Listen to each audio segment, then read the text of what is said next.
Welcome back, legends. This is Animemonster Pro. Today's story is, what if Harry became the Grey Hunter and declared war on the Death Eaters?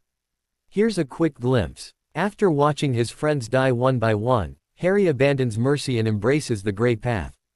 Traveling back in time, he becomes the Grey Hunter, silent, relentless, and determined to wipe out every Death Eater before they can strike.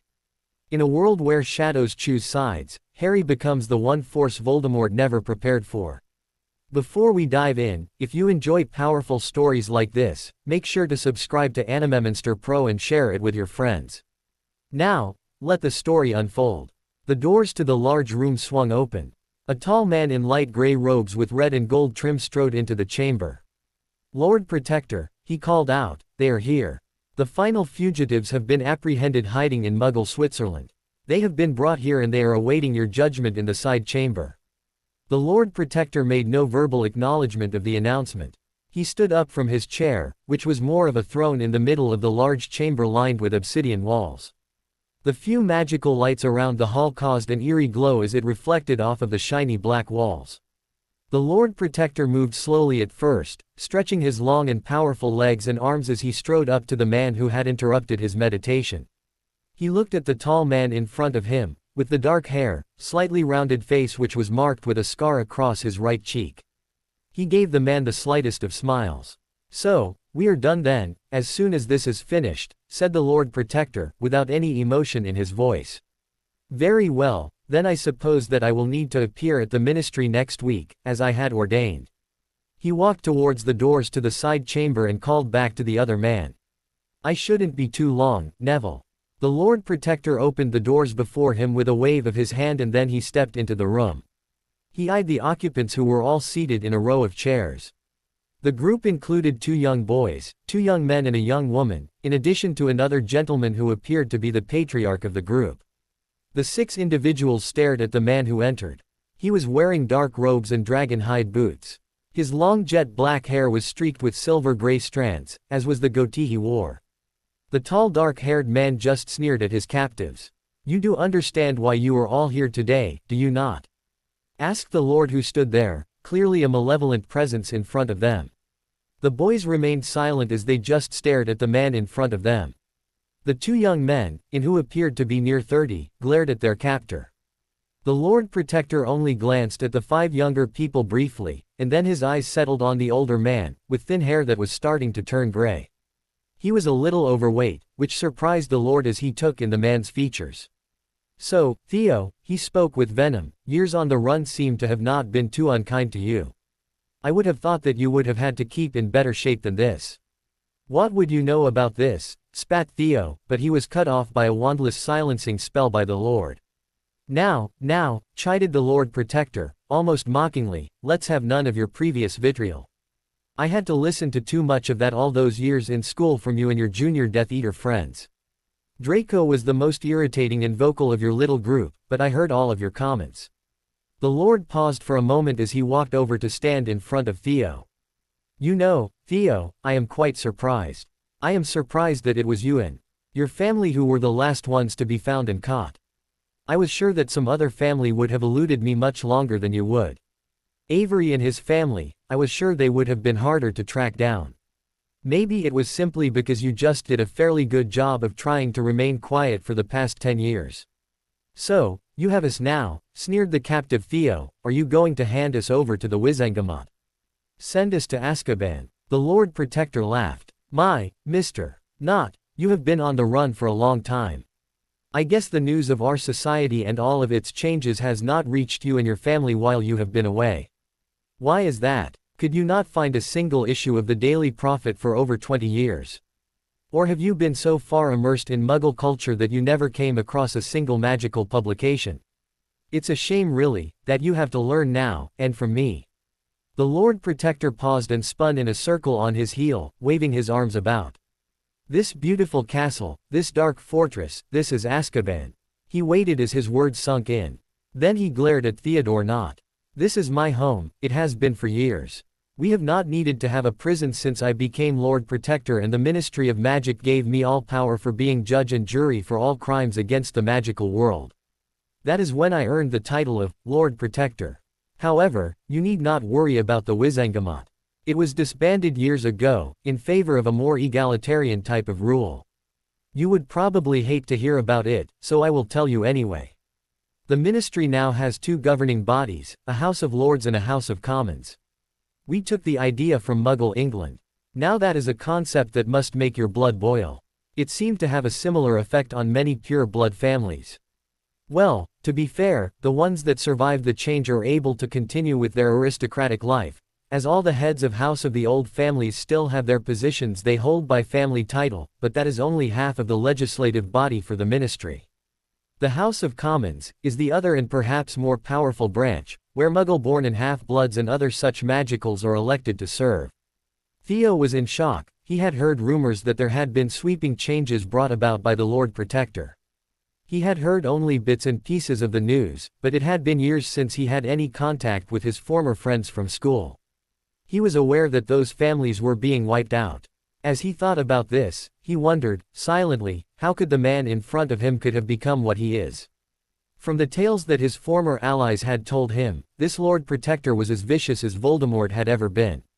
However, before he could say anything, the Lord Protector spoke again. So, here I am, at the end of my tenure as Lord Protector, smiled the man in front of Theo Knott. You will have the privilege of watching your family, your grandchildren and then your sons and daughter-in-law in turn, die in front of you. Then you will suffer the same fate. He stood in front of the former Death Eater. He reached out and pushed the sleeve of Knott's left arm back, revealing the dark mark, the faded tattoo that had not been called on for over 30 years. That mark is the death sentence for you and your family. There is no need for a trial, because I have determined that it should be so. The two youngest individuals were in tears as they realized that there was no way for them to survive this situation. In quick succession he cast bone-breaking hexes at the chests of the two boys. Their screams were short-lived as their chests caved in and their heart and lungs stopped. The two young men in their 30s, Theo Knott's sons, started hurling expletives at their captor, while the woman sobbed uncontrollably. With a slight wave, the Lord Protector silenced them all. He looked at the two men and then back at their father. What? Are you surprised at what I have done? Have you never heard the stories from your father about the evil deeds that he and your grandfather had performed? Did he not brag and boast about how they would beat and torture non-magicals? About how he and his friends terrorized the students at Hogwarts? Did he not regale you with the details of their exploits? Of how he and his friends beat and murdered my fiancée in front of me? There was silence in front of the Lord Protector and the three young adults sat still. I thought that your father would have told those stories over and over again. Oh well, perhaps he will share them with you when he joins you in hell. With that he cast the Bone Breaker hex at the two men, and then he cast another at the young woman. They all died as quickly as their children had. Turning to look at Theodore Knott, the Lord Protector spat in his face. Do not sit there and judge me for my actions, Theo. It was you, and your family's beliefs that allowed Tom Riddle to become Lord Voldemort. It was you, and your family, and those pure-blood supremacists who created me. And it has become your downfall. But now, it is finished. With those final words he cast a bone-breaker curse at Theo Knott's head.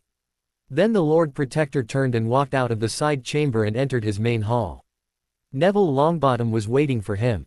My lord, he said quickly, the side chamber will be cleaned immediately. Thank you, Neville, he answered. Then he stopped in front of his longtime friend, as he noted that there was still a look of concern on Neville's face. What is it, Neville? You seem worried. He paused as he waited for a response, but he received none from the head of the Longbottom family. I assure you, my work is done as Lord Protector. They have all been rounded up finally. Neville blinked slightly, holding back a tear at this statement. I know, my lord, he replied tentatively. Then he continued, however, there is a young woman who is here to see you, on what she claims is urgent business for you. The Lord Protector raised an eyebrow. Oh, how intriguing. Who might this young person be? Not another messenger from the ministry. I told them I would be there next Tuesday and I would address both chambers at that time.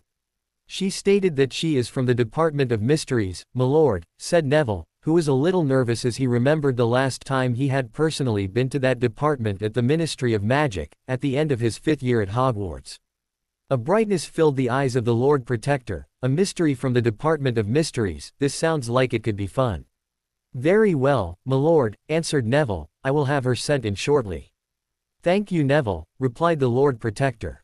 He then went and sat upon his throne, and leaned into the tall back of the magnificent chair. He meditated briefly, calming his core after the unpleasantness of dispatching the Knot family mere minutes before. Internally, he felt free. Free from decades of hurt and anger and frustration. He now had accomplished the remainder of the goals he placed before himself when he was young. The wizarding world had been transformed with a new government over 20 years ago, and he had now eliminated any last survivor of the vestiges of Voldemort's Death Eaters. The number of pure blood families that had been eradicated was quite large. Gringotts was working with the Ministry of Magic to see if there were any families that may have died out other than squibs, as some of the offspring of such outcast squibs may now be considered Muggle-born. His concentration was interrupted as he heard the clicking of delicate boot heels on the polished stone floor. He looked up and saw the figure in the dark hooded robes of an unspeakable approaching him. As the figure neared the foot of his dais, he rose to greet her. The woman in front of him bowed her head as she spoke. My lord, thank you for granting me an audience. The pleasure is mine, answered the Lord Protector, but I am at a disadvantage, as I know not who you are or what your business is here with me. She kept her head bowed, as she replied, My apologies, my lord, but I come with a message from the director of the Department of Mysteries. My name is Jasmine Greengrass. She continued to have her head bowed. Curious, stated the Lord Protector, I would assume that you are a relation to either Astoria or Daphne. I knew of them both at school, a long time ago. Jasmine pushed back her hood, revealing her long own hair, but she kept her head bowed and her eyes lidded. Yes, my mother is Daphne Greengrass, and the current head of the Department of Mysteries. Look at me, child, spoke the Lord Protector with a gentleness that was almost surprising. What message does your mother have for me? Jasmine hesitated as she prepared to answer the question, and still kept her gaze looking at the ground. But before you tell me of your message, perhaps you could explain to me how it is that you managed to enter my home, to slip past the wards. Perhaps your department has figured out a way to breach my wards, which have been tuned only for myself, and the very few I have given permission to enter. He noted that she continued to gaze at the floor in front of her. Gently he reached out towards her, and took her chin in his hands and tilted her head up to look at him. Her eyelids were heavy, and then she finally looked up at him, looking into his eyes. The Lord Protector was shocked as he noted that the eyes staring back at him matched his own emerald green eyes. The shock of this caused him to take a step back, but he never averted his gaze from hers. He quickly regained his composure as he straightened himself up. I am sorry, Jasmine, but such a striking color of green eyes is rather unusual. Jasmine lowered her gaze momentarily and then looked back at the tall man in front of her. I believe that they are a trait I inherited from my father. There was an awkward moment of silence as the two individuals stared at each other. The silence was broken when Jasmine spoke again. Lord Potter, I have come here at the request of my mother, as she would like to meet with you as she has important issues to discuss with you. She could not enter your home here based on the wards you have created. So, Lady Greengrass, head of the Department of Mysteries, would not send an owl, answered the man who was still in shock. I have many questions then for both you and your mother. I knew who your mother was at school, but I have never really had any interaction with her. Of any kind, he added. So, the mystery of Jasmine Greengrass looms larger. How did you pass through my wards? And how is that we share such a distinctive feature as our eye color? And how has the wizarding world not made mention of some young woman who has eyes that match those of the Lord Protector? Jasmine was shifting on her feet, feeling uncomfortable. In her mind she was berating herself for this discomfort, as she had prepared herself for the past several days for this confrontation with the man that she knew was her father. She looked up again at the tall man in front of her.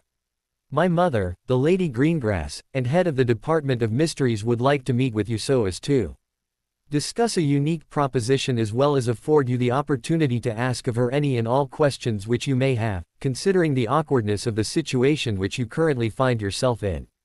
Harry Potter, the boy who lived, the vanquisher of Voldemort, the Lord Protector of magical Britain, was speechless. He was staring at a young and beautiful woman who was apparently the daughter of his classmate from Hogwarts, Daphne Greengrass, a woman whom he had only limited contact with because of her role as the head of the Department of Mysteries, but he never had any form of relationship with her, be it romantic or personal. And on top of that, this young woman was apparently also his daughter. The Lord Protector was at a loss for words. "Should I tell her that you accept the meeting?" asked Jasmine. "Why yes," stuttered Harry, "of course I accept." He thought quickly and then he asked the young woman, "When will this meeting happen? Where does she want to meet?"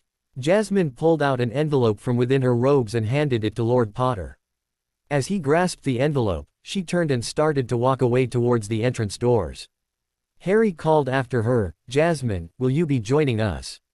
However, the young woman continued to walk away. He called out again, "Will you return to speak with me again?" She did not turn around, but called out her reply as she continued to make her way to the exit and to the edge of the wards, "Please, just read the letter, and meet with my mother. That is all that I can say at this time." Harry watched the tall and beautiful woman strode away. He staggered backwards and onto his throne. He was in shock as he looked at the envelope in front of him. After several minutes, Neville Longbottom entered the hall and found Harry sitting on his chair, staring at an unopened envelope. Neville looked at the top of the chair upon which Harry sat, at the coat of arms of the House of Potter and the House of Black. Harry looked up at Neville, and he was speechless. After a moment, Harry spoke and his voice cracked. "Did you see her, Neville? Did you see her eyes? She has my eyes, Neville." Harry was having a hard time dealing with the shock of the events of the previous encounter. "Yes, Harry, I did," he acknowledged as he conjured a chair to sit across from Harry. "My friend, all I can say is it seems that this could not have been more shocking than if Prongs and Padfoot themselves returned to prank you. But I knew Lady Greengrass years ago. She is not the sort who would prank anyone, particularly the Lord Protector, the savior of the wizarding world." Harry looked at the envelope again as he held it gingerly in his hands. "Are you going to read it?" asked Neville. "Daphne Greengrass?" questioned Harry. "But why? I don't even know her. I never really did. She was just one of the Slytherins in the background. Granted, she never attacked me the way Malfoy and Parkinson and the others did. Yes, of course I knew who she was. Any male with the slightest amount of testosterone in their system noticed Daphne Greengrass. And any male with the slightest amount of sense avoided angering the Ice Princess of Slytherin. Then after school she went to work for the Department of Mysteries, which seems to fit for someone who was already keeping everyone at arm's length or farther away. What the bloody hell is this all about?" "That, my friend," answered Neville, "is something that you will only find out by reading that letter, and meeting with the Lady Greengrass." Harry sat on his throne and pondered his situation. How could this woman have entered his home and passed through his wards? Why did she look so much like him? What does the head of the Department of Mysteries have to do with this? Those thoughts, and many more raced through his mind. Lord Potter quietly called out Neville Longbottom, "I am sorry to interrupt you, sir." Harry waved off Neville's concerned tone and look. "Neville, my good friend, you are all I have left." "Well, you and your lovely family." Neville blushed slightly. Then he spoke up again, "Harry, are you still planning on joining us for dinner this evening?" "Of course I am, Neville, you know I would never miss such a lovely gathering. Reassure Hannah that I will be there at 6:30 as usual." Harry smiled as he saw his friend grin at this comment. "Yes, there are concerns that stem from the events of today, but perhaps you and Hannah could help me consider just what this all means. At least this business is finally done with damned Death Eaters." Neville turned and was about to leave, when Harry called out to him again. "One more thing, Neville. If you could please inform the Ministry that I will be arriving tomorrow at, let us say, 1 in the afternoon, and I will gladly address a joint session of the Wizengamot, with the House of Lords and the House of Commons. The reporters can wait outside, as usual, but they will get their stories soon enough." "It will be done as you say," replied Neville. The Lord Longbottom turned to leave and a single tear fell down his cheek, as inwardly he sighed in relief as he said out loud to no one other than himself, "Thank God that this Death Eater hunt is finally over." At 6:30 that evening, Harry Potter stepped through the flow and into Neville's home. Upon hearing the arrival of the expected guest, a pair of teenage boys walked into the room to greet the man who was joining them for dinner. "The Lord Emperor has arrived," called out the taller of the two teens, who had dark but curly hair, and a round face that he had clearly inherited from his father. "Hiya, Uncle Harry," called out the other young man, with lighter hair that was straighter, taking slightly more after his mother. Harry grinned at the two teens and he reached out and hugged them both. As he was releasing them, their father joined them in the room and admonished his older son. "I told you time and again, Frank, that your Uncle Harry is not an emperor." Frank, the eldest son of Neville and Hannah, laughed as he turned to face his father. "Uncle Harry can come and go anywhere that he pleases. He can use any of the unforgivables in his quest to take down the remaining Death Eaters, and he created the current government system in the Ministry of Magic. That sure sounds like an emperor or a king or some sort of royalty to me." "Protector, Frank," chided Harry to his godson, "I am certainly not royalty, and I have no desire to rule anyone. I have only been working to protect our people, our friends and families from any future attacks and wars like your father and grandfather went through." "So, Uncle Harry," asked the younger teen, "have you killed any more Death Eaters lately?" "James," admonished his mother who had walked into the room. Hannah leaned over to Harry and greeted him with a key on his cheek, and then she turned back to face her son. "We will not be discussing this unpleasantness any further. You know that we will not glorify the killing of anyone, no matter who they were." "But everyone in school still talks about the Battle of Hogwarts," protested young James Longbottom. "There are stories and songs about Uncle Harry's defeat of Tom Riddle. There are even classes that teach the history of the wars."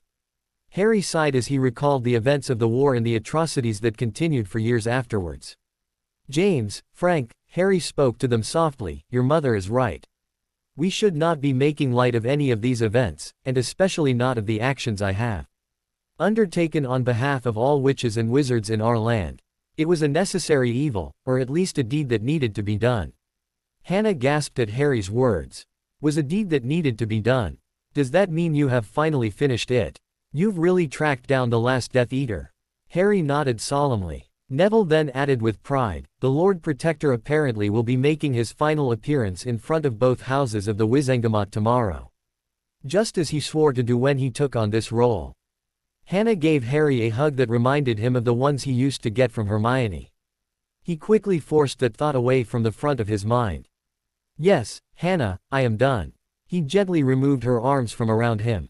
He made an obvious sniffing motion and then he commented, "But something smells absolutely wonderful. Shouldn't we partake of this wonderful meal that you have been preparing?" Hannah smiled and lightly hit him on the shoulder. "You know that the house elves have done all of the work." "Whatever you insist, Lady Longbottom," added Harry with a wink.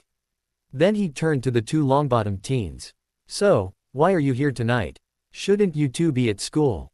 Or has Hogwarts become suddenly more permissive about the students leaving the castle mid-term?" "It's Easter break," explained Frank, and he continued with a shake of his head, "How would you not know that?" "I've been a little preoccupied with my work of late," answered Harry with a sigh. Soon the group was seated at the table and they all were enjoying a superbly cooked meal of a beef roast, with Yorkshire pudding, roast potatoes and green beans. Harry spent the time questioning his godsons as to how they were doing in their studies at school, and what their favorite subjects were. Hannah noted that Harry seemed more relaxed in many ways than his usual demeanor when he joined them for the weekly get-together. She presumed that his finally completing his goal of eliminating all of the Death Eaters and their relatives had removed a heavy burden from his heart. However, she could sense that there was still an unspoken concern or fear that he had deep inside, but she dared not speak of her concerns to Harry.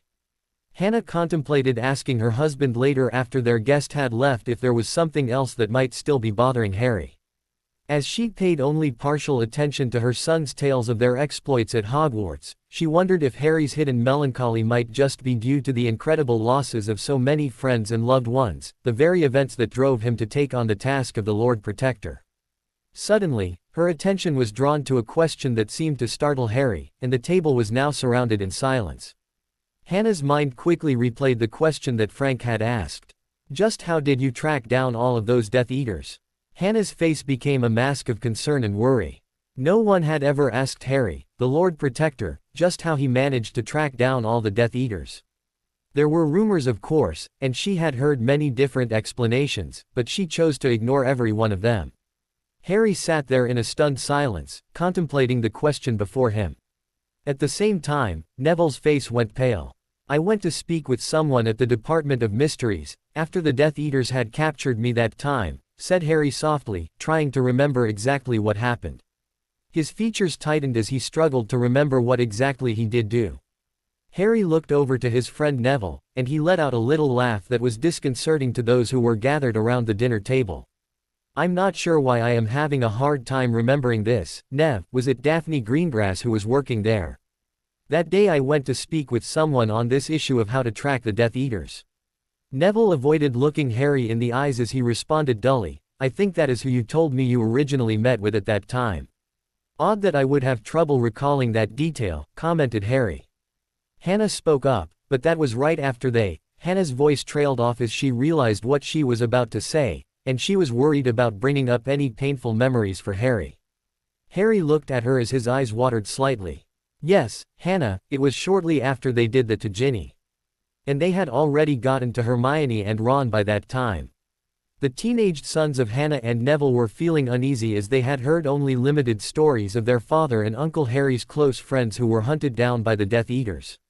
While some people at Hogwarts would quietly complain about the cruelty of the Lord Protector and his lack of mercy and forgiveness, they had learned early that there were significant reasons that many of the magical public had never heard about why the fight against the Death Eaters had been taken to such an extreme by the one man who had already defeated the Dark Lord Voldemort.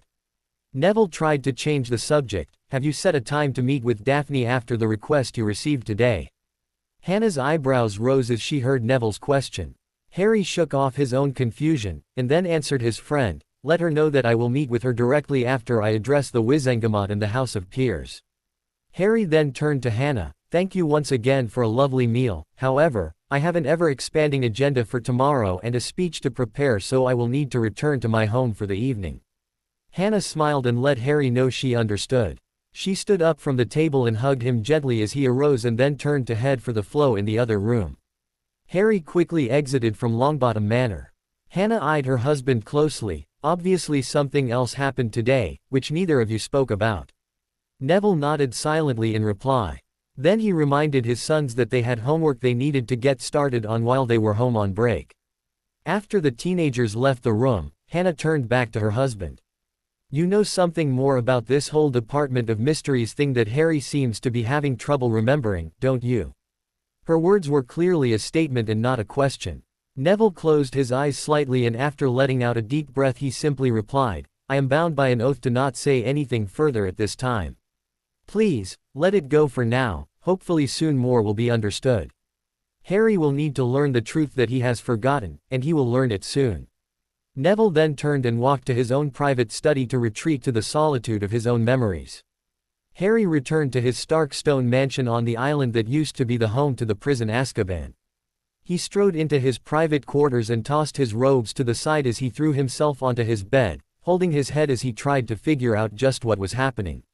Why could he not remember the details of going to the Department of Mysteries all of those years ago? He concentrated on what he did remember from the day he approached Daphne Greengrass. There were images in his mind, but they seemed all cloudy. Finally, he became so frustrated he got up and walked over to his study and he pulled out his pensieve. He doubted that what he was about to do would have any success, then he pointed the Elder Wand at the side of his head as he concentrated on pulling out any memories connected to his visiting the Department of Mysteries all of those years ago. Carefully he placed the silvery strands into the basin of clear liquid. The liquid started to cloud over and then he dove into the basin, much like he had done with Dumbledore all of those years ago in the former headmaster's office. The world around him dissolved into swirls as he entered his own memory. He quickly recognized that he was in the Department of Mysteries. He was speaking to Croaker, the director, who was pointing towards an office door down at the end of the hall. Harry followed his younger self as he walked up to the door, knocked once and then let himself in. Sitting at a desk reviewing various stacks of notes on the cluttered desk with a blackboard to her side with various complicated equations was none other than the owned former Slytherin Ice Queen, Daphne Greengrass. Her blue eyes looked up at him with a definite cold glare, clearly not pleased at being interrupted. Upon recognizing the most famous wizard of her generation, she raised a delicate eyebrow and simply asked, "What do you want, Potter?" Harry watched as his younger self slid into a chair across from the woman and answer with an equal coldness in his voice, "Well, Daphne, your boss, Croaker, indicated that you would be the best candidate to help me with an urgent project." Her face softened somewhat at what was possible praise for her abilities from her supervisor, and then she put down the quill that was in her hand. What sort of project? And furthermore, what do I get out of it? The younger Harry looked at the equations on the blackboard and then at the drawings on some of the parchments on the desk in front of him. He noted the outline of a time turner, having seen one up close when he and Hermione were trying to rescue Sirius and Buckbeak back in third year, and again he saw hundreds of them the night they broke into this very department at the end of his 5th year when a whole case of them were destroyed. Working on time travel. Looks fascinating, perhaps I could give you a hand with that, after we're done with my projects, he added dryly. Daphne scoffed at the remark. Like you could help me, she chided. I thought you could barely pass your classes and I know you never took ancient runes or arithmancy back in school, so what could you have to offer me? Harry shook his head. Do not presume to know what I do or do not understand about certain subjects. Harry then changed the subject back to the project he needed her help with. Even if I could not offer any help for you from a purely academic standpoint, which I probably could, but I can personally make sure that any research you are doing is more than adequately funded. The B-owned former Slytherin leaned back into her chair and folded her arms across her chest. So, what do you need from me? Harry smirked and then pulled a coin out of his pocket and tossed it to her. She easily caught it with her right hand and began to inspect it. It's just a cheap knockoff of a galleon, if ever I've seen one. Looks like the leprechaun gold from the Quidditch World Cup from many years ago. She looked up at Harry, but what is really special about this token? Protean charm, he answered simply. Originally it was cast by Hermione Granger, on this and many others like it. She raised an eyebrow again. So, that's how your DA communicated back in 5th year. It drove Draco and Umbridge crazy trying to figure out how you communicated with your fan club. Tracy figured Granger had developed something to do it. I gather she was right. Then she placed the token on the desk in front of her. So, what about it? Harry grinned broadly. What I need from you is actually rather simple. Can you develop a way that if I have one of these tokens that I can track down every other token that is linked to it, even if I don't have the original coin or the original witch who cast the charms? Sounds simple enough. It may take me a week or so to make sure I have a way to magically trace each token, and then develop a tracking method. It would probably be set to track only one other coin at a time. Once that coin was found you could then track down another one. Daphne paused for a moment, then she continued, this doesn't seem that important and it does not seem like a big deal. So what do you really need? Always the sharp one, weren't you Greengrass? Replied Harry with a smile. While this does not seem very important, I need to prove that this can be done before I give you the details on what I need you to do next. Daphne narrowed her eyes at the man in front of her, focusing intently on the emerald green orb staring back at her. You seem to have more cunning than I would have ever expected from the former Gryffindor golden boy. Truth be told, quipped Harry, the Sorting Hat originally wanted to place me in Slytherin. Risking flirting with the young woman in front of him, despite his raw emotional feelings, he pressed on, of course, if it wasn't for Malfoy making me want to be as far away from anything to do with whatever house he was sorted into, then I might have been able to spend my years at Hogwarts much closer to you. Daphne's ice princess mask quickly returned. I'll try to get your answer within the week. How should I contact you when I'm done? Just tell Croaker, and he'll have a way to contact me, said Harry as he stood up and walked out of the small office. Harry's perception of the scene started to swirl as the memory now jumped forward. He found that he was watching his younger self once again walking towards the office door in the Department of Mysteries. He again knocked once and walked in without waiting for an answer. Once again he was greeted by a glare from the icy blue eyes of the B-owned former Slytherin. You could be polite and wait for my response to your knocking, she stated firmly. Harry gazed upwards in a fake attempt to appear pensive, and then he looked at her and simply replied, no, I don't think so.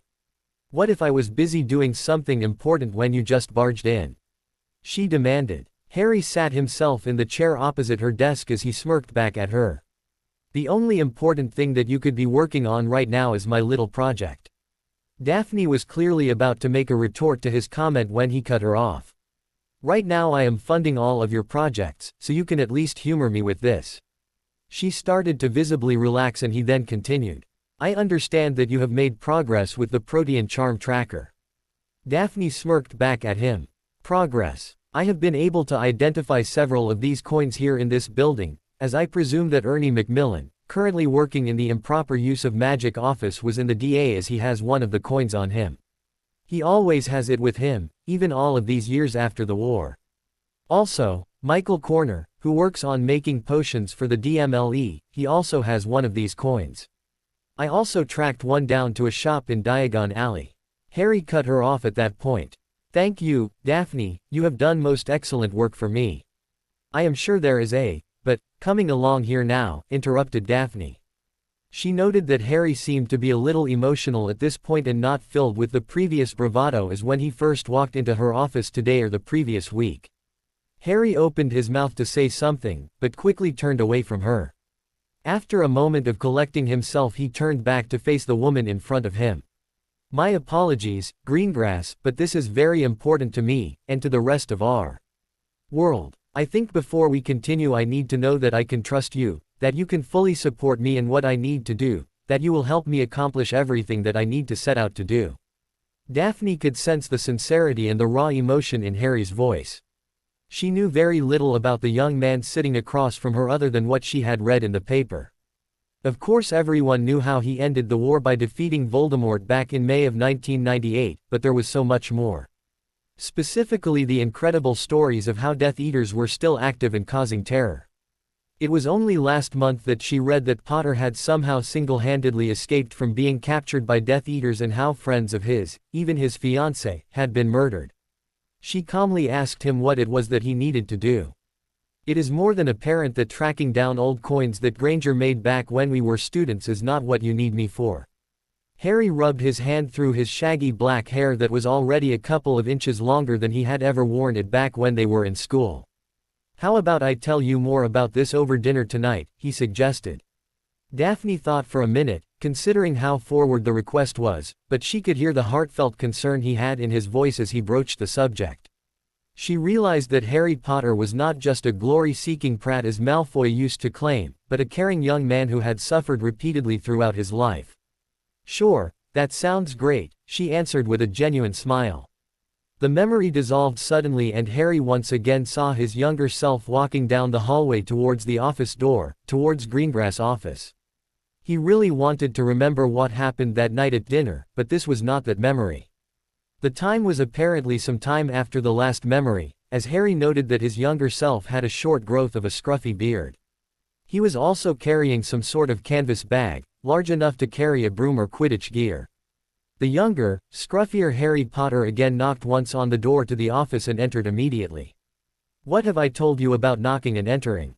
demanded Daphne, but then her glare immediately dissolved into a broad grin.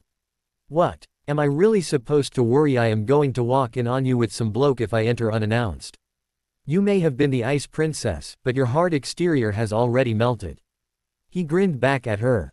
She looked at the bag hanging from his right hand.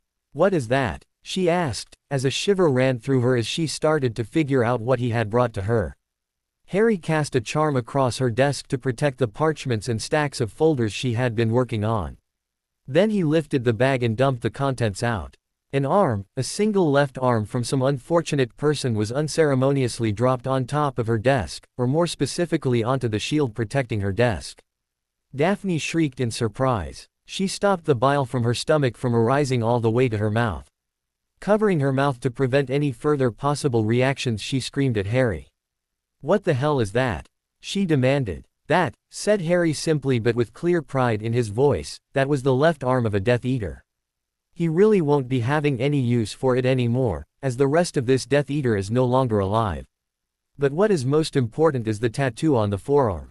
Daphne forced herself to look at the arm and noted the tattoo. She hadn't seen the dark mark since Draco was showing off his to other students back in their 6th year at school. Daphne then thought she recognized the finely manicured fingernails on the hand. She looked up at Harry and gasped.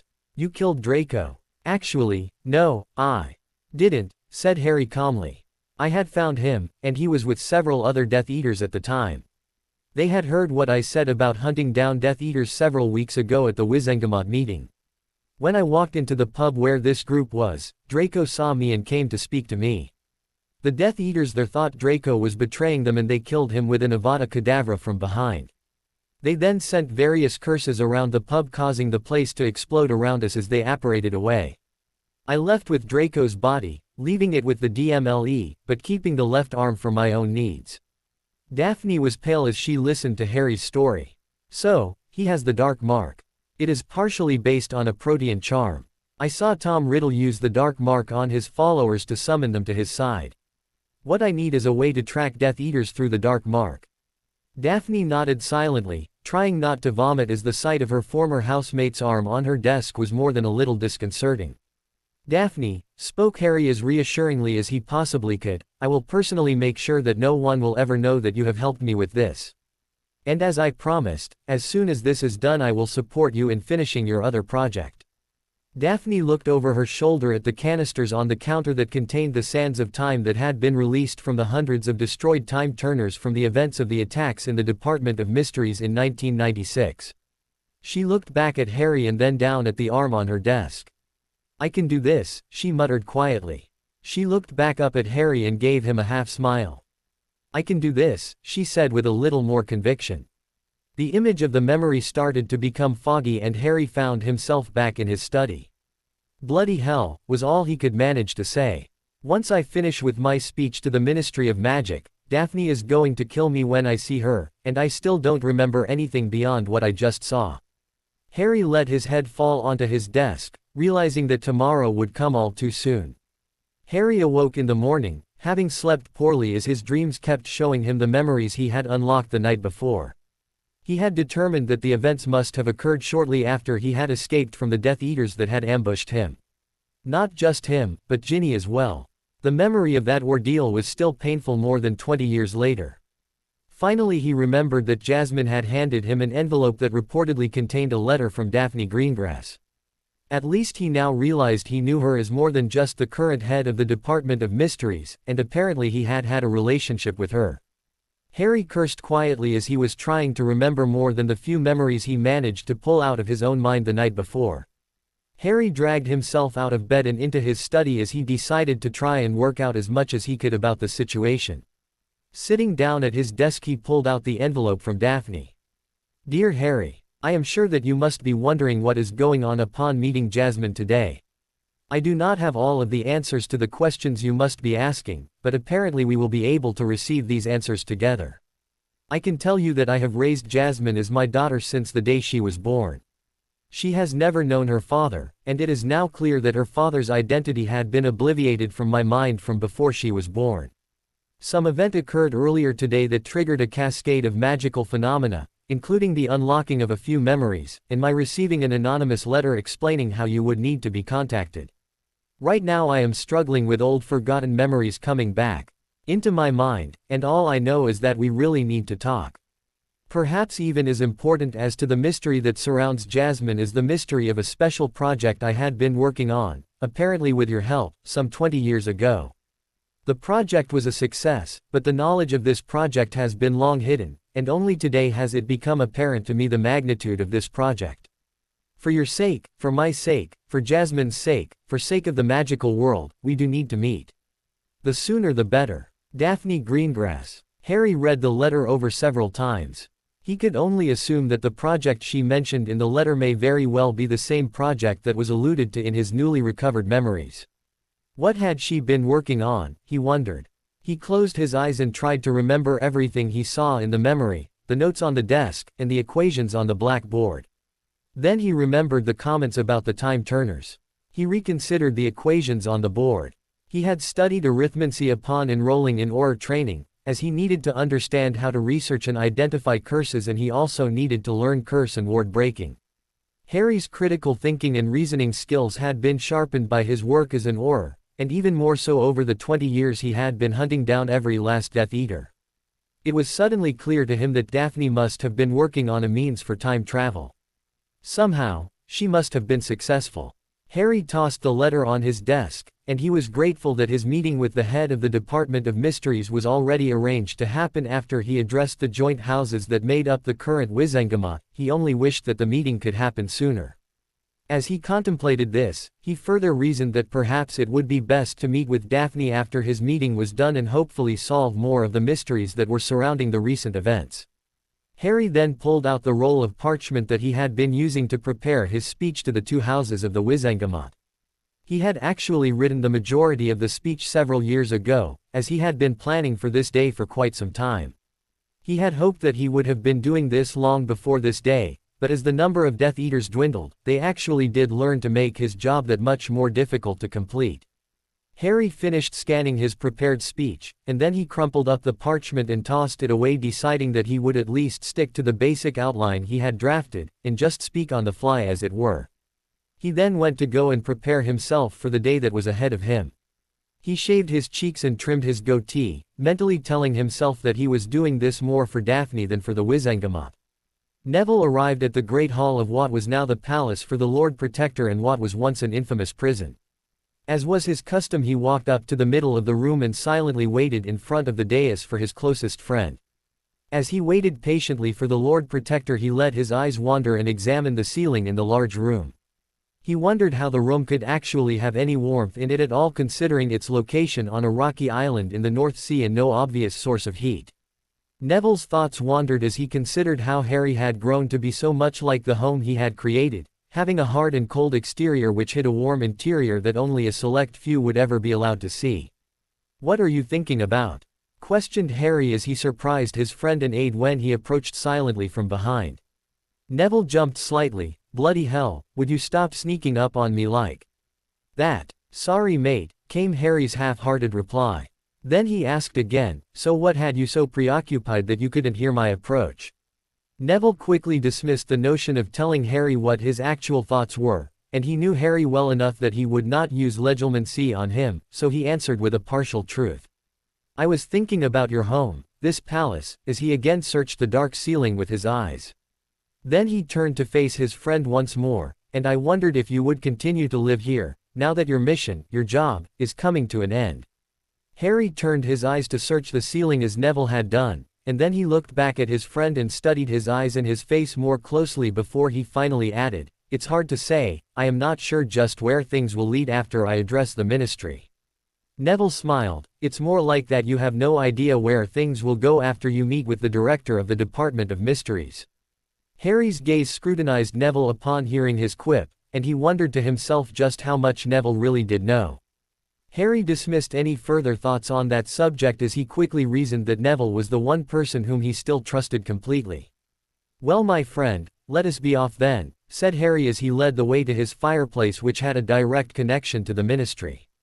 Upon stepping out of the flow into the foyer of the Ministry of the Magic, Harry quickly glanced around and his eyes focused on the Fountain of Magical Brethren that had been reconstructed over a decade ago, that depicting cooperation between the magical creatures with a witch, a wizard, a goblin, a centaur and a house elf. Harry stared at the waters that splashed and danced around the statues when his attention was drawn to Neville, who was standing next to him staring at the fountain. "You know, Harry, it was because of you that the ministry rebuilt this fountain," Neville said in a matter-of-fact tone. "After you had defeated Riddle, people were quick to want to tear down the monstrosity that was magic as might, but it was the hope you gave others of a magical world truly at peace that motivated others to see this rebuilt." Harry did not respond as his mind drifted back to the last time he had come to the ministry, before the fountain was rebuilt. That was the day he addressed the Wizengamot, and showed them his memories of just what had happened the previous month when he and Ginny had been captured by Death Eaters who had laid an ambush for him after bribing a ministry official for the address of Potter Manor. While the images he shared within the halls of the Wizengamot allowed him to become the Lord Protector, the day that he and Ginny were captured was the day that everything changed for him. Harry and Ginny had just finished a quiet dinner together. There had been an increase in the number of attacks by the Death Eaters who had managed to escape capture by the Aurors and hid wizards. It had been less than 2 months since Ron had died at the hands of Death Eaters in the middle of Diagon Alley, right in front of the Weasley Wizard Wheez's joke shop that he was running with his brother George. He had allowed himself to be drawn outside by the taunting of a couple of masked wizards who had been boasting on their part in the murder of Hermione Granger the month before. The two Death Eater supporters knew of Ron's reputation for having a temper, and they were prepared for him to come out into the street looking for a fight. But Ron's death had been met with a mixture of public outcry at the violent act being perpetrated in the middle of the rebuilt magical center of commerce and the criticism that he deserved what happened to him, for he came out of the store with his wand drawn and he even cast the first curse. Ginny was still emotionally raw from the event, and Harry had tried to help console her with a dinner out. The evening had been going better than even he had planned, as he had actually proposed to her at the restaurant. The scene had been captured by a photographer and they were sure that it would appear on the cover of the next edition of the Daily Prophet. Harry and Ginny were happy. They were determined to move on beyond the pain that was still all around them. They had promised to each other that they would not let the events of the war stand in the way of their happiness. They were giddy with excitement after committing themselves to each other and had apparated back to Potter Manor, where Harry had a bottle of wine waiting for them to celebrate. As they arrived on the front lawn of the manor, Harry could immediately sense that something was wrong. The wards were completely wrong. Harry quickly could feel the presence of anti-apparition and anti-portkey wards going up around them. Then there was the explosion as the front of his house was engulfed in flames. Harry reflexively jumped to cover Ginny and protect her from the effects of the blast. That was when he felt the stunners hit them from multiple sides. And then everything went black. Neville nudged Harry slightly. "Hey, are you okay there, mate?" he asked as he noted the far-off look on his friend's face. Harry shuddered slightly as he recalled that night and he brushed a tear off of his cheek and then he turned to face Neville. "I'll be fine, really," he said softly. Then, he turned, allowing his cloak to billow in as impressive a display as any Snape had done at Hogwarts, and the two men headed towards the hall where the joint session for the House of Lords and House of Commons would take place. The members of the House of Lords seemed more irritated than the House of Commons. The witches and wizards that made up the Wizengamot were not happy to be called in for a joint session on last-minute notice, especially when the Minister for Magic had not given them very much information to go on for the upcoming meeting. Justin Finch-Fletchley was not the first Muggleborn to be elected Minister for Magic, and most of the members of the House of Lords had found him more tolerable than any previous Muggleborn minister.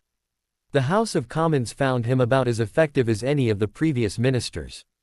The Minister for Magic called the session to order with the banging of a magical gavel. Justin's voice carried easily throughout the hall. "My esteemed colleagues here in the Wizengamot, I welcome you all to this historic session to bring together the House of Lords with the House of Commons.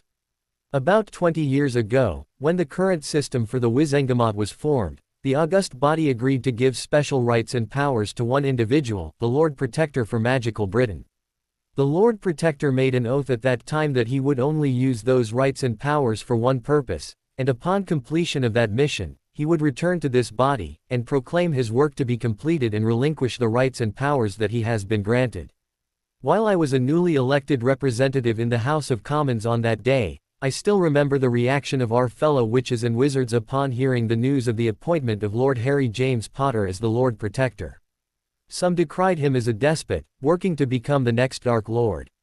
Some praised him for being the new leader of the light, preparing to lead us all throughout this glorious new century. Some feared that he would abuse his powers for revenge, while others hoped for peace to finally be achieved in our world. Whatever the fears and hopes were at that time no longer matter on this day. For on this day, we have before us, the Lord Protector of Magical Britain. I present to you all, the Lord Protector." Justin Finch-Fletchley sat down into his seat as Harry Potter stepped out from the alcove near the entrance to the hall and strode purposefully to the rostrum that was erected at the front of the hall. The chamber was as quiet as the green on the 18th hole when a player would be preparing to putt for birdie in the British Open Championship, even if none of the pure-blooded wizards would have ever known anything about golf or the British Open. Harry's dark robes and flowing dark hair were set off by the contrast of his green eyes that nearly glowed with the eerie light of the Avada Kedavra curse. Many had not seen Harry Potter much if at all during the years since he vowed to hunt down every last Death Eater and their families. The goatee, the pierced ear and the hair down to his shoulders definitely startled many of those in the hall, but the eyes were enough to assure everyone that the man standing before them was the boy who lived, the vanquisher of Voldemort, the Lord Protector. There were a few scattered murmurings as Harry stood up behind the lectern, which all ceased as he grasped the sides of the small desk in front of him as he began to speak. "My friends, my fellow wizards and witches, I come before you today just as I promised you all that I would some 20 years ago. The last time I stood before the House of Lords and the House of Commons, I made a promise to all of you, or at least to your predecessors, that I would find every Death Eater and that I would remove them and any progeny from the face of this earth. To do so, the Wizengamot granted me special authority to do whatever I needed to do in order to complete this task. Many of you were not present that day, as I showed clearly to those who were present just what kind of creatures we were dealing with. The memories of my experiences with the Death Eaters that I revealed to this governing body at that time was enough for that body to unanimously grant me the unprecedented privileges to carry out the task that I had chosen to set before me. Someday your children or your children's children may well wonder why there was once a Lord Protector, or why you allowed him to do the unspeakable things that he did. I merely pray that the only answer that any of them will need will be that you and they can know peace, a peace unlike anything we have ever known. A peace without the fear of bigoted wizards or witches threatening to cut down you or your loved ones. A peace that will last. A peace that is sure. A peace for all witches and wizards. For that is the news that I bring to you all today. My task as the Lord Protector is complete. There were more murmurings throughout the hall. Harry could hear most of the words being spoken, as his hearing was honed so that he could pick out individual conversations in a crowd, a skill which served him well as the Lord Protector. After a minute, he spoke loudly once more, as he stood now in front of the podium, holding his wand in his right hand, pointing it towards the ceiling of the hall. I, Harry James Potter, Lord Protector of Magical Britain, do hereby renounce the title of Lord Protector, renounce the responsibilities and authority of the position of Lord Protector. I do this because I have completed the stated mission of the Lord Protector. As of yesterday at 5 in the afternoon, there are no longer any surviving Death Eaters, marked followers of Voldemort, or any of their families. My work here as the Lord Protector is done. So mote it be. Harry then cast a simple Lumos spell, and the tip of his wand glowed so brightly as to cause everyone in the hall to shield their eyes. Before anyone could recover from the glare, Harry had turned on his heel and he had strode towards the doors to the chamber and exited. The entrance to the Department of Mysteries was not hard for Harry to find, as he had been there many times over the years. Add to the fact that most of the ministry employees were either in attendance in the Wizengamot Hall or waiting outside to hear the reports of the Lord Protector's speech, the halls were essentially empty. As Harry walked into the main hall of the Department of Mysteries, he paused for a moment. He looked to his right and up the hall where he had gone in his memories to visit Daphne in her office. However, that was 20 years ago, and she was now the head of the entire department, so he realized that her office would probably be the same one where he used to go meet with Croaker. Turning to his left, he approached the office and let himself into the reception area. Harry approached the desk where a young witch who appeared to be in her mid-30s was sitting. The young woman looked up and gasped when she saw who had entered. "Lord Protector. I didn't expect you so soon. The director is expecting you, however." Harry smiled at her and calmly stated, "Just Harry will be fine. I am in all actuality no longer the Lord Protector. I just stepped down from that position, and truth be told, I really do kind of hate titles." "Then how should I address you, Lord Potter?" The question came from Harry's left. He looked up to see a woman who looked amazingly so much like he remembered from the memories he had just watched the night before. Her hair had hardly changed in color or in style. Her figure, or what he could tell of it from the robes she was wearing, appeared as if it had changed minimally. Harry smiled awkwardly at the director. "Lady Greengrass," he said politely, "or should I call you Director Greengrass? Or we can dispense with the formalities and leave it at Harry and Daphne."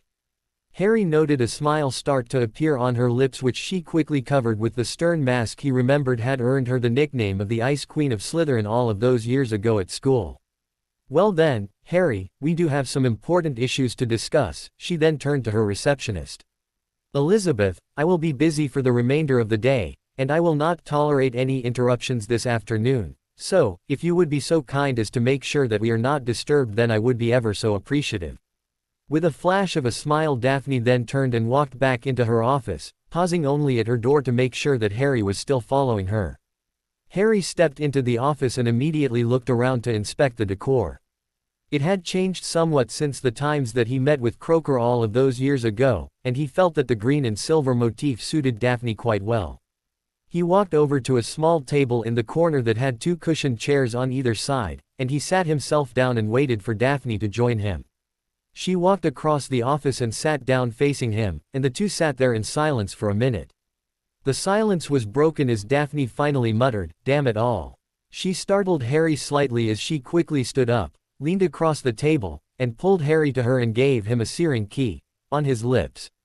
Harry was surprised by her action, and then he briefly enjoyed the kiss. The pleasure he received from the kiss was brief because after only a few moments he suddenly experienced incredible pain as he had the feeling of a bomb going off in his mind. His eyes closed tightly as images flashed across his thoughts. Images of him and Daphne together on a date 20 years ago. Images of the two of them working together on various projects. Images of the two of them meeting with Neville. Images of Neville casting an intricate spell on Harry and on Daphne using the Elder Wand. Memories that had long been forgotten, that had been hidden away came flooding into the forefront of his mind. The pain started to ease up and his eyelids fluttered open. Harry was holding his head in his hands trying to recover from the pain of a headache that would make a subarachnoid bleed feel like a walk in the park. Harry was trying to sort out these newly discovered memories. The time he had spent with Daphne, their budding relationship as they worked together. The emotions that accompanied these memories were confusing him. The experience of the sudden onslaught of recovered memories made him feel as though his thoughts were drowning in an ocean of dreams. After several minutes of trying to sort through his new memories and deep breathing exercises to help the pain that accompanied everything subside, he finally was able to look up at Daphne. He felt the love he had once had for the azure blue eyes. She looked to him as though she had aged only a few years over the past 20 that they had been apart. Taking a final deep breath, he prepared to speak, noting the anxiety that was etched into Daphne's face. "You knew. You remembered all of this," he said between gasps as he tried to process all of his recovered thoughts. "How long have you known?" His questions hung in the air unanswered as he noted that Daphne was crying. Harry asked her one more question, "Why?" Neville Longbottom found himself pacing in the hallways of the Ministry of Magic. He easily ignored the chaos that was surrounding him and everyone in the building after the announcement that the Lord Protector had stepped down from his position. Neville knew that Harry had gone to meet with Daphne, and he was silently praying that neither one of them would be out to kill him after they had finished talking. "Lord Longbottom," called out a voice that interrupted Neville from his solitary musings. Neville looked up and saw a reporter from the Daily Prophet holding a pad of paper and a quill. Neville was not exactly pleased to be face to face with this young man. "Lord Longbottom," continued the reporter, "could you answer some questions for me?" The young man did not wait for a response. "Did you know that the Lord Protector was going to step down? Who is the last Death Eater to be eliminated? What plans does Lord Potter have now that he has finished his mission?" Neville surprised himself as he relied on his pure blood heritage and sneered at the reporter in front of him. Using as dismissive a tone as possible, he replied tersely, "I have no comments for you or for your readers. The Lord Potter is a very private man, and he would like to be left alone. You should be able to get a copy of the official transcript of his words to the Wizengamot from the senior undersecretary to the minister. It is not my place to speak for Lord Potter." The reporter was about to try and question Neville once more, but he was quickly cut off by the impatient lord. "Do you need directions to the office for the senior undersecretary? If you do, I am sure that someone can help you if you go to security." Neville glared once more at the reporter and turned to head somewhere else in the building. After the reporter left, Neville clenched his hands into fists as he tried to calm himself down, for he could hardly believe that he had pulled off acting like a pure-blooded pompous ass. Yet he still didn't dare head down to the Department of Mysteries, particularly if he might be followed by any other overzealous reporters or gossip hounds. The senior Auror students were waiting in their lecture hall as none of their instructors had arrived. The faculty for the DMLE Academy had left them a message about an important meeting that was happening at the Ministry of Magic. The students were all discussing among themselves what the meeting was about that would call away all of the instructors, leaving them with only a brief message and an assignment to work on presentations for the next week. All of the students were voicing their own theories about what could be going on. All but one student, that is, as Jasmine Greengrass was sitting off by herself. The beautiful young woman was known to often be a loner when she was in school at Hogwarts. Her classmates at this time did not think too much about that, as she had kept herself apart throughout their years in school. Jasmine quickly learned that keeping herself aloof from those around her protected her from the unwanted advances of young boys, just as her mother had done before, but it also had the additional benefit of keeping away the questions that she often faced about who her father was. She had never known who her father was until just a few days before when she called to her mother's office. She was then instructed to deliver an envelope with a cryptic message to the Lord Protector, at his home no less. Jasmine still had plenty of questions for both her mother and her now identified father. She was trying to sort out her feelings towards both of them. She felt betrayed and abandoned to grow up without a father. She never doubted her mother's love for her, but there was always this feeling growing up that something was missing. And now she just had to wait even longer, as her mother had told her that there were still some important steps that needed to take place before their family could truly be reunited. Part of her wanted to scream and pull at her hair as she was waiting to get her questions answered, but sitting here in the classroom there was no way she would let her guard down in front of her fellow students. Her fellow students, she thought to herself, as she never really liked the defense classes while she was at Hogwarts, but she felt drawn to becoming an Auror. She wondered if it might have anything to do with who her father was, even if she never knew him until yesterday. But for now, all she wanted was for the message to come from her mother letting her know she could go meet with her father. And the waiting was definitely not a pleasant experience for her. Daphne's eyes were filled with tears. She had even more memories flood back after the key she shared with Harry, and he was now asking her, why? For a moment she was worried that his memories had not returned as completely as hers had at this point. Don't you remember why? She asked in a whisper, fearing to hear his answer. Harry stood up and placed his hands over his face, trying to hold the pain and the emotions in that had suddenly filled his mind. Then he rubbed his eyes slightly and he just looked at Daphne. She noted compassion and longing in his eyes. Yes, he whispered back to her, his voice raw from the emotions he was experiencing. Yes, I remember everything. He stared at her, taking in her beauty, and then after a few minutes of staring he simply stated, I have missed you so much, Daphne. I had no idea it was going to take this long to finish it. I am so sorry. Daphne stepped up to him, at him quickly on the lips, wiped some tears off of his cheek and brushed his long hair out of his face and then hugged him. Harry, dear, we had no idea how long it would take for you to finish your mission. But my project has been kept safe, she added reassuringly. That was what you wanted, what we both wanted, she continued. Harry hugged her slightly and then he looked into her eyes. I take it that it is finished then. Of course it is, she answered, leaning her head against his chest. I finished it before Jasmine was even born. Jasmine, he spoke softly, does she hate me for not being there for her? Will she hate me for everything I have done? Daphne didn't let go of Harry. There is only one way to find out what she feels. She paused for a moment, and then she added, and I think she will need to be told everything. Harry gently pushed Daphne away to hold her at arm's length and look into her deep blue eyes. Everything. About why I did this. Why we did this, he corrected himself. She deserves to know the truth, commented Daphne. Harry smiled at her and pulled her back into a tight hug. So, will you send for her now, or do we meet up with her later? Daphne looked up at Harry as she considered his question. We could send for her now, but where should we meet her? Having her come here to the ministry would probably not be best. So, do I tell her to go to your place or mine? If by my place, you mean the fortress that was once Azkaban. I am never going back there again, Harry stated firmly and bitterly. That place has served its purpose. There will be nothing but nightmares left on that island. If there were Dementors left at all, they could feast off the memories of the horrors that have happened there ever since it ceased to be a prison. I was brought there once by Runcorn. They chose the place where they would all meet their end. Now that I have completed that, I will never go back. Daphne's eyes teared up once again. So, where will you go? If I am not welcome at Greengrass Manor, replied Harry, then I will have to look into what properties I have that can be reopened. Daphne playfully slapped his shoulder, you know you are always welcome at Greengrass Manor.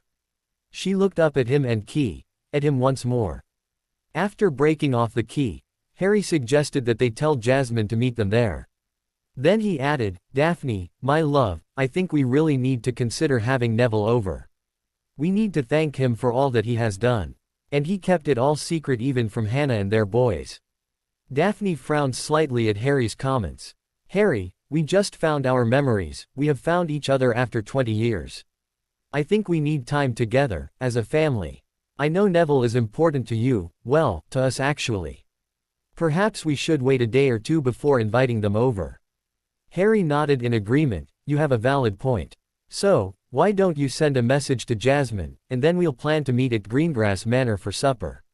In the meantime, I'll try to escape from all of the chaos I have created and try and get some answers from the goblins about the condition of my estate.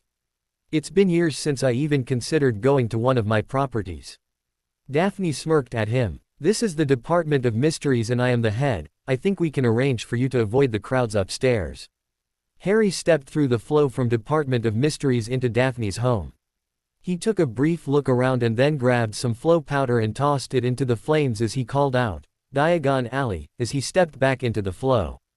Harry then stumbled out into the leaky cauldron, and brushed himself off as he made his way out the back.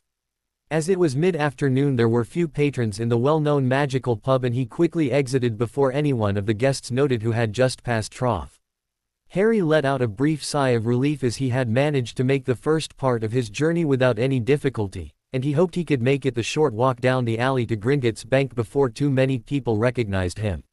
With his brief speech at the ministry only a short time ago, he knew that word would be getting out and people would be talking about it. He figured that the Daily Prophet would probably print a special edition this evening to let everyone know what happened. Harry continued to feel grateful as he passed only a few people on his way to the steps that led into the bank, and he had fewer than the usual number of gawkers as he made his way along. Harry walked up to the first open teller's desk, and the goblin curtly demanded, "State your business here today," without looking up from the ledger in front of him. Harry simply stated, "I require a meeting with Ragnarok," and he waited for the response from the teller and he was not disappointed. The goblin hissed back, "You may well require a meeting with the bank's director, but even the Minister for Magic needs to schedule an appointment." Then the goblin looked up at who he was addressing as he was ready to speak in a more condescending tone. The goblin let out a muffled gasp.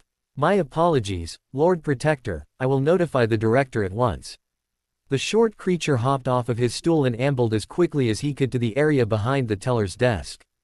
Harry could just make out the words as the teller explained to the floor manager just who had walked into the bank and who they were requesting to meet. Harry could see the floor manager strain his neck to look around the teller to confirm the bank customer's identity. Harry smiled cheekily and waved slightly, figuring that would be even more disconcerting to the goblins. The floor manager started to raise his hand to wave back and then sneered and slammed his hand down on his desk. He spoke quickly in gobbledygook to the teller and then he himself ambled as quickly as his short legs could carry him down a back hallway. Meanwhile the teller returned to Harry and apologized for the delay. "I am sure that Director Ragnarok will be more than happy to see you, Lord Protector." Harry just smiled back and then added, "By the way, it is just Lord Potter now, as I no longer have the title of Lord Protector. I'm sure the next edition of the Daily Prophet will try to fill in any details for you." The goblin nodded slightly and turned to lead the way to the director's office. Upon entering the director's office, an older goblin with little hair but bright eyes and a vicious smile stood up from behind his desk and greeted Harry brightly. "Lord Potter," said the goblin with a grin, "it is good to see you again. It has been too long since we have met." Harry smiled in return, "It is good to see you again, my friend. What can I do for you today?" "This visit is most unexpected," stated Ragnarok, "but then considering that your announcement to your own Ministry of Magic today is probably what has precipitated your visit, I would surmise this is more than a mere social call." The goblin's grin did not waver, which to someone not used to dealing with their race could be quite disconcerting. Harry raised an eyebrow. "So, the news of my announcement travels quite fast it seems." Ragnarok laughed slightly and then he replied, "News that is truly noteworthy has a way of finding its way to my ears." Harry laughed in return. "Well, my friend, there is a matter which I need some help with. Actually, some real estate issues. The goblins have ensured the safety and secrecy of the few Potter land holdings which survived the first Wizarding War with the Half-Blood Riddle." Ragnarok interrupted Harry, "Excuse me, but to clarify we have managed the Potter and the Black family holdings." Harry smiled, "Of course you have, my friend. And you have personally watched over my other financial holdings, and for all of that I am most appreciative. However, at this time I have a property which I no longer have any use of, and I would rather never see again." Ragnar nodded in understanding. Your little island fortress, I presume, is the property of which you speak. Harry nodded his agreement. Most perceptive, my friend, however I am not sure who would be in the market for such a god-forsaken rock. But then again, there may be some who are interested in the ruins for various reasons. Perhaps if there are any dementors roaming the earth, they may enjoy returning to the place they once guarded and consider it a vacation home. So many horrific memories abound there that they could truly relish. Or perhaps the goblins could find some useful minerals to mine from deep within the rocks. Ragnar frowned. It would be a most difficult property to sell, but I will look into this for you, my friend. Now, did you have a specific concern about any of your other properties? Actually, I am looking for a property that I could easily move into soon, that is not easily located and is in a comfortable location, such as one of the manor houses, or perhaps a cottage, answered Harry. Ragnar had a pensive look for a goblin as he considered Harry's request. There may be a few options. I should be able to give you further recommendations within a few days, if that would meet your needs. Harry indicated that it would be fine, and then he left Ragnar with a final comment. I may have some more unusual requests for you in a few days, so if we could plan for a more formal and scheduled meeting, that would be most helpful. The two quickly settled on a date for the following week when Harry would return to see what options Ragnar had for opening up properties for him, and Harry would elaborate on his vague request. The director of the Goblin Bank was intrigued by this request from Lord Potter, as he was often coming up with unusual plans or investment strategies. Ever since the young lord had worked on reparations to Gringotts for the issue of the break into the Lestrange vault and the resulting damages, including the loss of a certain reptilian guardian, Ragnar had found dealings with this human to be entertaining and refreshing compared to the more typical encounters with other wizards. This should continue to be entertaining and profitable, thought the director as he reviewed the listing of properties that the Lord Potter had at his disposal. Harry strolled down Diagon Alley window shopping as he tried to find something to offer as a gift to Jasmine, as he had missed her first 20 birthdays. He wondered how their lives were similar in that he never really knew his father, or his mother for that matter, as he was growing up. While he eventually learned that his parents died trying to save him, and that it was his mother's love for him that truly saved him and helped him eventually to defeat the darkest wizard of the past 50 years or more, his daughter had grown up without any knowledge of her father. Even her mother had nothing she could tell Jasmine about her father, as she had no memories of what had happened. Harry wondered if she grew up hating the unidentified man who had seemingly abandoned her and her mother. Harry considered that he had in fact abandoned both Jasmine and Daphne. He tried to convince himself that he had good reasons for what he did, that he did it to protect them, that he did it out of love for them. But he wondered if his thoughts on the subject would really matter to a young woman who grew up in a world that had no father. Daphne seemed to fully understand and accept what happened.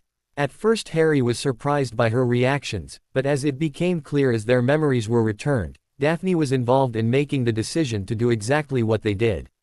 To hide the knowledge that Harry and Daphne ever had a relationship, to hide the knowledge that Harry had a child, from all of the involved parties. Harry then considered that there was one person who knew the truth for the past 20 years. The one person who always was looking out for Harry. The one person who Harry trusted implicitly. Neville Longbottom had come a long way from the meek and mild first year who many thought of as being barely anything more than a squib. Harry would eventually have to find a way to repay Neville for his faithfulness and his trust. But not today, for now he was still trying to figure out what to get for Jasmine. As he wandered throughout Diagon Alley, ignoring those who were pointing and whispering as he walked by, Harry realized that he could not just get something that looked like he was trying to buy her affection. He even realized that he had no idea what sort of things she liked. Did she like Quidditch? Did she like Muggle sports? Did she like flowers or chocolate or bunnies or unicorns? Did she like to dress up and go out with friends? Did she have friends? Harry quickly felt that he was becoming overwhelmed as he thought about all of these unanswered questions. He walked past a magical jewelry store, and he briefly considered a necklace or a bracelet. But again, as he didn't know her, any such idea seemed like it would be grossly inappropriate.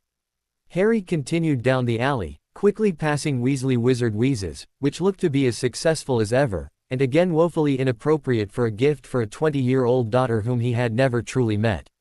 As he passed by quality Quidditch supplies, he briefly eyed the current selection of brooms. He remembered fondly the times he used to browse through the store when he was in school and how he would dream about playing Quidditch and having a fancy broom. He knew he could afford any broom he wanted now, but he realized that he had no real need for a broom at this time. And he really didn't think buying a broom would be the right thing to do, as it seemed a little too much like a muggle parent spoiling a teenager with a new car. Harry noticed Flourish and blots, and he decided he had no idea what kind of books she would like to read. He even realized he had no idea if she even liked to read. Staring at the bookstore reminded him of his best friend from Hogwarts, Hermione, and how she loved books. Harry continued on down Diagon Alley, and he came across Madame Malkin's robes for all occasions. Harry considered getting her something from there, but of course he had no idea what her size would be, or what kind of styles she liked. Besides, he chided himself, clothing also seemed like it would be a little too personal for a daughter who was now 20 years old and he never even knew existed until the day before. So Harry continued down the street and the small crowds who were out and about doing their shopping continued to point and stare and to whisper as he passed by. Harry overheard one witch say to another, "Do you remember all those years ago when he saved us from he who must not be named? What a nice young man to spend all of these years working to keep us all safe." Harry paused when he heard these words, as he often wondered just what the average witch or wizard really thought about him. Did they hate him for his violent methods to eliminate the Death Eaters? Did they hate him for killing people who might have been friends or loved ones? Did they view him as a hero for guaranteeing peace over the past 20 years? Did they fear him for what he had been doing? Did they think he would forcibly take over the ministry? Did they even remember that his parents died saving him when he was still an infant? Did they remember the true stories of what he went through in his fight against Voldemort? Did they even read the articles in the Daily Prophet that actually presented the truth about what he had done? Did they even care? But then he heard those simple words. "What a nice young man." Harry turned to face the older witch who had made the comment. He walked up to her slowly and he noticed that she almost cringed at first when she realized that he was looking at her and then approaching her. Harry then tried to give as friendly a smile as he could manage as he spoke softly to her. "Miss," he said in a tone that indicated respect, "I couldn't help but overhear your words to your friend here. And would just like to say, thank you, for understanding that everything I did over the past couple of decades was to keep people safe. And no, I am not looking for thanks, or for a pat on the back, or another bloody Order of Merlin award. All I ever wanted was for the magical world to be at peace, that people could live their lives without fear of attacks by Death Eaters or other groups. To hear just one person say that they appreciated what I have done for everyone helps." With that, Harry turned and walked away. As he walked up the alley he thought about the woman's first words, "Do you remember?" and he had an idea. Harry headed to a particular shop that he hoped would be able to help him with what he had in mind for Jasmine. Harry arrived at Greengrass Manor a little after 6 that evening, and he hoped he had not arrived too late for supper. He stumbled onto the floor in the main lounge where the flow connection was located. As he stood up and brushed the soot off of his robes, he looked up to see two very beautiful women standing in front of him. He walked up to Daphne and embraced her and gave her a key on her cheek. "You don't know how much I enjoy seeing your face again, your smile, and remembering what we shared all of those years ago," he said sincerely. Then he turned to his daughter, "Jasmine, you luckily received your good looks from your mother, and I am truly sorry that I have not been a part of your life since even before you were born." Jasmine smiled awkwardly at the words of her newly revealed father.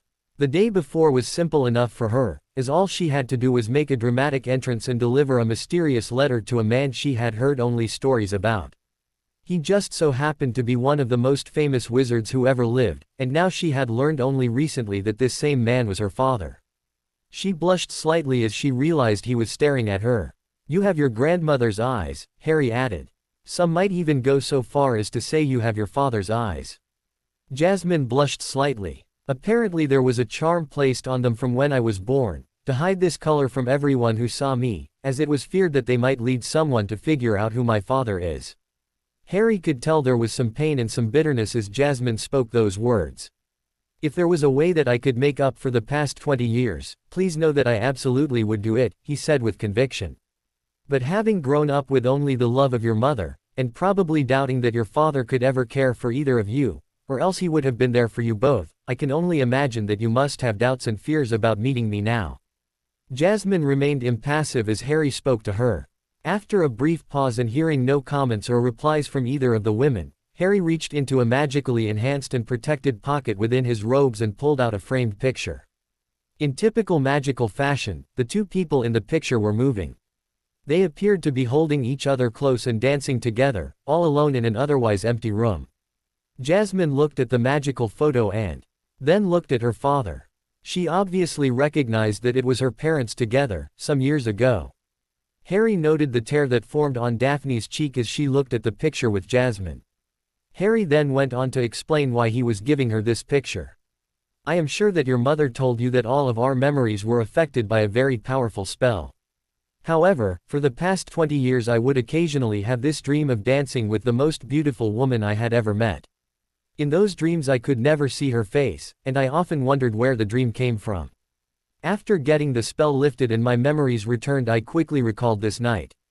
It was the last night your mother and I spent together before my friend cast the spell that would make me forget your mother and you, for we knew you were on the way.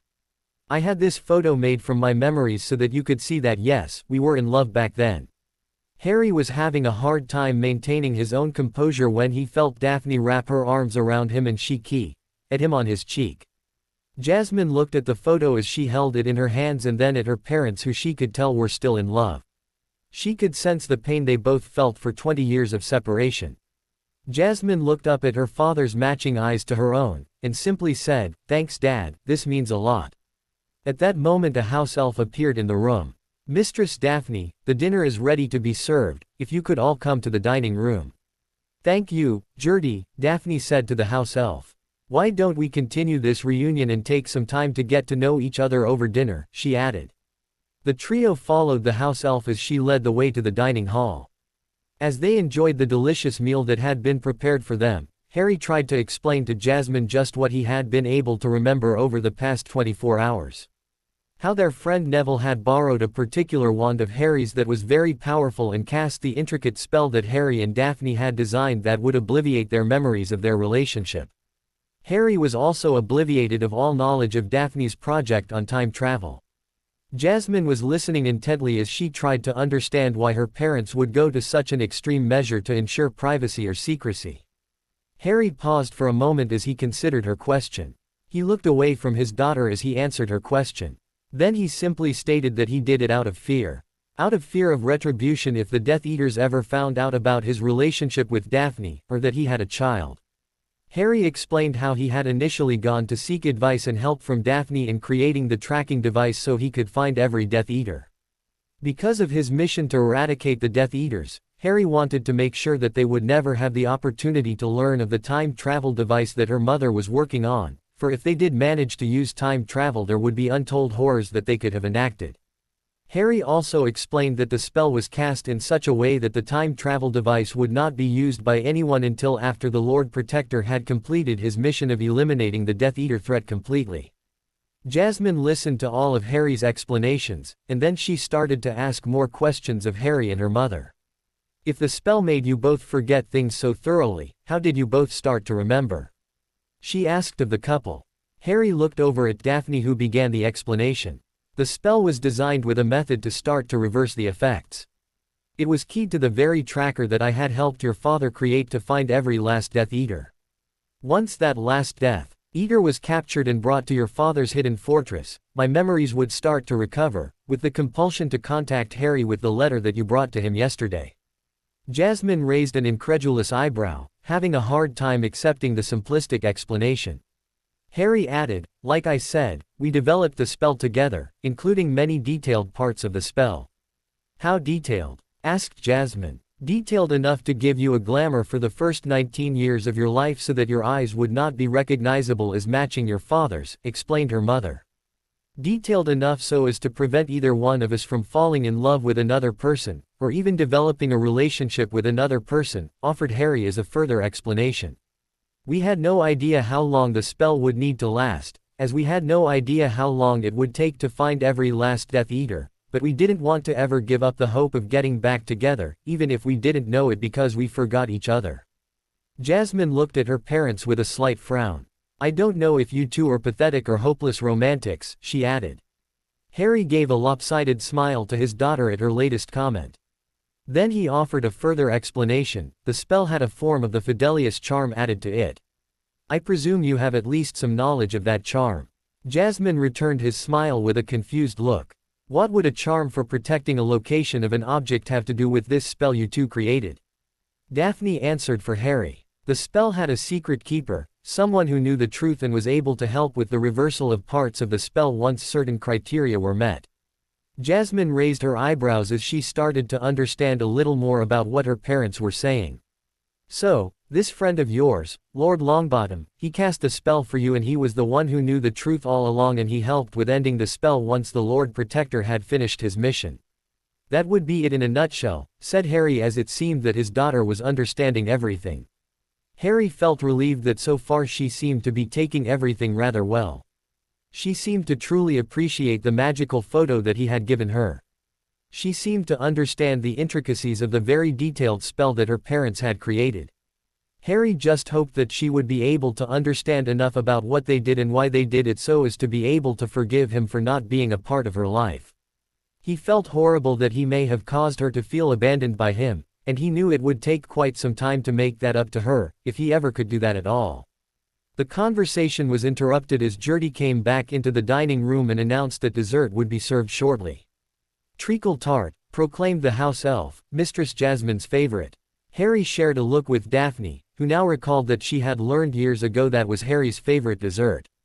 As the tart was brought out to the dining room, Jasmine looked over at her father and Harry could easily discern that she seemed to be struggling with something. He decided to ask her what was troubling her. Jasmine looked between her father and her mother, and then she took a deep breath. I understand what you did with the spell and the memories and all that. I understand you did that to protect Mum and me from the Death Eaters. What I don't understand, however, is why. Why did you have to go to such lengths? Why did you have to do the things you did? What could possibly motivate someone to become such a cold-blooded killer and wipe out entire families? Harry put down his fork and looked first to Daphne and then to Jasmine. He noted that Daphne's eyes were watering with tears. Harry spoke softly but clearly. This may take a little while, and you may not want to hear all of it, but it needs to be said. He then looked at his daughter and tried to force a smile and then he continued, before I met your mother, that is before we really met through her work at the Department of Mysteries, I had been engaged to another witch. What I am about to show you is the same memories that I showed to the Ministry over 20 years ago when the Lord Protector was created. Harry paused and withdrew a small box from within his robes.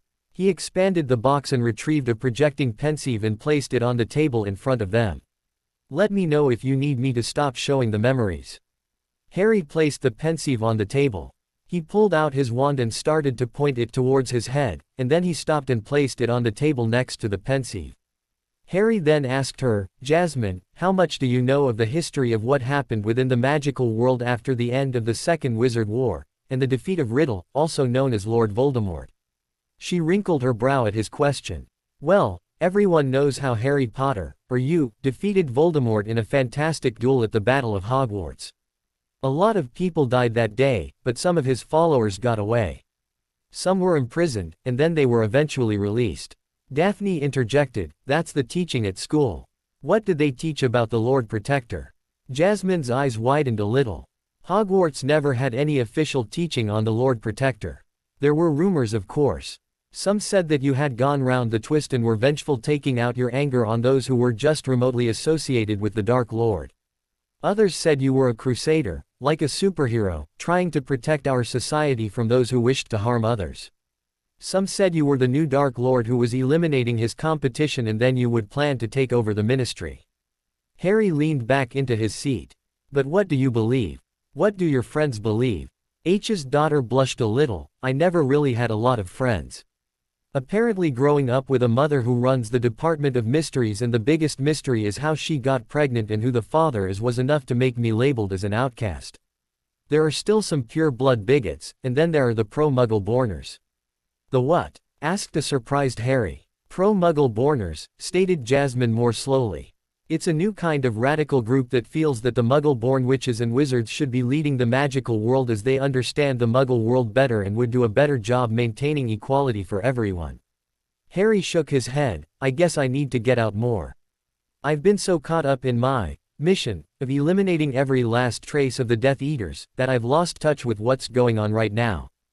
Jasmine stifled a laugh at that. The pro-Muggle-borners looked to the Lord Protector as justification for their movement. With your need to eliminate such a radical group as the Death Eaters that showed that the pure bloods can't be trusted with power. They point to the Muggle-born Registration Act and the associated atrocities as another example of the tyranny of the pure bloods. You know, Dad, I'm not sure if you made this world better or worse with what you've done. Harry considered his daughter's comments. Then he added thoughtfully, your assessment is fair enough. But back to my original question, what do you know about the 12 years between the end of the Second War and the establishment of the Lord Protector? Jasmine frowned as she worried she really didn't know enough about that, and Daphne realized that she maybe didn't teach enough of their society's recent history to their daughter. I know that the first minister after the war, Kingsley Shacklebolt, stepped down after about 4 years. There were rumors that he may have been forced to step down. Then they had the Muggle-born elected minister. What was his name? Oh yeah, Mortimer Leach. His father had been the first Muggle-born minister. That was when the Muggle-born wizards and witches decided to show leniency on the convicted Death Eaters and their sympathizers as a show of compassion and an effort for, what did they call it again, magical unity. Harry nodded as she had the basic facts correct. That was when the attacks started up again, added Harry. The attacks were staged to look like accidents. The Weasleys' home, the Burrow, had been rebuilt after the war. But the investigation into the explosion that took the life of Arthur, Molly and Percy, who had been visiting that night, was that it was due to one of Mr. Weasley's Muggle artifacts blowing up after he was playing with it. The deaths of Bill Weasley and his wife Fleur and their daughter were due to a horrible storm that caused a wave to wash away Shell Cottage. Supposedly there was no trace of magic in the area. The others, Harry paused as he tried to constrain his emotions, there were too many accidents. They all seemed to happen only to people who fought with the Order of the Phoenix, those who fought alongside me at the Battle of Hogwarts. Harry's words ended and there was an uncomfortable silence in the room. Daphne reached out and grasped his hand to try and comfort him, as she knew that the memories he was about to share with their daughter were unpleasant at best. Harry squeezed her hand back and then he picked up his wand and withdrew the memories he intended to show to the two of them. He took the silvery tendrils of light and deposited them into the pensieve. This will not be fun, he added, so whenever you are ready, let me know, and we can dive right in. Also, if it gets to be too much, then just say so and we will stop. With that the three of them dove into the pensieve. As they arrived in the memory, there was a gray mist everywhere, and they still couldn't see anything. Harry spoke softly, as he explained the situation. On this night, I had just spent a pleasant evening with my fiancée, Ginny Weasley. We had apparated back to Potter Manor, which I had recently discovered from reviewing all of my family's accounts with the goblins. The scene will begin with our arriving at the manor. The gray mist cleared and they saw the young couple arriving in front of the manor. They took a step towards the front doors and then Harry stopped. Harry started to turn around, clearly having a feeling of something being amiss. Then there was an explosion as the front of the manor burst out with a ball of flame towards the two. Harry reflexively pushed Ginny behind him and silently cast a Protega shield over them. The sound of the explosion was fading and before Harry or Ginny could say anything there were suddenly multiple red beams of light heading towards the two of them from all around. Then without a sound the two collapsed onto the ground. The gray mist gathered again and Harry noted that Daphne was holding onto Jasmine. Daphne had heard the story, but she had never seen the memories like this. The mist cleared and they saw that Harry was manacled to a stone wall. It looked as though he had been physically beaten. He started to shake his head slightly and then he gazed around the room as his eyes fluttered open. Bloody hell, he croaked out. Then his gaze turned sharply to his right, where he saw chained to a table the still unconscious form of Ginny. She did not look to be as abused as he had been. Then a voice broke the quiet of the dimly lit room. "Oh, this won't do at all, we really must have more light down here," spoke the deep voice with a sadistic glee. With a wave of his hand magical torches lit up around the room and everyone could see there was a group of about 8 people wearing black hooded robes and Death Eater masks. It's about time we had a little reunion, don't you think? Questioned the man as he approached Harry. Perhaps I should introduce myself to you, as I don't think we have ever formally met. Augustus Rookwood at your service. He reached his hand out as to offer to shake Harry's hand, then he pulled it back. Oh, sorry about that, I see you're a little preoccupied to shake my hand. Well, no offense taken then. The smug Death Eater smiled wickedly at Harry. You know, I often wondered just why you were so hard to kill. After all, the Dark Lord was unable to do it, I forgot how many times. But you didn't seem so hard to catch. Perhaps you're getting soft. Or maybe it's just because there is no prophecy predicting whether I can kill you or not. Rookwood spun around and gestured to the others in the room and then turned to face Harry. I am sorry for my lack of manners, Mr. Potter, perhaps I should introduce my guests here to you. Turning back to the Death Eaters, he continued, come now, we're among friends here, take off your masks, let him see you all. We have nothing to hide from our dear friend Harry. His sarcasm dripped from his voice like syrup flowing over a stack of pancakes. The group all stepped forward and removed their masks. Harry obviously recognized a few of the faces. Rookwood chastised his followers, now, let's not be rude to our guest. Introduce yourselves to the young men, just in case he does recognize those whom he condemned to years in prison, or outright attacked. A large man with a beefy face that seemed vaguely familiar to Harry stepped forward. Vincent Crabbe Sr., grunted the man as he introduced himself with a sneer. It's your fault that my son died at Hogwarts, and I will see retribution paid for what you did. The young woman with a pug-shaped face stepped forward while a gentleman with a similar face stepped up behind her. You already know me, Potter, and you will suffer for what you did to my friends and family that night.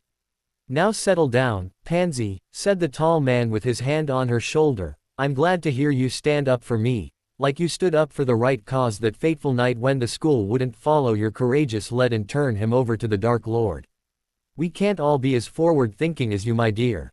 Then he turned to look at Harry and stared him down with a harsh glare.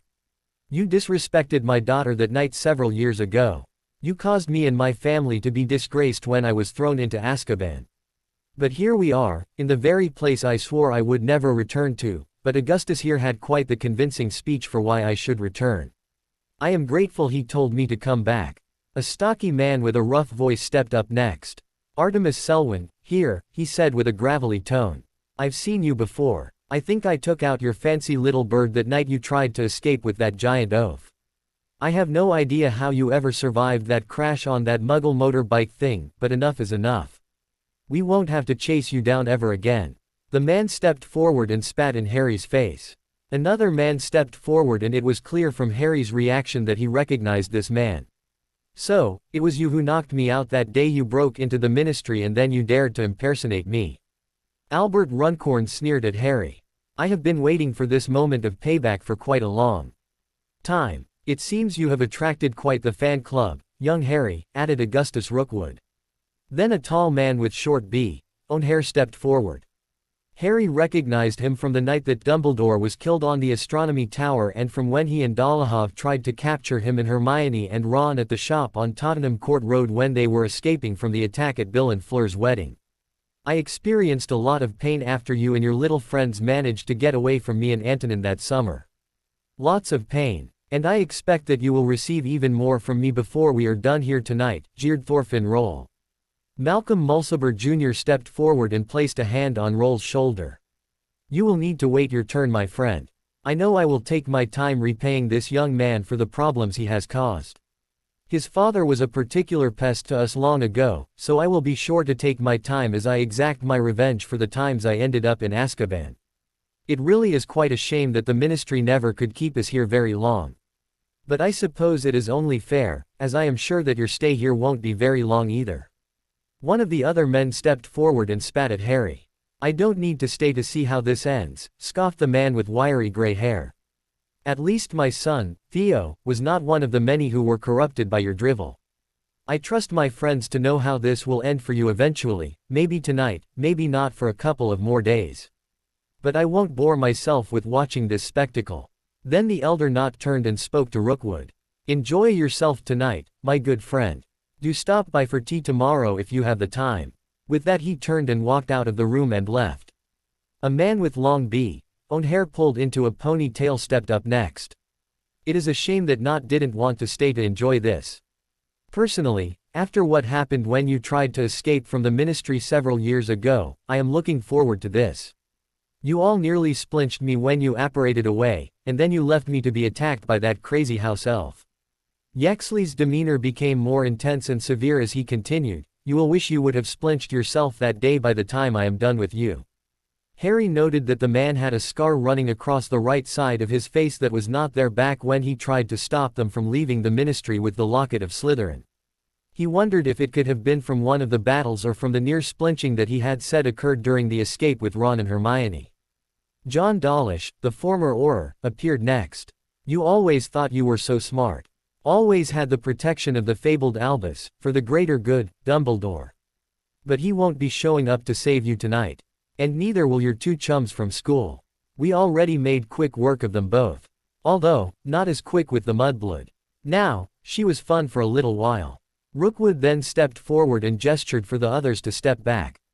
These friends of yours, my dear young Harry, have all spent much too much time on this very rock, and some of that was due to your direct efforts, continued Rookwood with a note of concern in his voice.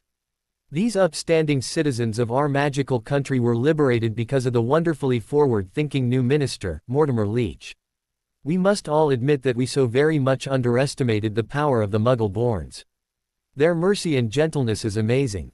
Why, they're deciding that for the betterment of our land those who were accused of spreading hatred and dissent should be freed and not punished for blindly following such a charismatic leader as Tom Riddle was a stroke of genius. Yes, we all have heard your stories of how Lord Voldemort was really a half-blood pretender. And for your exposing him and defeating him, we must be in your debt. For that favor, you have earned the right to live just a little longer now. He conjured a chair in front of Harry and he sat himself down. By now you've probably realized that there is no hope for your escape. Yes, those are magic-inhibiting manacles holding you tight. It was awful generous of Dawlish to bring those with him tonight. So, while I have heard stories of your abilities with wandless magic that should not be a problem here. And as you were told, we do not need to worry about anyone coming to rescue you tonight. No one knows you're here. Those who helped us locate Potter Manor and break down the wards have already been disposed of, so there is no one else who could ever tell anyone where you are. No one will even consider looking for you for probably a day or two. Besides, who is there left to look for you now anyways? The man sat back in the chair and let those words sink in for a moment. Your mate, your on-again off-again friend, Weasley, he was the easiest. Yaxley and Mulciber here just went outside of that pitiful excuse for a shop on Diagon Alley and started hurling insults at him. The young man was so predictable, so hot-tempered, that he came out throwing spells left and right. It was so easy to make it all look like self-defense to any of the bystanders. Of course, by the time he was torn apart by the bludgeoning hexes the Aurors hadn't arrived yet. And Yaxley and Mulciber were gone. It all happened so fast that the witnesses seemed to only remember that your friend came out yelling at everyone and attacked two men, who simply defended themselves. Harry remained silent as anger burned in his eyes and he struggled against the manacles that held him tight. My friend, I must remind you, that it is absolutely pointless for you to struggle against those manacles. No sense hurting yourself before we take the opportunity to cause you more pain than you can imagine. Harry stifled the response of telling them he could imagine quite a bit of pain, having experienced the Cruciatus curse from Voldemort on multiple occasions, in addition to having the former Dark Lord try and possess him. Now, continued Rookwood, the little mudblood by .ch was more fun to take down. She thought she was so smart, smarter than any pure blood. She wasn't smart enough to figure out that her magic was weak from her own mudblood impurity. Just playing off of her misplaced sense of superiority was such a simple thing to do. We soon arranged a series of correspondence with her from a mysterious witch who was studying a supposed association between magical strength and family heritage. By sharing bits of supposed research with her and then eventually requesting a meeting, it was so easy to get her to fall into the trap. I think all of these fine men here enjoyed the chance to show her just what a mud-blood whore was good for. Once they all had their fun, it was just a simple matter of slitting her throat to let the worthless muddied blood spill onto the ground. leaving her body to rot in front of the remains of the rubble of the pathetic excuse for a home that her boyfriend's family called a home was just to make sure that her carcass wouldn't be found near any respectable witches or wizards. Harry was seething with anger, still fighting at the manacles. While observing all of this, Daphne had gone to stand next to Harry and had embraced him while she hid her face in his shoulder at some of the scenes and with some of the stories. Jasmine was crying as she watched this. She looked up to her father as she asked, "There is more to this?" These animals just continued. Harry steeled himself before he responded. "They haven't really begun to do anything, yet," came his words in a hushed tone. Rookwood stood up to stretch a little and he turned to speak to his friends. "Why don't you all make sure you have anything for our next round of entertainment while I tell some more stories to our honored guest here? The blood traitor by .ch should be waking up soon from her last beating." He then turned to face Harry once again. "Would you like to hear how we trapped the Weasley parents and their pitifully inept son Percy in that eyesore of a home they called the Burrow?" He began again in his taunting of Harry. "How we easily enchanted some of the ridiculous Muggle contraptions that Mr. Weasley had hidden in his shed so that they would cause a fire and then an explosion. Or how we all stayed to make sure that no one left and then we removed any traces of the wards that kept everyone locked inside of the house. We decided not to wait around for any magical authorities to show up, but we already knew what we would find. Dawlish still has connections within the DMLE, it made it so much easier to set this all up." Tears were streaming down Harry's face as he again struggled against the manacles. Rookwood's face turned to an evil leer as he continued, "Are sending those giant waves to destroy a little cottage along the coast. Of course, we had made sure that the curse breaker and the Vila whore of a wife and the mongrel child had no way to escape. A wizard who allows himself to work for goblins deserves death anyways. One who sullied himself routinely with a subhuman creature on such a regular basis, taking her as his wife, and not just using her as his concubine, well, that just disgraced his magical core even more. He forced our hands by his own actions. He betrayed his magical heritage." Their screams as they were crushed in the rubble and the flood were music to our ears. "I can share these memories with you if you would like, the imagery is breathtaking."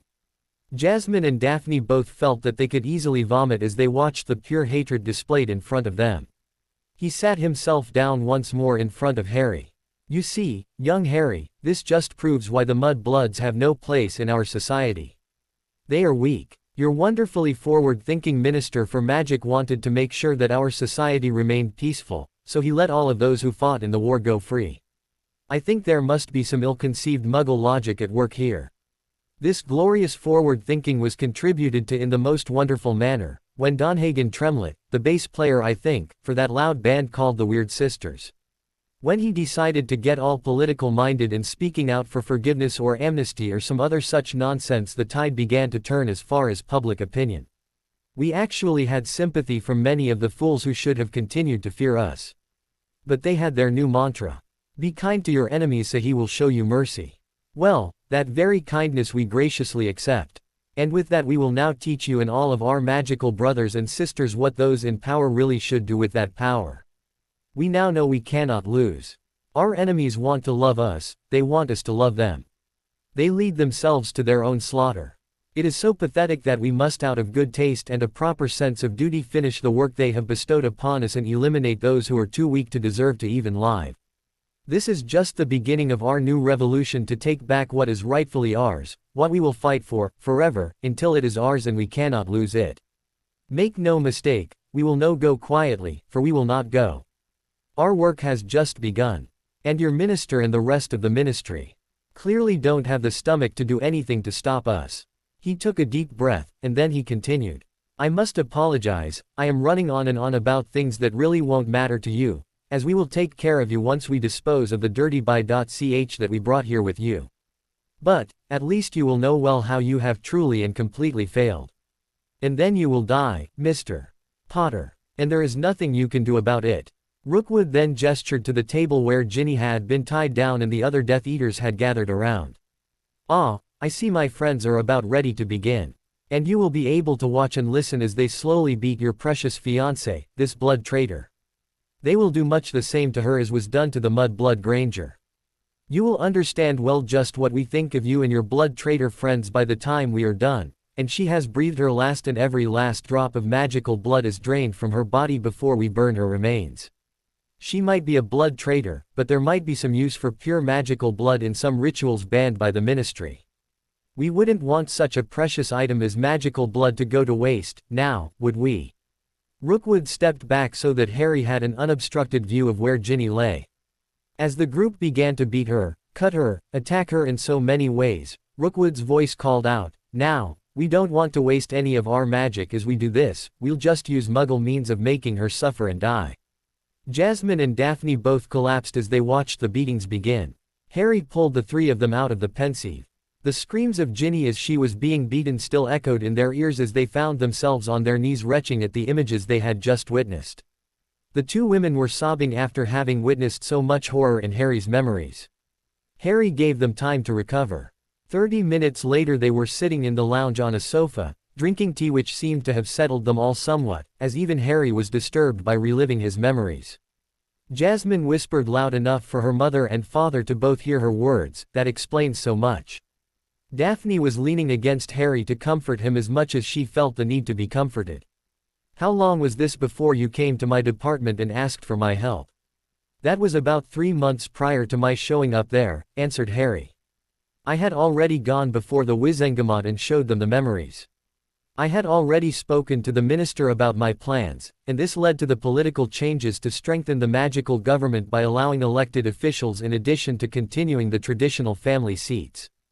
By following the lead of the Muggle government when they created their own House of Lords and House of Commons, we were able to secure both historical tradition and introduce modernization into our government." Jasmine considered her father's words. "But with a little medieval twist of adding a one-man judge, jury and executioner. The Lord Protector was a one-man gardener to prune a diseased branch that threatened to kill the whole vine. Those who espoused the extreme views you have just heard were all clearly marked. They had already acted as their own judge and jury by taking Riddle's dark mark." Harry let his words sink in for a few minutes before he continued. "They condemned themselves with what Rookwood told me that night. You heard his words. You saw their actions. I could do nothing more and nothing less than what I have done." Daphne took Harry's hand in hers, and then she asked quietly, "But, in the last memory you showed us, you were manacled to the wall. You had your magic blocked. How the bloody hell did you escape from them?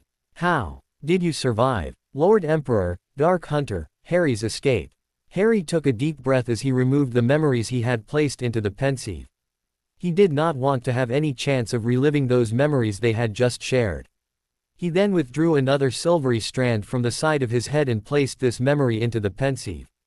"This will not be a pleasant experience, but it just might be less ghastly than what you have already witnessed," said Harry, his demeanor tense, and his tone somber. He reached his hands out to the two women sitting at the table with him. "Take my hands and we shall dive into the fray, as it were, one more time." The gray mist started to clear and they all saw Harry still manacled to the wall. Tears were streaming down his face, and blood was dripping from his wrists from fighting the bonds that held him tight. Daphne and Jasmine realized that Harry had added to this memory as they could occasionally hear the thoughts that were running through Harry's mind at the time he was chained to the wall. Augustus Rookwood turned away from the dead body of Ginevra Weasley, pale from having bled out from the multiple stabs and cuts, bruised in places from the beatings the animals who called themselves Death Eaters had given her. The group seemed to be in a state of euphoria after committing unspeakable acts of depravity, and the smile on Rookwood's face seemed most disconcerting as he walked up to Harry. "You have seen that we can and will do what we want. You have heard all that we have done to you and your so-called friends. You have no one left, and you are powerless to stop us," he exclaimed. Harry's thoughts echoed around the memory. Has he been watching too many villains in bad Muggle movies? Rookwood laughed at Harry's condition. "You are powerless, my boy, and now you can hang there, knowing that any moment we will exact our final revenge on you for all that you have done. Oh, it will not be quick, that would be too kind. It will not be too soon, so much better to make you suffer as you wonder when your end will come. You will be begging us to release your soul before too long." Rookwood then turned away to talk among his friends who were cleaning themselves up from the mess of splattered blood and bodily fluids after they had completely defiled the body of the young woman. Pansy Parkinson was carrying a container in which all of Ginny's spilled blood had been collected. Harry's thoughts and emotions could be heard by the trio in the pensive watching the memories. They could feel Harry's remorse and guilt over failing his fiancée, his friends. They felt his rage and anger grow at having been forced to first listen to the tough ways his friends had been murdered and then having to watch the depravity as they assaulted Ginny. He felt ashamed for allowing them to be captured so easily and not being able to do anything about what had happened. They felt his desire to protect those who had already died, and those who were at risk of attack, knowing that the Death Eaters now had no fear of retribution. Harry considered that his failure to protect his friends could lead to a new evil that might grow unchecked. Harry felt his hatred for the Death Eaters grow, and his love and desire to protect those who knew not what harm might befall them. Harry felt he needed to do something, that somehow he was responsible for everything that was still happening in the twisted magical world. Harry concentrated on the idea of his own responsibility. Harry prayed for strength. Harry prayed for the power to stop the evil that these people were planning. Then he started to feel a strength growing inside of him. At first he could not understand what was happening. Magic was being absorbed by his core, from the very rocks of Azkaban around him, from the magic-inhibiting manacles on his wrists, from the earth beneath them, and even from the other people in the room. The magical torches in the room all started to dim. Crabbe noticed the dimming of the lights and panicked. "Bloody hell, something's wrong here," he called out, and then he immediately apparated away. Yexley sneered, "Bloody coward." Dawlish stepped away from the table where Ginny's body lay, and he looked over at Harry chained to the wall. He noted Harry's eyes starting to glow green and then he stuttered, maybe Crabbe had the right idea. Then he disapparated as well. Mulciber looked around the room and was surprised that anyone was acting afraid. "Yexley's right, they're all acting like cowards. Let's just kill the half-blood bastard now and be done with it." Rookwood tried to keep everyone calm. "What's the matter? Just a little accidental magic," as the poor thing desperately tries to save himself. A final act of defiance from a man who can see all too clearly that his situation is beyond hopeless. He then took several steps closer to Harry, and then he reached out and grasped the imprisoned man by his face. "You do know that, don't you, Potter? There is no one who can save you now. There is nothing you can do. I hold your very life in my hands." Harry managed to spit at Rookwood through his contorted face and lips. Then a sudden surge of power rushed into Harry and the manacles on his hands shattered. The resulting magical explosion blinded everyone in the room and caused Rookwood to fall backwards. Yexley was the only person to not trip in response to the explosion and quickly drew his wand and cast a bludgeoning hex at Harry. The curse hit him square on the chest, but it seemed to just be absorbed into Harry. Harry screamed, but everyone in the room sensed it was not out of pain, but anger. That anger was turned into vengeance. A blue light emerged from Harry's hands and shot out at several of the wizards in front of him. The effect was that of a silently cast expulso curse that caused the unfortunate wizards who were blasted to explode. Somehow Rookwood had managed to avoid the blast, but Mulciber, Selwyn and Parkinson were all decimated by the spell. Yexley and Roll both had their wands out and started casting spells at the now freed wizard. With his left hand, Harry casted a shield spell silently and it immediately absorbed every spell cast in Harry's direction, and the shield appeared to grow stronger as it absorbed the magical energy. Then another blast of blue energy came shooting from Harry's right hand, catching both Yaxley and Roll, who exploded just like the previous three men. Runcorn tried to apparate away as he saw the destruction around him, but Harry sent another spell his way and a red beam of energy hit him, causing him to splinch and leave the lower half of his body behind. Harry quickly wondered where Runcorn's upper body would end up and just who might discover the mess. Harry noted that now he was left to face only Augustus Rookwood and Pansy Parkinson. Rookwood looked at the destruction around him in shock, having never seen anything like it at all before. Pansy, however, was furious to have seen her father die at the hands of the half-blood jerk who she recalled as being nothing but a pain back in their school days at Hogwarts.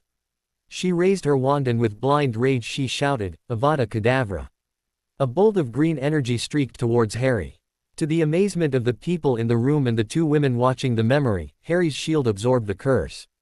An orange beam of energy shot back from the shield and engulfed Pansy in a ball of flame. She screamed only for an instant. Augustus Rookwood just stared agape at the smoldering cloud where Pansy had been just a moment before. He then turned to face his former captive, and held his wand in front of him but pointing at the floor about halfway between them.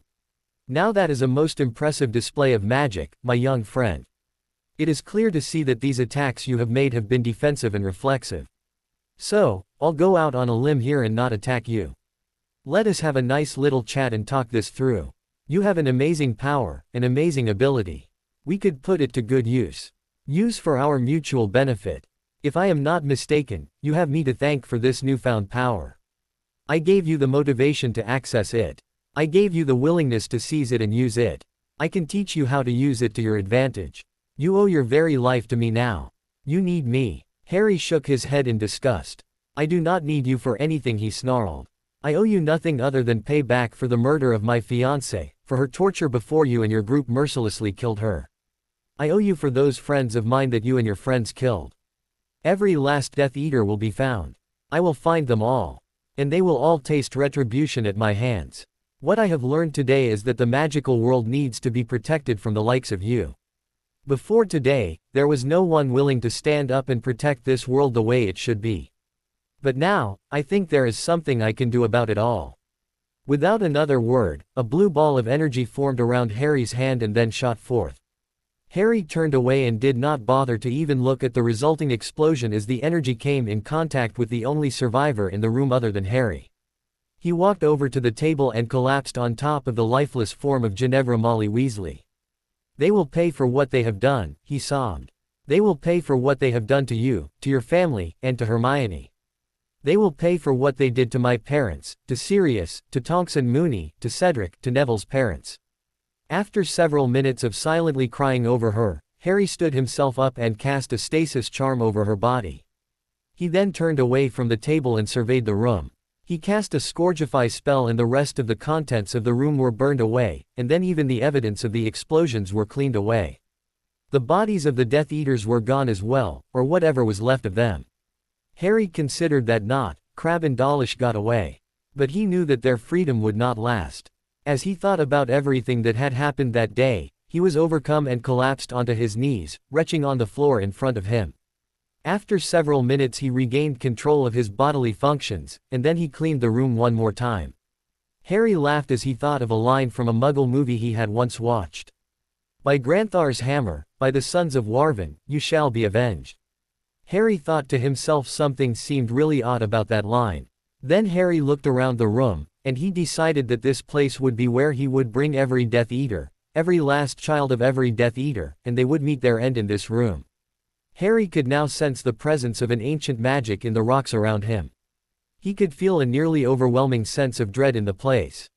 He considered it to be part of the mystique of what was once a formidable magical prison. A prison that had only 2 people escaped from it, not counting the times that Tom Riddle forcibly freed his servants. A prison that no longer existed. Harry walked out of the chamber he was in and found a very large room that was essentially an empty hall, even larger than the Great Hall at Hogwarts. He then began to explore the rest of the ruins of the former prison. As he completed his survey of the building and the grounds he thought to himself, the hunt will begin soon. And it will end here for them. Whatever it takes, I will find a way to hunt them down, all of them. Harry was relaxing on a sofa after sharing a wonderful meal with Hannah and Neville. Daphne was sitting next to him, and they were holding hands, enjoying each other's company as they were getting to know each other again after their 20 years of self-imposed separation. Jasmine was sitting across from her parents as she shifted in her seat, feeling a little uncomfortable watching her mother being so close to this man who, despite being her father, was mostly a complete stranger to her even after having met him just last week. Hannah brought out tea for everyone and Neville sat down in a chair in between Jasmine and her parents. Harry looked at his cup of tea and then he arose from the couch. "I'm not used to proposing a toast with a cup of tea," commented Harry as he stared into the bottom of his cup. Then he looked up at everyone and went to lift his cup as he turned to face Neville. Harry was about to continue when Neville stood up and held out his hand as an indication that he was interrupting Harry. "A toast?" he questioned. "Well, we can do better than a nice hot cup of tea." With a wave of his hand he banished the teacups all into the kitchen. There came a sudden crash from the direction of the kitchen, followed by a gasp and a scream from a couple of house elves. "Sorry about that, Hannah," added Neville sheepishly, while his wife merely looked down at her feet and shook her head. "Where was I?" asked Neville rhetorically. "Oh, Yes, perhaps some fine brandy would go better for a toast. A moment later a house elf appeared with a platter with a bottle of brandy and 5 snifters. The house elf glared at Neville and then he poured everyone a glass. Once the 5 people all had their glasses, Harry again lifted his and began his toast. To Neville, my dear friend, he began with a huge grin. You have been by my side since we went to the Department of Mysteries together at the end of our 5th year at Hogwarts. You have been my trusted ally throughout the past 20 years, supporting me in everything. But most importantly, you kept my most precious secrets safe, he continued with a nod towards Daphne and Jasmine, and even helped orchestrate bringing them back to me, and returning our memories to both Daphne and me. You have been more than a friend, you have been my brother, my most trusted helper. And you and your lovely wife have had to put up with me and my boorish visits for the past couple of decades. Thank you, Hannah, for your continuous hospitality and for allowing your husband to join me on occasion for some of the adventures or outings we have had over the years. I owe so much to the two of you that I know that there is no way I could ever begin to repay you, said Harry as he finished his toast.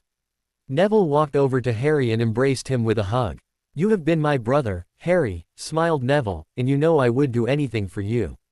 You alone had faith in me, even before we went to the Department of Mysteries that night at the end of our 5th year. I'll always be there for you, mate. Harry returned the smile. Then he looked at his wife and his daughter. I only wish there was some way that I could have known you all of your life, that I could have been there to be your father, your dad. Daphne looked away from Harry as Jasmine simply smiled in response. It's enough for me to know that I have a dad, that you didn't really abandon Mum and me, that what you did was to protect me, to protect us both. Harry shook his head. No, that's not enough. I should have found a way to do more. Hannah noticed Daphne's avoidance of looking at Harry.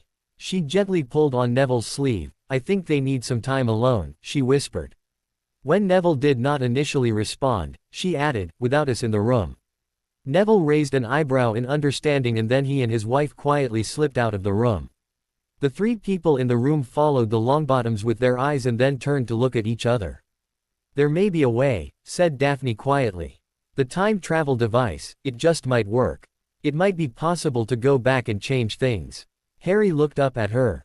I know you said you had finally finished the device, and I know we talked about this before. But is it worth the risk? What if we change the wrong things? Daphne laughed. Oh, now the Gryffindor golden boy gets a conscience and actually thinks before leaping into something. Where were these fears of doing the wrong thing when you attacked a troll or a professor when you were a first year? Where was this worry when you faced a basilisk? Where were these concerns when you faced down Riddle how many times? Harry furrowed his brow as he thought about all that Daphne had said, and then he looked at Jasmine. You two should know that I would risk anything and everything for you. But what if something happens and we don't arrange for us to be together as a family? Daphne sighed loudly. If we go back in time, there are so many questions about what would happen. Would you end up together with Ginny again? How do we get our younger selves together in the first place if we change things? Are you going to change the war? Save everyone this time. What if you and I don't get together? What becomes of Jasmine then? Harry scoffed. You're the director of the Department of Mysteries, don't you have any of these answers? Don't be a prat, Harry, commented Daphne. It's the Department of Mysteries, not the Department of Answers. Jasmine interrupted. You two are getting along like an old married couple and you've only been together again for less than 2 weeks. Obviously Mum doesn't have all of the answers. So we will have to figure out just how we're going to do this. Daphne and Harry both turned to face her. What do you mean we? Asked Daphne. If you two go back in time, and you change the timeline, I'm not willing to take the chance that I might just be obliterated out of existence. Exclaimed the young woman. And don't you think you can tell me I'm not going back in time with you, Mum? I am an adult. If you two are going to possibly mess with my birth and my family, I think I have a right to be involved. Besides, any time travel must of necessity create its own paradox. That paradox will keep me alive even if you change things about my birth. That makes absolutely no sense, commented Harry. Like time travel does, snapped Jasmine. To a muggle, waving your little wooden stick around and saying silly Latin phrases to make things fly in the air or change a matchstick into a needle doesn't make any sense either, but we all have done that. So don't start lecturing me about what does and doesn't make sense. Jasmine leaned back into the chair she was sitting on and folding her arms across her chest. Well, she does have a point, commented Daphne. Harry stuttered, trying to respond. As he was unable to make any intelligible sounds, Daphne continued, we should talk about this more after we get home. And you obviously have not had any opportunity to take parenting lessons. Our daughter is an adult and quite adept at using magic. She is not a child, she is not incapable of making her own decisions. At Daphne's family manor the next day, Harry and the Greengrass ladies were relaxing over lunch and discussing their options. So, you're actually planning on traveling back in time, eliminating the Death Eaters all over again, and taking out Riddle earlier than before, commented Jasmine. Eliminating the Death Eaters, yes, explained Harry, but I do not plan on going to the extremes that I have over the past 20 years. By eliminating the Death Eater threat and Tom Riddle himself, then we should be able to avoid the problems that lead to my taking on the role of the Lord Protector in the first place. Daphne considered what Harry had said, and then she stood up and walked out of the room without saying anything further. Harry turned to Jasmine, who shook her head slightly. Did you think about the ramifications about what you just said? If the events of 20 or more years ago change, then what brings you and Mum together? Harry whispered under his breath, bloody hell, and then he got up and chased after Daphne, whom he found walking the gardens in back of the manor. He called after her, but Daphne did not turn to face him but simply paused and waited for him. Gently he grasped her shoulders from behind with his hands. Daphne, I think I must not have been clear in what I meant, or at least I think I see what made you upset. She turned slightly to look at him and he noted the tears on her cheeks. What we can do is save lives. But if we go back in time, we can work on getting together sooner. I don't have to be with Ginny. He took a deep breath as he noted her tears were still flowing freely. I don't want to be with Ginny, I only want to be with you. Harry reached up and gently wiped away the tears from her face. I've missed you, Daphne. I know it sounds stupid, how could I have missed you for 20 years if Neville had obliterated any memory of our relationship? But it's quite simple, at least to me. Once those memories came back, I remembered how much we shared in such a short time. You gave me hope when everything seemed to be lost all those years ago. I remembered how much I loved you and why I would go to the extent I did to protect you, to protect Jasmine. When I realized I spent 20 years without you, I realized that I missed the times we spent together. I missed seeing your face every day, I missed your laugh and your smile, I missed holding you close. I missed everything we did. Daphne leaned her head on his shoulder. I've missed you too, now that I can remember what we had together. But if you, or we, travel back in time, how do we know our younger selves will get together? How can we be sure that if we change some things in the timeline that we don't change too much? How do we protect Jasmine? We start small, answered Harry. We make minor changes, see what happens and then go from there. Deep within the Department of Mysteries, Harry and Daphne were looking over the time travel device. Harry held the item, which looked like an old portable music player, just with several dials on the front. So, this device should function as a temporal port key, and send me back in time to a pre-selected date. The device stays put in this room, he continued. Daphne interrupted, the device stays put in this room or whatever room we use that we can shield from the temporal fluctuations. Harry raised an eyebrow. Wouldn't that create too much magic with an unusual signature? It would draw the attention of the Ministry immediately. Then we obviously have to use it in this room, as the Ministry does not monitor what I do in here, added Daphne. We'll have to have a way to enter and leave this room in the past that will go unnoticed by the Department of Mysteries. Our department has special port keys that can do just that. Harry still had several concerns. But what about using this room in the past? How will you know no one else is in here? Daphne smirked in response. That's actually quite simple. This is the time room. There has been no one doing research on time for years, ever since the sands of time were placed into the time turners. Then, after you destroyed the racks of the remaining time turners, I was the first one assigned to research them.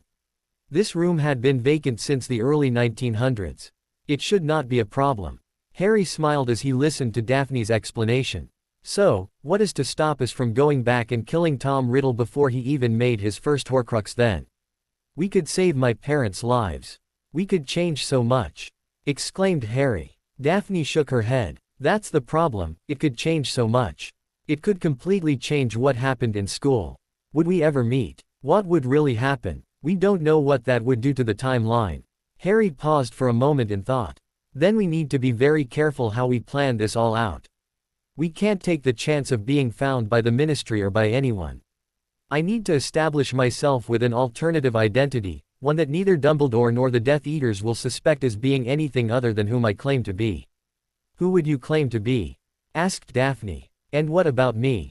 Jasmine. We'll need to have some way for us to travel with you. The easiest way to create a new identity is to do what I do best, replied Harry. Daphne raised an eyebrow at the comment. Oh, and what exactly would you say that you do best? She asked with a slight smirk. Harry grinned back at her.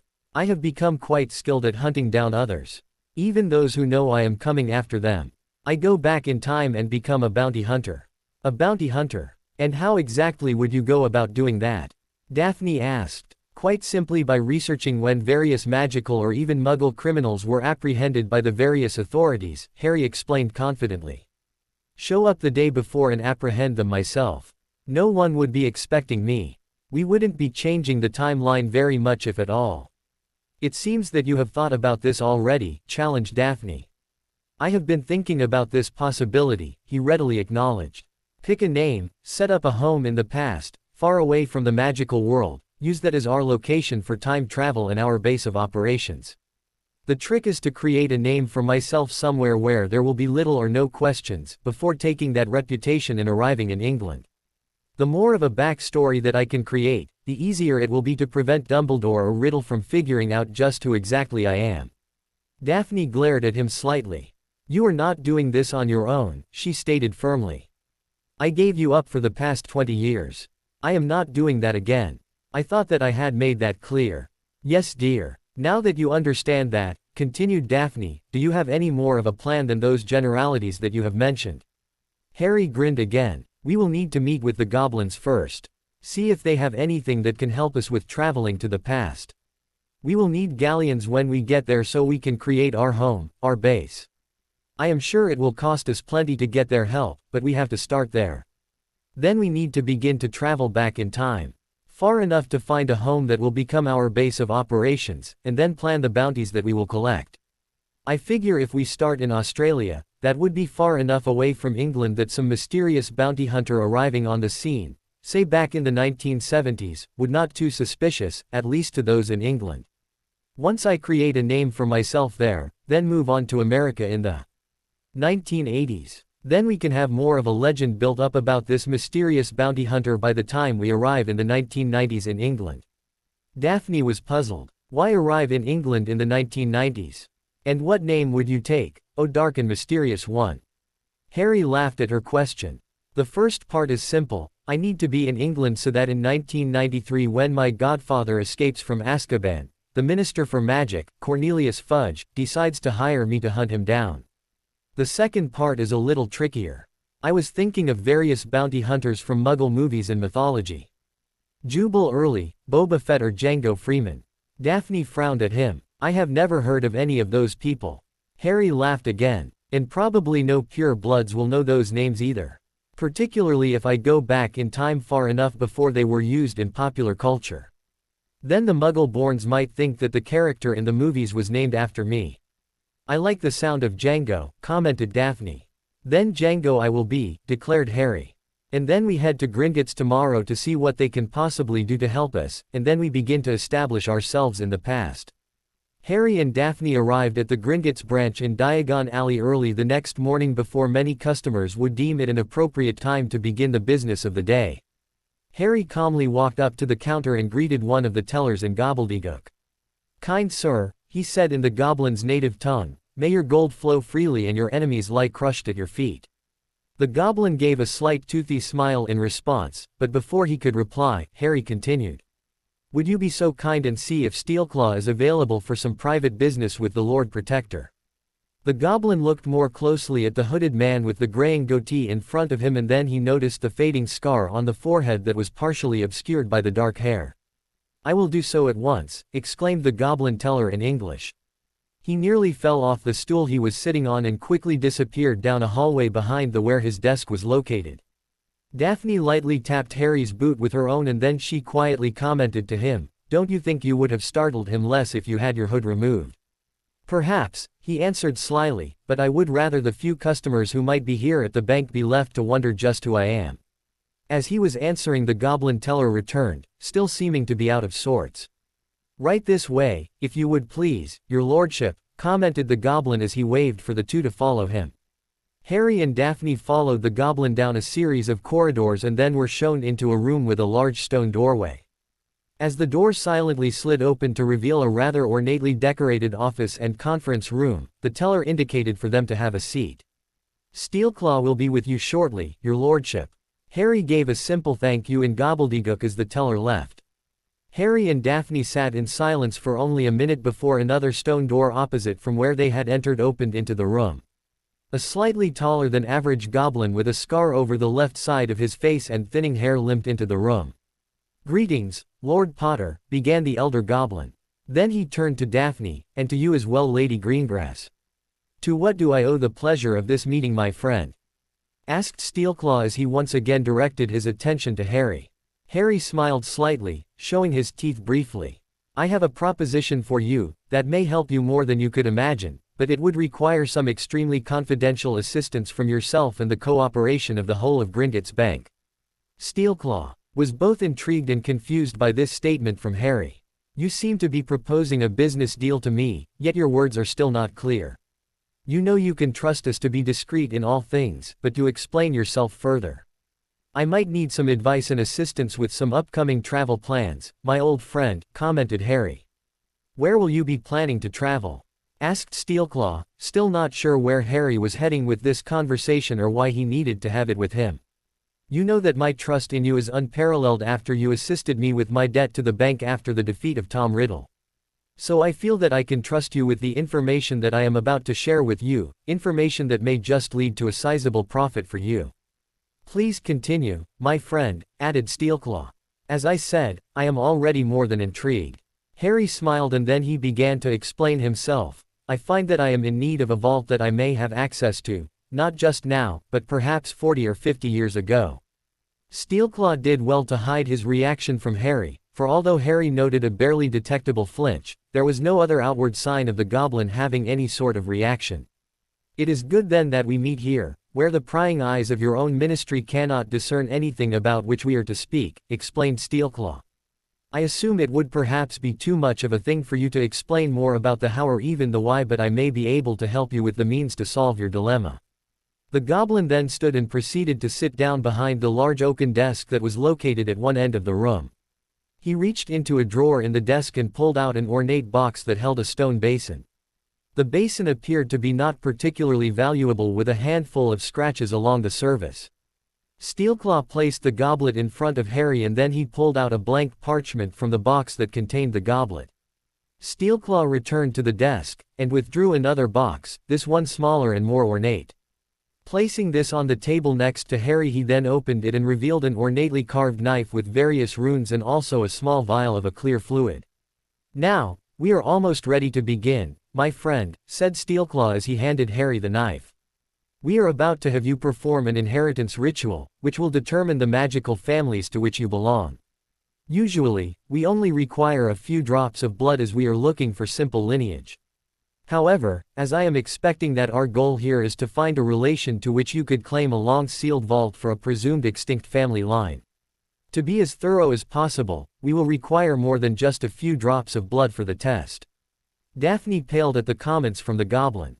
Does he have to fill the goblet with his own blood? An odd noise emanated from the goblin, which could only be understood as a form of goblin laughter. "No, milady, he only needs to put about 30 drops of blood into the goblet, 10 times the usual amount for this test. But the silver liquid solution will also need to be 10 times the volume, which is why this test becomes so much more expensive to perform." He turned to Harry. "Normally we charge 100 galleons for this test. You're going to have to pay 1,000 galleons to do this test?" asked Daphne, allowing her shock at the idea to show through. The goblin laughed again, which was becoming most disconcerting to both Harry and Daphne. "I will choose to waive the fee if Harry can simply provide some tidbits of information about Muggle investment opportunities from the time he travels back to I presume that the profits that we here at Gringotts could stand to make could more than cover the cost of this test. Turning to face Harry once again, he continued, now, just make a simple slice across the palm of your hand, then we will count 30 drops of blood as it falls into the goblet. Once we have collected that, we will mix in 30 drops of the silver liquid, then we will have you use the tip of the knife to stir solution, then write your name across the top of the parchment using the knife as a quill. Are you ready to begin? Harry looked at Daphne, who smiled back at him. Harry nodded to the goblin and picked up the knife. He drew the blade slowly across his finger and a small bead of blood began to form at the site of the cut. Then he carefully let the blood drip into the goblet. Steelclaw carefully counted out the drops as they slowly collected in the goblet. As the count reached 30, the goblin whisked the goblet away and pulled out the vial of silver liquid. Using a delicate dropper, he then counted to 30 once again while Harry conjured a small cloth to wrap his finger with so as not to bleed any more on the table. Steelclaw then instructed Harry to gently stir the solution within the goblet, using the knife blade with which he had made the small cut on his finger. As Harry stirred the silver and blood solution, Steelclaw chanted briefly in gobbledygook. When he finished his chant, he then rolled out a piece of parchment and then asked Harry to sign his name on the top of the page. Harry found it a little awkward to try and use the knife as a pen, but he managed to sign his name with the special solution. Once he had finished signing his name, the writing turned black as the blood and the silver leached into the rest of the parchment. The page appeared to blur in various shades of reds, browns and silvers for the next several minutes. Once the entire page seemed to be covered, Steelclaw once again chanted. As he finished, there was a bright flash across the parchment and then words began to form on the page. Harry and Daphne then looked at the words on the page as they formed. Harry James Potter, Lord Potter, of the noble and ancient house of Potter. Lord Black, of the noble and most ancient house of Black. Lord Peverell, of the ancient house of Peverell. Heir to the house of Evanston. Heir to Gryffindor. Heir to Slytherin. Lord Malfoy, heir to the ancient house of Malfoy, by conquest. Heir to the house of Nott, by conquest. Heir to the ancient house of Lestrange, by conquest. Heir to the house of Crouch, by conquest. Heir to the house of Parkinson, by conquest. Heir to the house of Avery, by conquest. Heir to the house of Crabbe, by conquest. Heir to the house of Goyle, by conquest. Heir to the house of Roll, by conquest. Heir to the house of Carrow, by conquest. Heir to the house of Gibbon, by conquest. Heir to the ancient house of Yaxley, by conquest. Heir to the house of Rookwood, by conquest. Heir to the house of Mulciber, by conquest. Heir to the house of Jugson, by conquest. Heir to the house of McNair, by conquest. Heir to the house of Dolohov, by conquest. Heir to the ancient house of Rosier, by conquest. Heir to the house of Selwyn, by conquest. Heir to the house of Travers, by conquest. Heir to the house of Runcorn, by conquest. Heir to the house of Dawlish, by conquest. The two of them stared at the list in silence for a few minutes until Daphne finally spoke up. Well, I guess this proves you have been more than a little busy over the past 20 years. It makes me feel a little tired just reading that list, added Harry. He then turned to Steelclaw. Does this mean I have access to all of those vaults? Yes it does, answered Steelclaw with a sneer, and many of those vaults were sealed upon your edict when you became the Lord Protector and made it clear that those families were all considered enemies of the Ministry. After a brief pause, the goblin added, and I do believe that you will find that many of those vaults were far from empty. Also, several of the families had secondary vaults that were designed to be hidden from the Ministry. However, as you are heir to those families, be through right of conquest, those vaults will be under your control as well. Harry looked over the list again. Who is this family Evanston?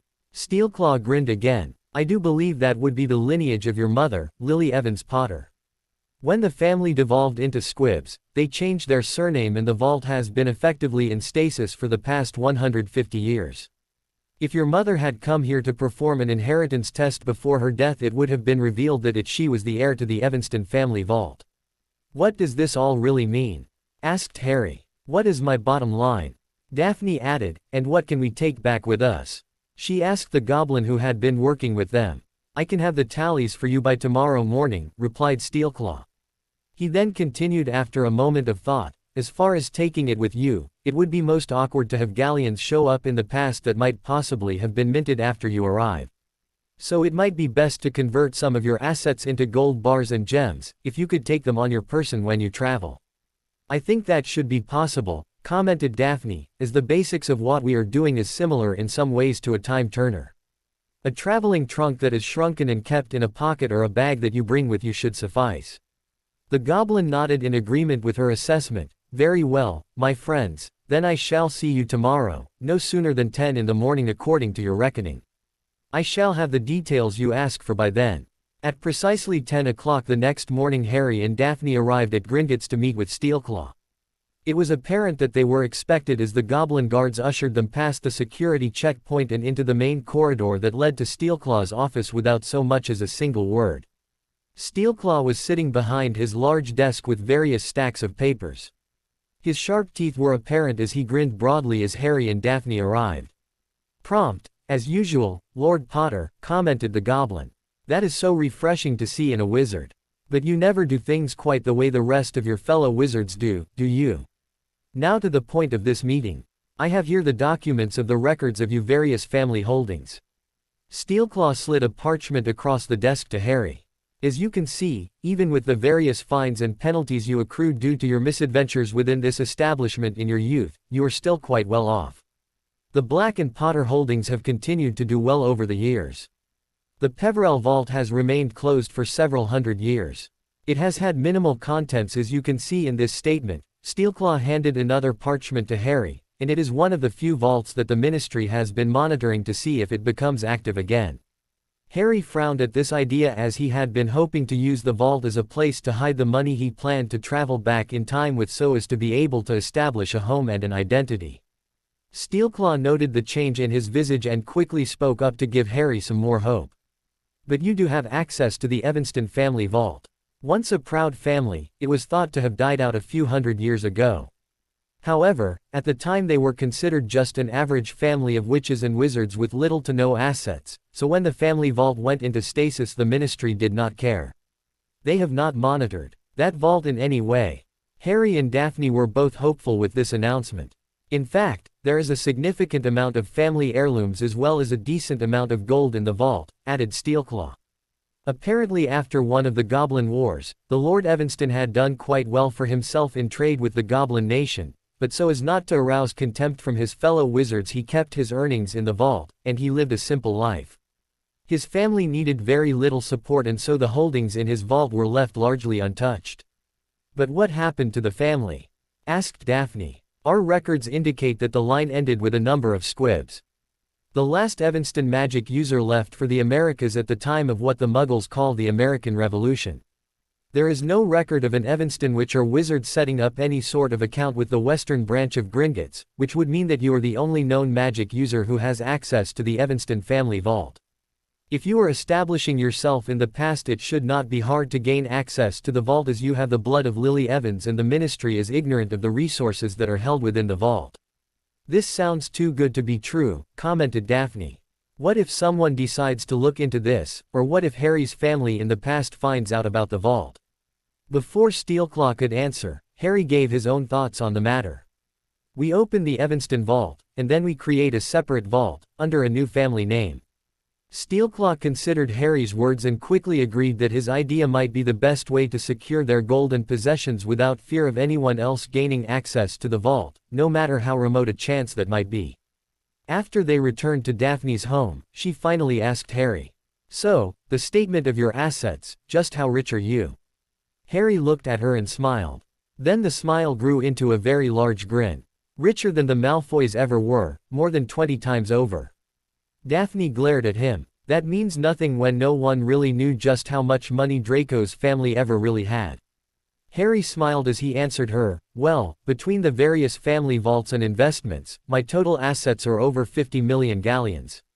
I think the majority of that we will not have access to once we travel back in time, but we can bring a fair amount with us as gold and platinum bars in a trunk, and add to that whatever is available from the Evanston vault. Steelclaw had arranged for the special delivery of a heavily warded trunk later that day to the Greengrass Manor. The delivery occurred late in the afternoon, and several goblin warriors were present for the event as they appeared with a specially designed port key to take them from within Gringotts to the courtyard in the back of the manor. Daphne looked at the fairly plain-looking trunk and raised an eyebrow at Harry, essentially asking him what this was all about. Harry understood the implied question. He first spoke with the head goblin warrior who was explaining about the protections on the trunk in gobbledygook to Harry. When he was done, the goblin warriors handed Harry a special key and then they port-keyed back to the bank. "This, my love," answered Harry, "is the contents of the various family vaults reduced to bars of gold and platinum. We will be taking this with us back in time. Essentially the very people I fought to eradicate after all they did to our friends and families will be supporting us as we go back in time and prevent the second war with Voldemort. Plus, we'll have the Evanston family vault as well. Have you thought about what vault we will use for all of this?" She asked as she was awed when Harry opened the trunk to reveal that it had been charmed to have multiple rooms, much like the tents that wizards use, and she could see there were several rooms within the trunk, and she correctly surmised that they were all the size of a typical Gringotts vault. "Well, we need to pick a new name that the Ministry of Magic will not suspect as being associated with anyone of importance. I can't touch the Peverell or Potter or Black vaults in the past," he added. "So then, what is your plan?" she asked again. "I figured I would use a name of supposed royalty that the Magicals would never recognize," Harry answered smugly. "And what name would that be?" asked Daphne. "Pevensie. A name associated with a certain royal family in a series of Muggle fantasy books," said Harry with a grin. "I doubt anyone in the Ministry has ever heard of the Kings and Queens of Narnia." "Where's Narnia?" wondered Daphne, who was puzzled by his comments. "Exactly," exclaimed Harry with a laugh. Later on that day, as Harry and Daphne were finishing their dinner together, Jasmine arrived home. It was clear, even to Harry who had not known her very long, that she was most definitely in a less than pleasant mood. Harry thought about asking her what was bothering her, but before he could speak he was cut off by a stern glare from his daughter. The unspoken interaction between the two did not go unnoticed by Daphne, who decided to intervene. "Is there something upsetting you, Jasmine?" asked Daphne, as she tried to get some answers. "Yes, there bloody hell is something bothering me," she yelled back at her mother. Harry and Daphne both remained silent in response to the verbal outburst, expecting that Jasmine would elaborate more. They did not need to wait very long before Jasmine continued. "This is all so unfair," she said with the anger still clear in her voice. "I spent 20 years, growing up with only a mother, not having any idea who my father might be. Not knowing why my father never wanted anything to do with me or my mom. And then I finally discover who my father is. And he turns out to be the most famous wizard in the past 100 years and probably one of the most powerful wizards in the past millennia." Jasmine took a deep breath and wiped away an unbidden tear from her eye. "So I finally meet him, and there is even a pretty good story to explain why this powerful wizard has not been in our lives at all for the past couple of decades. That I can deal with. I can understand the reasons behind that, even if I don't like it. But now that I know that my father is Harry Bloody Potter, Lord Protector and all that, he gets all friendly with you, which is not surprising nor is it the problem, by the way. But the two of you are now leaving. And not just taking a little trip. Hell, it's not even a world tour. No, you two have to travel back in time, and possibly destroy life as we know it. And what is the point of doing all of that? Why risk everything?" After her monologue she collapsed in tears and her mother came up to hold her and comfort her. Several minutes passed with the only sound being Jasmine's hushed sobs. "You do know that you are welcome to come with us, Jasmine," offered Daphne. Wiping her tears away with her sleeve, Jasmine sneered slightly. "Third wheel much? I don't think so. Talk about awkward. Join dear old mum and dad on the adventure of a lifetime while they have 20 years of time without each other to make up for. It's bad enough I have those images in my mind already, Mum. I bloody well don't need to see any more of it day in and day out." Harry was not sure how to react to the emotional outburst from his daughter. He wondered silently if he would have been any more prepared for it if he had been involved as a father throughout her life. Daphne looked up at Harry and he could see her motherly love for their daughter. Harry was amazed that Daphne barely looked any older than when they were last together 20 years ago, and how she could easily pass for being Jasmine's older sister. The thought of how amazing it is to be magical briefly flashed across his mind. Then Daphne's voice caught his attention. "Harry, don't you have anything to say to Jasmine?" Harry's mind quickly thought about what he should say, about what he could say. I can't decide for you, Jasmine, just what the right thing to do would be. But I want to make a difference. I need to try and change things so that when your mom and I got together all those years ago that we wouldn't have to spend years apart, with altered memories. I would much rather have spent the last 20 years as a family instead of hunting down every last Death Eater and their every last relative. I don't know what will happen to you or anyone if I go back and change the past, but it's all I can think of to do now. It's what I need to do so I can be at peace. As Harry finished his own short monologue, he stood up and walked away as he was too emotionally unprepared for whatever Jasmine's response would be. Alone in the dining room together, Jasmine looked up at her mother. Silently they looked at each other and then Jasmine spoke. I can't do it, Mom. I can't go back in time with you, with him. None of us know what would happen. What if you change things and I am never born? Then what happens to me? What if things change, you and Harry never get together? I can't deal with those worries. All I can do is stay here and make the best of things without you.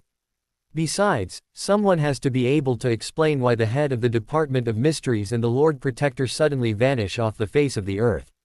Daphne sighed and then laughed slightly. Honey, you know you are welcome to come with us. We will also make sure that if we aren't able to return, that here in this reality, you will be able to have anything you want or need. You are the last Potter. You are the last Greengrass. Everything that is ours, will soon be yours. If you do choose to stay behind, remember to speak to Steelclaw at Gringotts if you ever need anything. 2 weeks later, Jasmine Greengrass had been confronted by a reporter for the Daily Prophet as she was leaving Gringotts Bank in Diagon Alley. Yes, it is true, my father is the Lord Protector. Lord Potter, and my mother, Lady Greengrass, have left Britain. They have decided to take a long trip together. I think they may be heading to Australia, or maybe even the Caribbean. No, I have no idea when they will be coming back. No, I have nothing more to say on this subject. The reporter was not able to get any further questions answered as Jasmine Greengrass Potter, who had legally had her name changed earlier that day, apparated away from the middle of Diagon Alley despite the wards that had been in place for so many years to prevent just what she did. 1972, on a tropical island. Sitting on a veranda of a spacious villa, overlooking a valley with palm trees and banana plantations below them, and a rich deep blue sea in the distance, a man and woman were enjoying freshly squeezed grapefruit juice as they relaxed in the sun. Who knew that fresh grapefruit from right off of the trees could taste so good? Asked Daphne. Harry smiled back at the love of his life. I think we will be quite happy here. It is a great location. This island has almost no one who is magical. The climate is wonderful. We are currently in a British colony, but soon this island will be an independent country. We'll be sure to have the wards up before the cyclone hits in '79. It's kind of amazing when we already know some of the future. It will also be a help having moved the time travel device from the Department of Mysteries here to the island. Well, now that we're back in the 1970s, you can't just enjoy the view, commented Daphne. Harry stared at Daphne as he interjected, but what a view I get to enjoy. Stop it, she said with a laugh as she hit him on the arm. But seriously, and no comments about your godfather, we need to start tracking down the criminals in Australia to establish your reputation as a bounty hunter. Of course, dear, answered Harry with a smile. Sitting on a veranda of a spacious villa, overlooking a valley with palm trees and banana plantations below them, and a rich deep blue sea in the distance, a man and woman were enjoying freshly squeezed grapefruit juice as they relaxed in the sun. Who knew that fresh grapefruit from right off of the trees could taste so good? Asked Daphne. Harry smiled back at the love of his life. I think we will be quite happy here. It is a great location. This island has almost no one who is magical. The climate is wonderful. We are currently in a British colony, but soon this island will be an independent country. We'll be sure to have the wards up before the cyclone hits in '79. It's kind of amazing when we already know some of the future. It will also be a help having moved the time travel device from the Department of Mysteries here to the island. Well, now that we're back in the 1970s, you can't just enjoy the view, commented Daphne. Harry stared at Daphne as he interjected, but what a view I get to enjoy. Stop it, she said with a laugh as she hit him on the arm. But seriously, and no comments about your godfather, we need to start tracking down the criminals in Australia to establish your reputation as a bounty hunter. Of course, dear, answered Harry with a smile. Melbourne, Australia. The cold rain was making the dark night more than miserable. The dim light of the bar was only made more oppressive than normal, and the smell of old tobacco hung in the air. A man in a dark gray duster walked into the bar and nodded to the bartender, who nodded back and poured the man a shot of whiskey. He stroked his dark goatee with one hand before taking the drink, then he downed it in one quick gulp. He turned and started to head towards a table in the back of the bar as he bumped into another man, who was wearing a dark and dingy robe. The man who was jostled shoved the first man away from him as he growled at him. "Watch yourself, mate," he sneered. "All right, mate, I'll be more careful," replied the man with the goatee. "You'll be dead, is what you'll be," growled the offended man. He snapped his wrist and suddenly he had a long dark stick in his hand and was pointing it at the other man's chest. "You plan to poke me with a stick?" questioned the man with the goatee, giving an uncomfortable laugh. "This stick is your death, mate, if you don't be more careful," added the man holding the stick. "This is a wand, it's magic. And people like you can and will end up dead without your being able to do anything about it." Noticing that the man with the goatee appeared to be stepping away cautiously, he let out a roar of laughter. "You can't run away from me, mate. If I plans to kill you, I'll bloody damn well do it without so much as a by your leave." The man with the goatee tripped and ended up falling backwards into a chair. The man holding the stick towered over him. "I've been hanging out here for quite a long time, and there ain't nobody who comes or goes that I don't know. Then you, stranger, show up a few days ago, and come in every night and drink one whiskey. So it gets me to wondering, just who are you?" Sitting in the chair and looking up into the dark and menacing eyes of the man in front of him, he stutters out a reply, "Just new to the area, and I like a good whiskey. Can't afford to have too many or the old lady will tan my ass." The man with the stick laughed again. "You seem to be a little too whipped to be coming around here. Maybe I ought to have you take me back to your old lady so I can teach her some manners and show her how a real man can take care of a Sheila." "I'm not sure that would be a good idea," came the stammered reply. There was a loud guffaw from the man holding the stick as he towered over the other man. "And just why would that be such a bad idea?" "Well," began the man in the chair, "I just got this new job, and I promised the little lady that I wouldn't be out too late tonight." "And just what sort of new job would this be?" asked the man as he leered at him. "I thought I'd try my hand at being a bounty hunter," was the understated reply. Before the other man could react, the man in the chair was on his feet and his eyes were flashing green. With a wave of his hand the stick flew out of the other man's grasp, and then with another wave of his hand some glowing metal manacles appeared and the man who had been holding the stick screamed in shock and anger. "Those are magic suppressing manacles," stated the man with the goatee. "You can try and break free all you want, but stronger wizards than you haven't been able to break them yet, so I doubt you'll have much success." He then grabbed the infuriated man who was still screaming as if he was in pain and pulled him along by the collar on his robe. "The more you struggle against these manacles, the more the pain will increase. I thought you might like to know." Several of the other patrons in the bar had now stood up and were holding their wands and pointing them at the two men. This did not go unnoticed by the bounty hunter. With a quick wave of his free hand, all of the wands were soon flying across the room to land with a clatter in the corner by the bar. "Now that wouldn't really be fair if you all decided to gang up on me now, would it?" commented the bounty hunter. "So, it seems it is best for me and Mr. Smythe to depart." One of the men who had just lost his wand called out to him. "And just who do you think you are?" "I think I am a bounty hunter," he replied dryly. "However, you can call me Django." With that he apparated away with his captive in tow. The one who had called out to Django then turned to the bartender. "I thought you said you had anti-apparition wards all around this place." The bartender quickly waved his wand and muttered quietly, then he answered the accusatory stares, and they all seemed to be in place still. "I have no idea how that Django did what he did." Harry and Daphne were sitting at a small table at their favorite restaurant. They could hear the sounds of the nearby waterfall in the background as they slowly ate the delicate meal of flying fish that was served to them. "So, you were saying you have been able to review the Australian Oracle's accounts of the capture of William Smythe," commented Harry, who had picked up their conversation after being sure that the privacy wards were in place. "Yes, and the Australian ministry is beside itself trying to answer the questions from the press about how some unknown bounty hunter just showed up with their #1 fugitive. Not that the people are complaining, as he was a thief and a murderer." The paper did suggest that the Australian Horror Corps may have had a planned raid to capture him, added Daphne. Harry took a sip of the juice in front of him, which they did, he added with a laugh, as it was the history of their raid which would have taken place the next day that helped us plan the capture. Any more information about this mysterious bounty hunter? The only published picture of you has your face all in shadow, replied Daphne. The ministry and the paper have no idea why they couldn't get a better picture of Django. Your knowledge of glamours from your work in the Department of Mysteries sure has come in handy, commented Harry with a huge grin. Any evidence of a change in the timeline since this little adventure occurred? Daphne shook her head slightly, not from what I can tell from reviewing other news sources since that date. Although if there were subtle changes they may not show up in the first few years after the event, she added thoughtfully.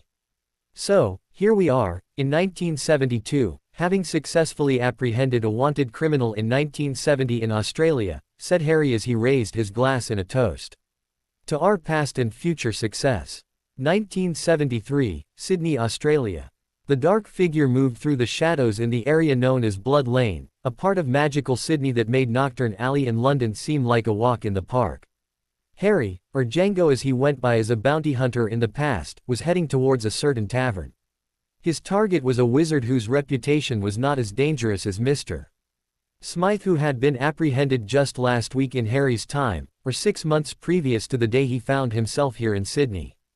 Things had gone remarkably well with the apprehension of Mr. Smythe, but Harry had learned too often from his experience in tracking down the Death Eaters that there was never a situation where he should feel overconfident. Sometimes fate liked to play games with people, and too often it seemed that Harry was fate's favorite punching bag. Daphne had reviewed this scenario with him several times before Harry traveled back in time and then to Australia. Reginald Dwight was not a particularly imposing man when people first encountered him. He did have a predilection for preying on unsuspecting Muggle women. The Australian Horror Corps were trying to track him down, but even they were not about to venture into Blood Lane. They had a plan to capture him within the week as they were expecting him to make another attack in the Muggle part of Sydney. Harry figured he would just walk in and grab Mr. Dwight and be done with it. The Rat's Nest was perhaps a too appropriate name for a tavern in Blood Lane, and Harry shook his head in disgust at the filth that covered the front of the establishment. The doors and windows were also quite greasy and dirty. Harry pushed his way through the crowd and into the bar. There was a fairly busy crowd as all the tables were full and the bar had no open stools. As Harry made his way to speak with the bartender, a hush fell over the room. Harry silently cursed his luck. He could overhear the murmurings as people started questioning who this stranger was and if he could be the Django who they had read about in the Australian Oracle. Harry made his way to the bar and ignored the stares from everyone. The bartender looked at him in silence as he wiped off a glass with a rag that had seen better days. As the bartender did not ask him if he wanted anything, Harry made his request as a simple statement. "Fire whiskey. Make it a double." The bartender never took his eyes off of Harry as he put down the beer glass in his hand and reached for a couple of shot glasses. He then grabbed a bottle of fire whiskey and filled the 2 glasses he had placed in front of Harry. Harry gave a slight nod at the bartender to acknowledge the skill he had to do all of that without looking at the bottle or the glasses. "Thank you kindly, my good man," was Harry's comment to the bartender as he reached for the first glass. He silently and wandlessly cast a detection charm to make sure there were no poisons or potions added to his drinks before he gulped the first one down. "Are you the one they call Django?" asked the bartender. His whispered question seemed to echo throughout the tavern as everyone continued to stare the dark-robed stranger. Harry slowly stroked his goatee with his left hand as he replied, "I have been called that at times." "Well then," continued the bartender, "you are not welcome here. Just finish your drink and be on your way. That way no one gets hurt." Harry nodded at the man as he responded to him slowly. "My every intention is that no one here gets hurt." Harry picked up the remaining shot of fire whiskey and turned to face the rest of the room, and noted that nearly every eye was focused on him. Several wizards and a few witches were slowly reaching for their concealed wands. Harry downed the second glass of fire whiskey without taking his eyes off of the crowd. He then spoke to everyone. "It seems that I am not wanted here. I'm not sure that many of you could say that you're not wanted, that is. But I did not come here to fight or to cause any trouble. Harry reached behind him and placed the empty shot glass on the bar and then slowly raised his hands in front of him. You can see that I am unarmed, so if you all don't mind, I will kindly see myself out. Harry then started walking towards the front door, which was quickly blocked by several large and menacing wizards, all with wands drawn. A witch with a revealing bodice and loose robes ran past him and whispered to him her flow address as she winked and then ran towards the back. Harry smirked at the men in front of him. Maybe I should just leave with her, he joked out loud. Harry glanced over his shoulder towards where the witch had run off and slowly started walking sideways in the same direction. The three wizards, who reminded him of Crabbe and Goyle with a bastard cousin, started moving towards him. Maybe you're not leaving here at all, Django, threatened the largest of the three, who was standing in the middle. Maybe we'll just make an example of you. Harry tripped over a chair at one of the tables. He fell to his side and grabbed onto the back of a man in one of the chairs at the table. As the two of them were falling together, Harry apparated them both out of the tavern. Landing in the middle of what appeared to be a desert, the unfortunate man had the wind knocked out of him as Harry landed on top of him. Get off of me, growled the smaller man. Harry pushed himself up and then offered a hand to help the other man stand up. Sorry about landing on you, sir, commented Harry. You don't know how sorry you will be, snarled the man as he took Harry's proffered hand. As Harry helped him stand up, he waved his hands and magic-suppressing manacles immediately appeared on the other man's wrists. Well, Mr. Dwight, I do believe the one who will be sorry is you, as I am about to hand you over to the Auror Corps. Mr. Dwight's jaw dropped as he realized the whole tripping over the chair was merely a ruse to appear to randomly pick him as a way to break his fall. You'll never get away with this, Django, he screamed. The one who is not getting away, it seems, is you, Reginald, commented Harry with a grin. Then they apparated again, and this time they arrived in front of the Auror Corps office. Several Aurors were waiting as they had received an anonymous message that Django would be bringing them another one of their most wanted criminals. The senior Auror looked at Harry and his captive. So, Mr. Reginald Dwight, it seems that Django here has saved us the trouble of tracking you down. Reginald Dwight tried to spit at Harry as he had no other means to attack him, but the spittle seemed to bounce off an invisible shield and hit himself in his own face. The Aurors just laughed at the sight. Well, Django, I am Senior Auror Dundee and it seems like we owe you once again, commented the man who had spoken first when Harry arrived. Obviously you did receive my message, and I did arrive at the predetermined time and place to drop of this individual, smiled Harry. Now, will you be keeping your part of the bargain? I will see to it that the ministry sends the previously stated bounty to the numbered account you have at Gringotts. The senior Auror paused as Harry only responded with a silent nod of approval. He then questioned the bounty hunter in front of him. Are you from around these parts? How come we never heard of you before 6 months ago? Harry just quietly smirked in reply. Oh, I've been around, was all he added. Harry then turned to walk away and one of the other Aurors finally spoke up. Some of the guys are saying you're just as much a criminal as these guys you turn in, that you're doing this out of spite. Another Auror spoke up. The word on the street is that you're the most powerful wizard since Merlin. Harry stopped and turned and faced the now speechless Aurors. I am not, and have never been a criminal, not counting a minor disagreement I once had with the goblins when I was young. And I have no idea how powerful I am compared to other wizards. I just have a job to do, and currently that involves bringing in those who are being hunted down by the Aurors. Without another word, he turned to walk away, his dark robes billowing behind him. Harry thought of all the times that Snape had done that and he laughed to himself at how simple it was to make his robes respond in such an impressive and intimidating manner. Then he apparated away from the Australian DMLE offices. One of the Aurors vocalized his surprise. How can he do that? We can't even apparate from this area. The island villa. So did it go down much as you expected, commented Harry. Accepting the compliment, Daphne greeted Harry with a key. Of course it did, love. Well, there was one unexpected part of the mission, added Harry. Daphne raised an eyebrow. And what, pray tell, was that? I thought we were quite thorough in our planning. We figured they would recognize you despite the photos not showing your face. The fact that they did and were ready to try and ambush you indicates that just that first fugitive you brought in for the bounty was enough to get the whole criminal world set on edge. Oh, it was quite clear they knew who I was, and it was also quite clear that they were not surprised that I showed up there, replied Harry. But the young witch who whispered her flow address in my ear was not expected. You are quite dashing in your grey robes, my dear, added Daphne.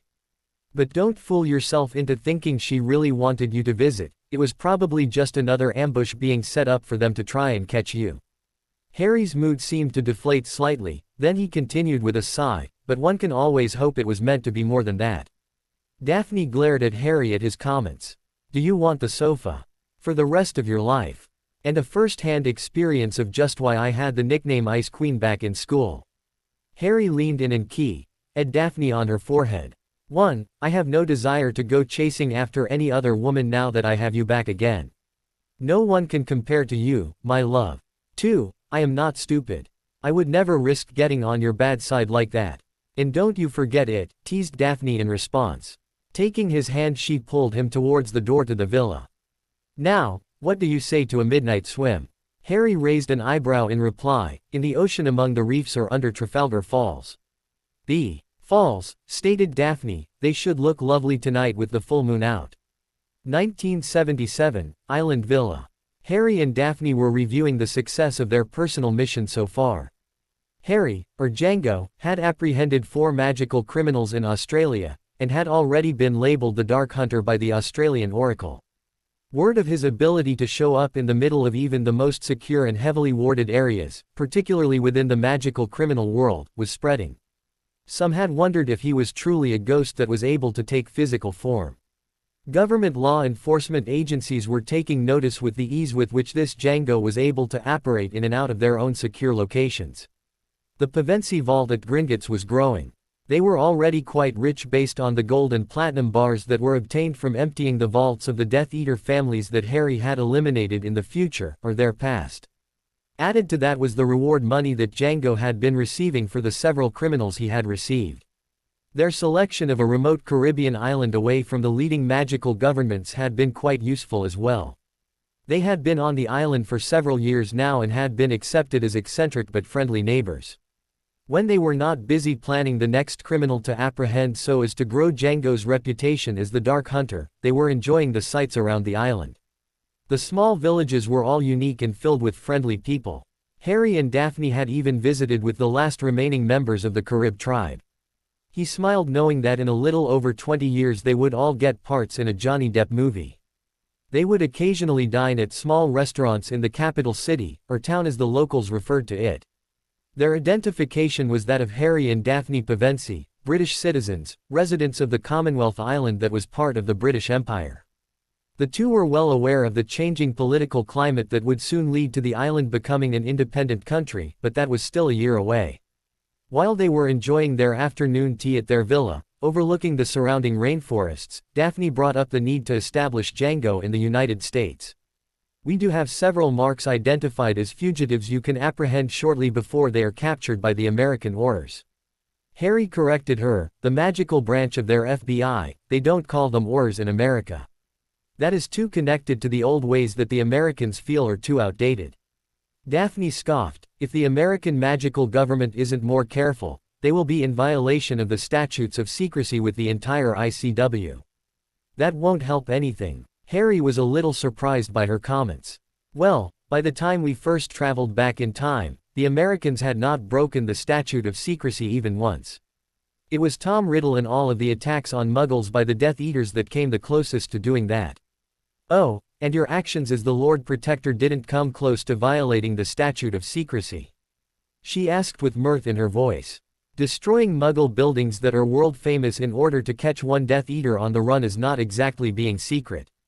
Muggle terrorists have destroyed many internationally known landmarks, explained Harry. Making the Leaning Tower of Pisa collapse to catch the Death Eater hiding in it was a little over the top, and it could not have been explained as a terrorist attack, argued Daphne. Well, just because no one else was hurt, commented Harry. Travers broke his arm in the fall, so he was unable to cast any spells and harm any Muggles. I thought it was a great plan. But then the tower was fixed almost immediately after thousands had witnessed its collapse, argued Daphne. How could the European Magical Commonwealth explain that away? Surely not as a terrorist attack. Special effects for an upcoming Muggle movie, offered Harry meekly.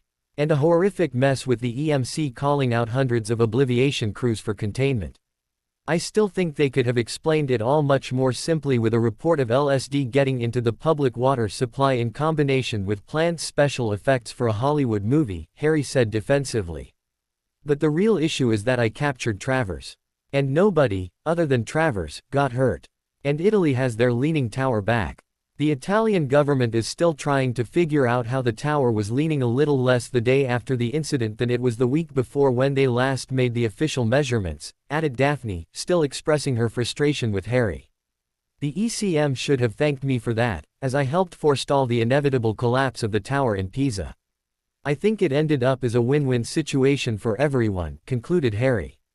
Daphne sighed in frustration. Just because you didn't have much of a childhood doesn't mean you don't have to grow up as an adult, she chided. After an awkward moment of silence she then continued, we still need to finish the plans for apprehending these several magical fugitives in the States.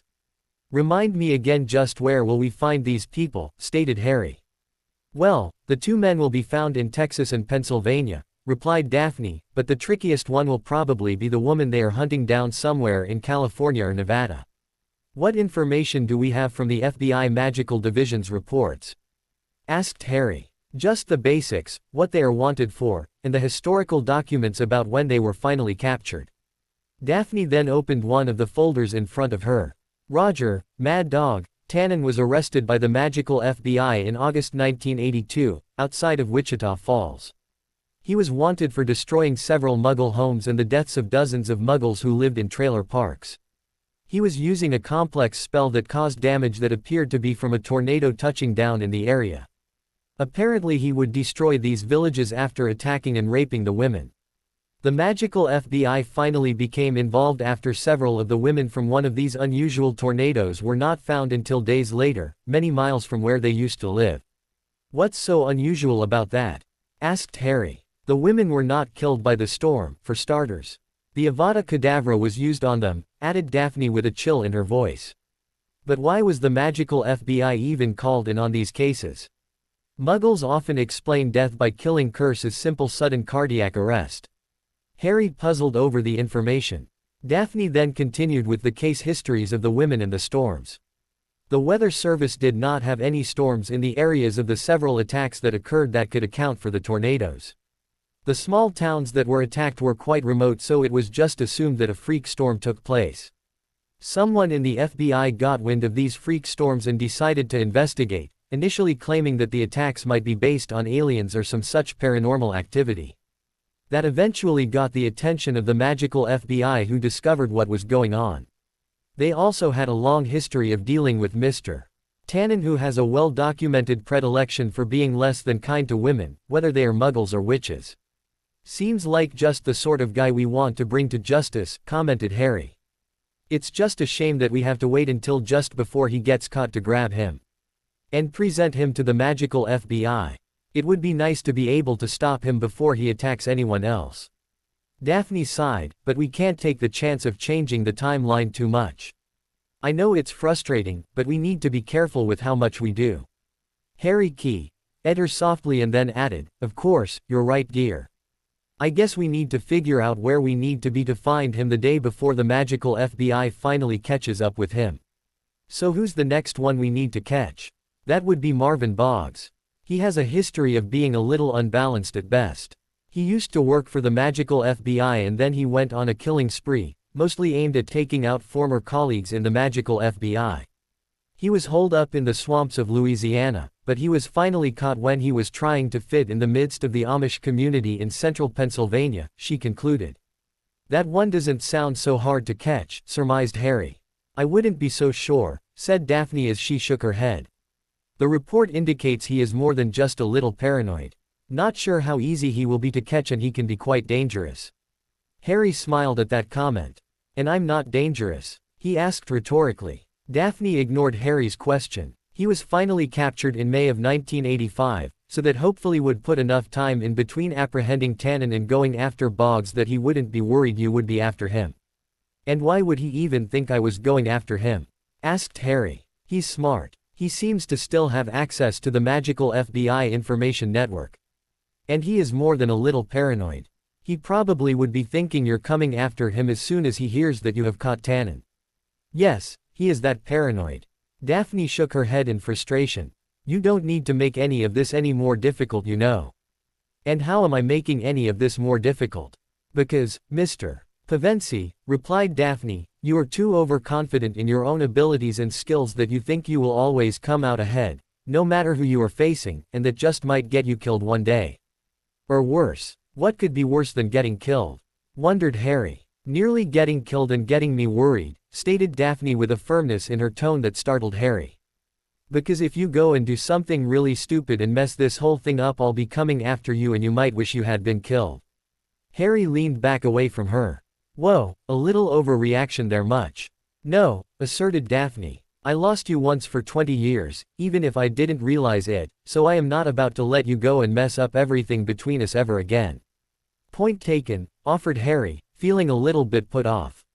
But there are risks in what we are doing. Which is precisely why we need to plan this all out so well in advance, chided Daphne. And the third person? Asked Harry tentatively. She goes by the name of Chloe. Usually. She has also used the names Athena and Teresa. She has been more of a Black Widow type, getting close to rich men, be they wizards or muggles, and once she gets them to marry her, and she is sure she will inherit their riches, she kills them off, finished Daphne. Harry furrowed his brow. That's all she has done. That's all, came the sarcastic reply from Daphne.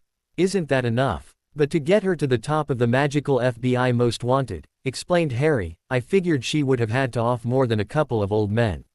She has, or will have killed at least 8 husbands by 1985, Daphne added with a matter-of-fact tone. But it's not just the number of men, the Muggles died in spectacular accidents that were eventually explained after a magical investigation. The wizards had what would be described as unique and horrible deaths. Harry gave a concerned look at his wife. But if they know so much about her, why hasn't she been apprehended? Apparently she makes Bellatrix Lestrange seem stable and kind, deadpanned Daphne. Well, it will still be a little while before we deal with that one, concluded Harry. August, 1985. Sitting at a table on the patio of their penthouse, Harry and Daphne were enjoying a simple breakfast. Harry picked up the Koi of the Magical Times, the leading newspaper for magicals in the United States. I see we made the front page, again, he commented as he scanned the paper. Someone even managed to get a picture of us this time, he added. Daphne took her eyes off of the New York City skyline and turned to look at Harry. Mind if I take a look? Harry handed her the paper as he answered, go ahead, you'll read through it much faster than I would. Daphne smiled at him as she took the proffered newspaper. Django does it again, exclaimed the headline. Mysterious bounty hunter brings in third fugitive to the FBI MD in less than 5 years. Story by Zilpa Campbell. Is Django even more dangerous than the criminals he brings into custody?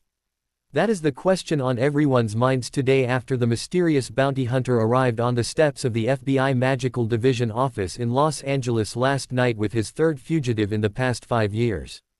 Little is known about this man who first appeared on the scene in Australia several years ago as he started bringing in noted magical criminals in the land down under. Yesterday he arrived with a female partner, whose name we did not obtain, and his most recent captive. The infamous Black Widow, more commonly known as Athena Peterson, who had been evading the authorities for many years. While she had been investigated for the mysterious deaths of her many past husbands, Django also had a file of incriminating evidence that apparently details just how she eliminated her previous mates, both magical and mundane. Logan Jackman, the regional director for the FBI Magical Division for the Western United States, had little information about the capture of Ms. Peterson, and he was even less forthcoming about Mr. Pevensie, whose sporadic adventures in attempted law enforcement have become legendary. Jackman was terse as he admitted that it was beneficial to have Ms. Peterson in custody, that it was unwise for untrained individuals to try and apprehend individuals who may be dangerous at best. My office was close to bringing about the capture of Ms. Peterson, commented the director. Mr. Pevensie is lucky he didn't get hurt, and he nearly ruined months and years of investigations. Little is known about Django Pevensie, the dark-robed bounty hunter who seems to find a way to bring in some of the more notorious criminals. This is the third time in the past 5 years that the Dark Hunter, as he came to be known in Australia, has shown up with one of the FBI MD's most wanted suspects. This is similar to his limited activity in Australia in the 1970s, where he would occasionally appear at the Australian Horror Corps headquarters with a wanted felon in his custody. For more on Athena Peterson, see page 3. For more on the FBI Magical Division, see page 7. For more on Django Pavensi, see page 5. Daphne placed the paper down on the table. She looked over at Harry, who had listened as she had read the article out loud. "So, the Dark Hunter strikes again," she commented. "Yes, and there may be a problem," replied Harry. "A problem?" she asked. "Why?" "Just because this Zilpa Campbell is raising questions about your past and how you actually seem to randomly appear with a notorious criminal in your clutches." Harry laughed. "While I must admit that this Campbell woman could make herself a pain not too unlike Rita Skeeter, but it is the director that I am more concerned about. Logan Jackman is not a fool. His counterpart in Australia was perfectly happy to take the good fortune of my help, whereas Jackman sees that my actions are too sporadic and too convenient." Daphne thought about Harry's comments for a moment before adding her own thoughts. "You don't think he actually suspects you of doing anything illegal, do you?" "I am sure he suspects me of something," Harry started with a sigh. "Time travel is probably not on his list of possible explanations, but he probably expects that I am not a nice person, probably a criminal turning on my own kind." "You're not necessarily a nice person," deadpanned Daphne. "Well, you're not nice to those who aren't nice," she added with a smirk. "So, what does the paper say about me on page 3?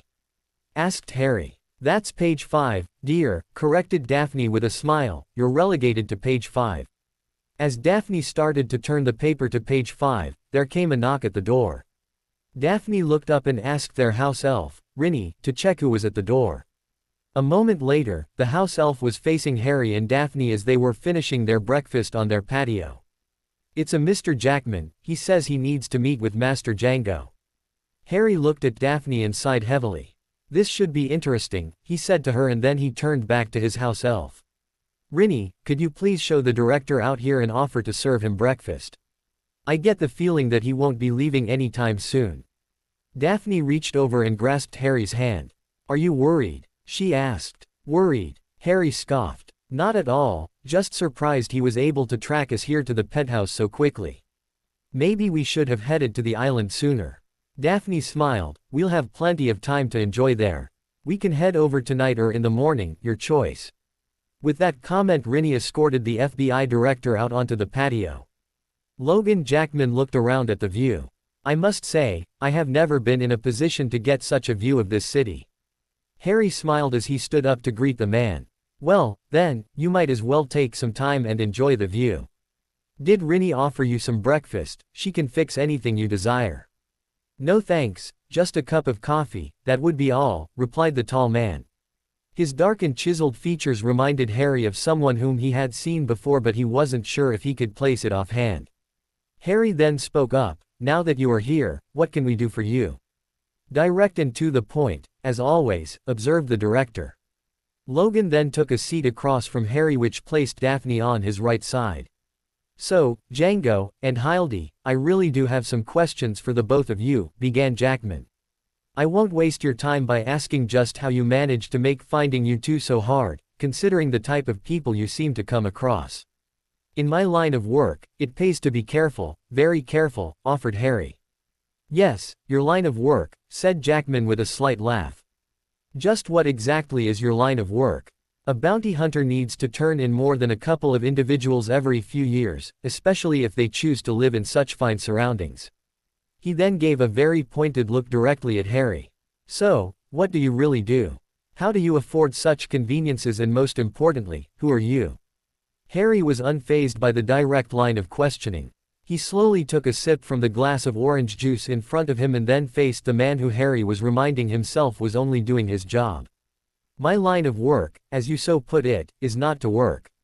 Obviously, if I can afford a penthouse in New York City, I do not need the meager income which I might garner from the occasional bounty. Ostensibly, it is clear that I am a man of leisure. A man of leisure who enjoys adventure. The director was undeterred by the bland answer he received. Surely there is more than your being a man of leisure, he quipped, hoping to get the bounty hunter in front of him to reveal something more. A man of leisure does not just simply develop the skill which you must obviously have to apprehend the various magical criminals whom you have so generously provided for us.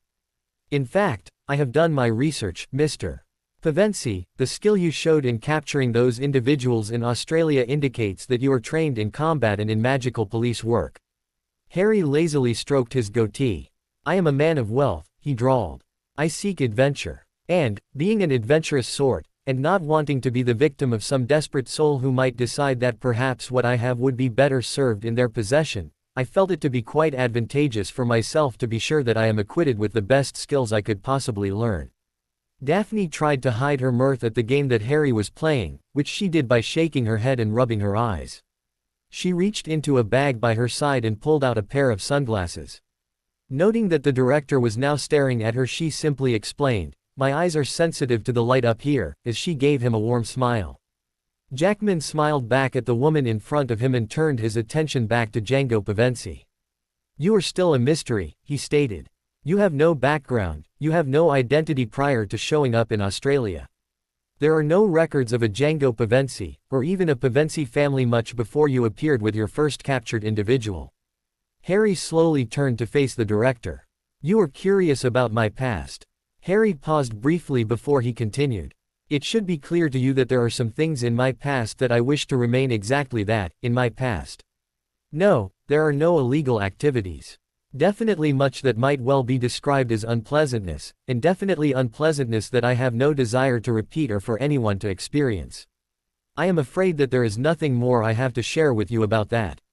I am entitled to my privacy, after all. But I also want to make sure that my future is easier than it might have otherwise turned out to be." Logan Jackman raised an eyebrow. "You insist on remaining a mystery. And quite the mystery you are. As I said, there is no record of your past, of who you really are. I suppose I could take your fingerprints and see if I could find out your real identity." Harry raised an eyebrow in return. "You could try that, I suppose. But then again, you would need either an arrest warrant or a court order to do that. And then my lawyers would get involved, and that would bring all sorts of publicity." "You are the one who seems to hide from publicity," quipped Jackman. "Perhaps, but there is no downside for me if you were to pursue this," Harry stated bluntly. "You could possibly be pilloried in the court of public opinion, going after a famous, or infamous, bounty hunter who brought in several dangerous criminals that your office was unable to apprehend." Logan interrupted Harry, "You just happened to catch all three of those individuals just before we did." "So says you," scoffed Harry. "Do you really want to take that route with the public?" "I didn't think so. But that is beside the point. You could possibly succeed in getting a warrant or a court order, and eventually you might actually succeed, and get my fingerprints legally.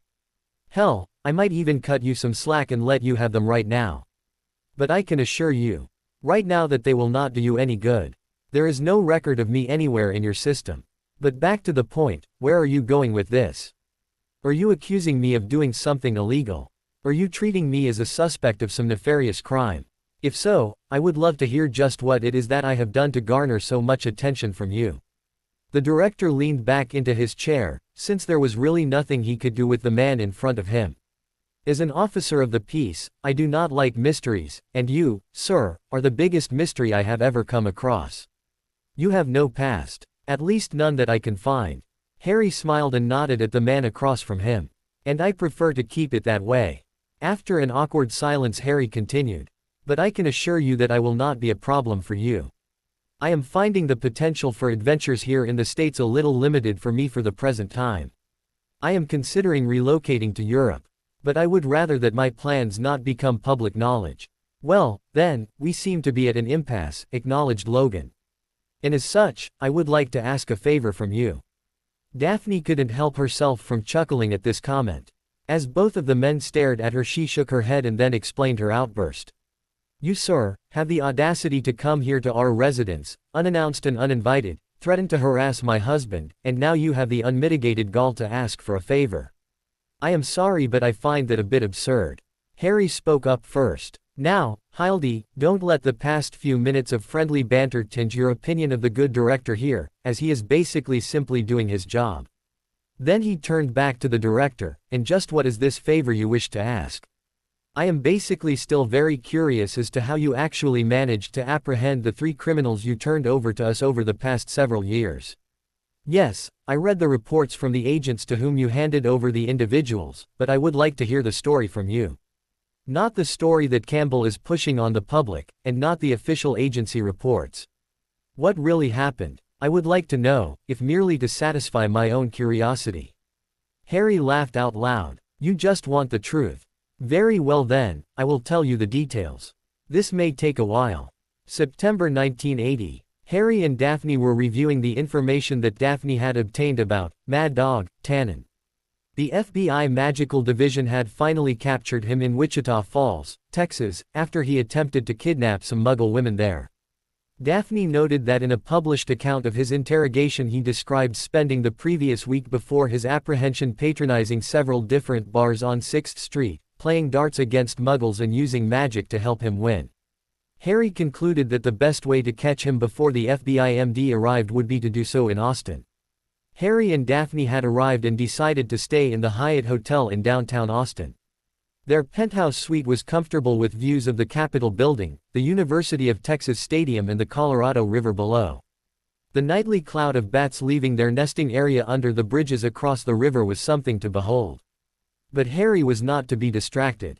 Perhaps after he and Daphne had actually finished this little task, they could take some time to enjoy the various pleasures that this growing city had to offer. He was only slightly annoyed by the noise coming from the neighboring penthouse suite, as some Muggle rock band was staying there for a couple of days as they were about to play a concert at the local civic center. Harry and Daphne strolled the streets of Austin, and they started frequenting the many bars along 6th Street. While there were many college-aged students to be sure, the nightlife also included many other young adults. Harry's graying goatee did not make him appear too out of place, and once again he marveled at how young Daphne still looked, easily passing for a woman in her late 20s or early 30s. Harry and Daphne made sure not to make it too obvious they were together when they went into many of the establishments, as they did not want to make their appearance together when they hoped to capture Tannen seem like they already knew each other. Harry had squared off against several locals in playing darts. Harry quickly discovered that his eye-hand coordination from years of playing Quidditch and from his skill with various spells did come in handy. He wasn't that bad, and he did not need to use his magic to help him win. Harry had concluded based on conversations he had with the regulars and the bartender that there was one bar that was most likely to be the choice for Roger Tannen.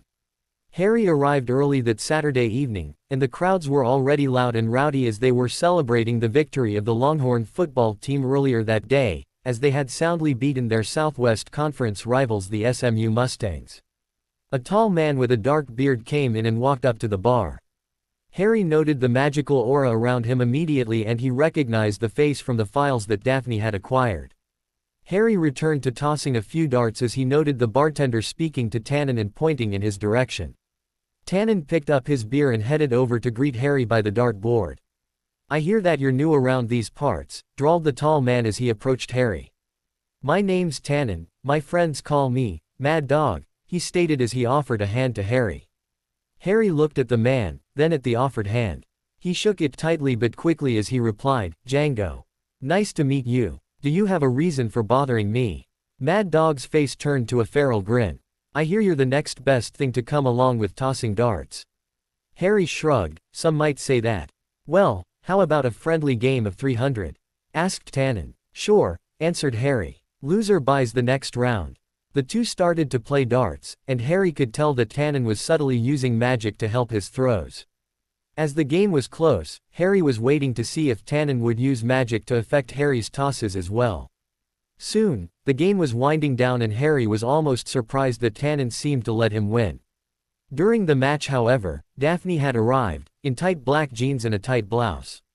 Tannen had noticed her arrival as well, and when he went to buy the round after losing the dart game, he sidled up next to Daphne. "Hey gorgeous, I owe this young man a beer for beating me at darts, perhaps I could buy you one too." He grinned. Harry noted that Tannen cast a silent compulsion charm. Daphne grinned back at the man in front of her, "Why sure, that's awful nice of you." Tannen's grin grew bigger as he slid his arm around Daphne's waist. "Now honey, why don't you come along and maybe you'll be my good luck charm for the next game." He turned to Harry, "What say we play the next game for money? How about a couple of $100? Harry acted like he was considering it for a moment. Then he answered, "How about 300 and whoever wins gets to spend the rest of the night with the young lady with you." Tannen didn't even wait for any sort of response from the bee. Unwrapped in his arm, "That sounds like a deal to me." Daphne just smiled and giggled at the two men. "You two are so funny," was all she managed to speak. The next game started out going well for Harry, and then he noted that Tannen was using more magic to affect both of their throws. Soon it was evident that Harry was going to lose this round. Harry wasn't worried about the supposed $200 bet as he expected this was just leading up to Tannen planning on abducting Daphne. Harry shook his head as his latest toss nearly missed the dartboard as he was thinking about how predictable Tannen really was. Harry cursed at his bad aim as he went to remove his dart from the wall. Tannen laughed as well, and then he turned to grab Daphne by the arm. "Hey honey, why don't you come with me for a moment?" He started to pull her after him, and Daphne did not seem to protest. He called back over his shoulder, "You better not disappear on me, as I'll be back to collect the $200 you're about to owe me." As Tannen tucked around the corner, he grabbed Daphne tighter. "Now you're in for some real fun, honey." Suddenly Daphne felt the twisting pull of a port key. She was briefly disoriented by the quick travel, and then she found herself being shoved roughly to the hard floor. "This is going to be so much fun," leered Tannen. "Well, at least for me it is. And even if it is fun for you, you won't remember a damn thing about tonight after I'm done with you." As he pulled his wand out, he didn't hear the sound of footsteps behind him. "You know, Mad Dog, you really shouldn't be playing games with people when you can't win," said Harry with a smirk. Tannen turned and fired a quick bombard curse at him. "How did you get her, Django?" he hissed. He noted quickly that his opponent had merely ducked out of the way of the curse he fired at him, and that this Django did not seem to be holding a wand. "You must be some sort of a wizard if you managed to get here so easily," he sneered, "but you obviously aren't that bright to show up unarmed." Harry laughed at him. "What's so funny?" demanded Tannen. "You're falling for the setup," smiled Harry. "What?" he asked as he spun around to face Daphne, who was clearly angry and pointing a wand directly at Tannen's privates. "Your compulsion charm was pathetic," she taunted. "And you're not my type at all." With that, she cast a stunner point blank at his privates. There was a brief scream of pain as he collapsed on the floor. "Remind me to never piss you off, love," commented Harry as he placed magic-inhibiting manacles on the fallen man. A moment later, the three of them were standing in the lobby of the FBI Magical Division in Austin. After handing over the captive to the surprised magical agents, Harry turned to Daphne. "I think I saw a vendor up the road from the bar we were at that was selling fajitas. They smelled wonderful. What do you say we go grab a couple?" Then arm in arm they walked out of the government building and into the Texas night. Back in 1985. New York City penthouse. Harry finished telling a brief tale of how he and Daphne were at a pub in Austin and how Tannen showed up and started to hit on Daphne, or Hildy as Harry referred to her. Then, as per his usual MO, Tannen attempted to kidnap a pretty young woman, who just happened to be Daphne, who just happened to know how to dress to catch Tannen's eye based on the reports she had read, but Harry knew that Jackman did not need all of those details. "So, you just happen to be playing darts in a pub in Austin and Tannen just happens to show up and tries to abduct your friend," scoffed the agent. "Wife," corrected Daphne. Jackman looked up at her slightly confused. "Django and I," she stated simply, "were married.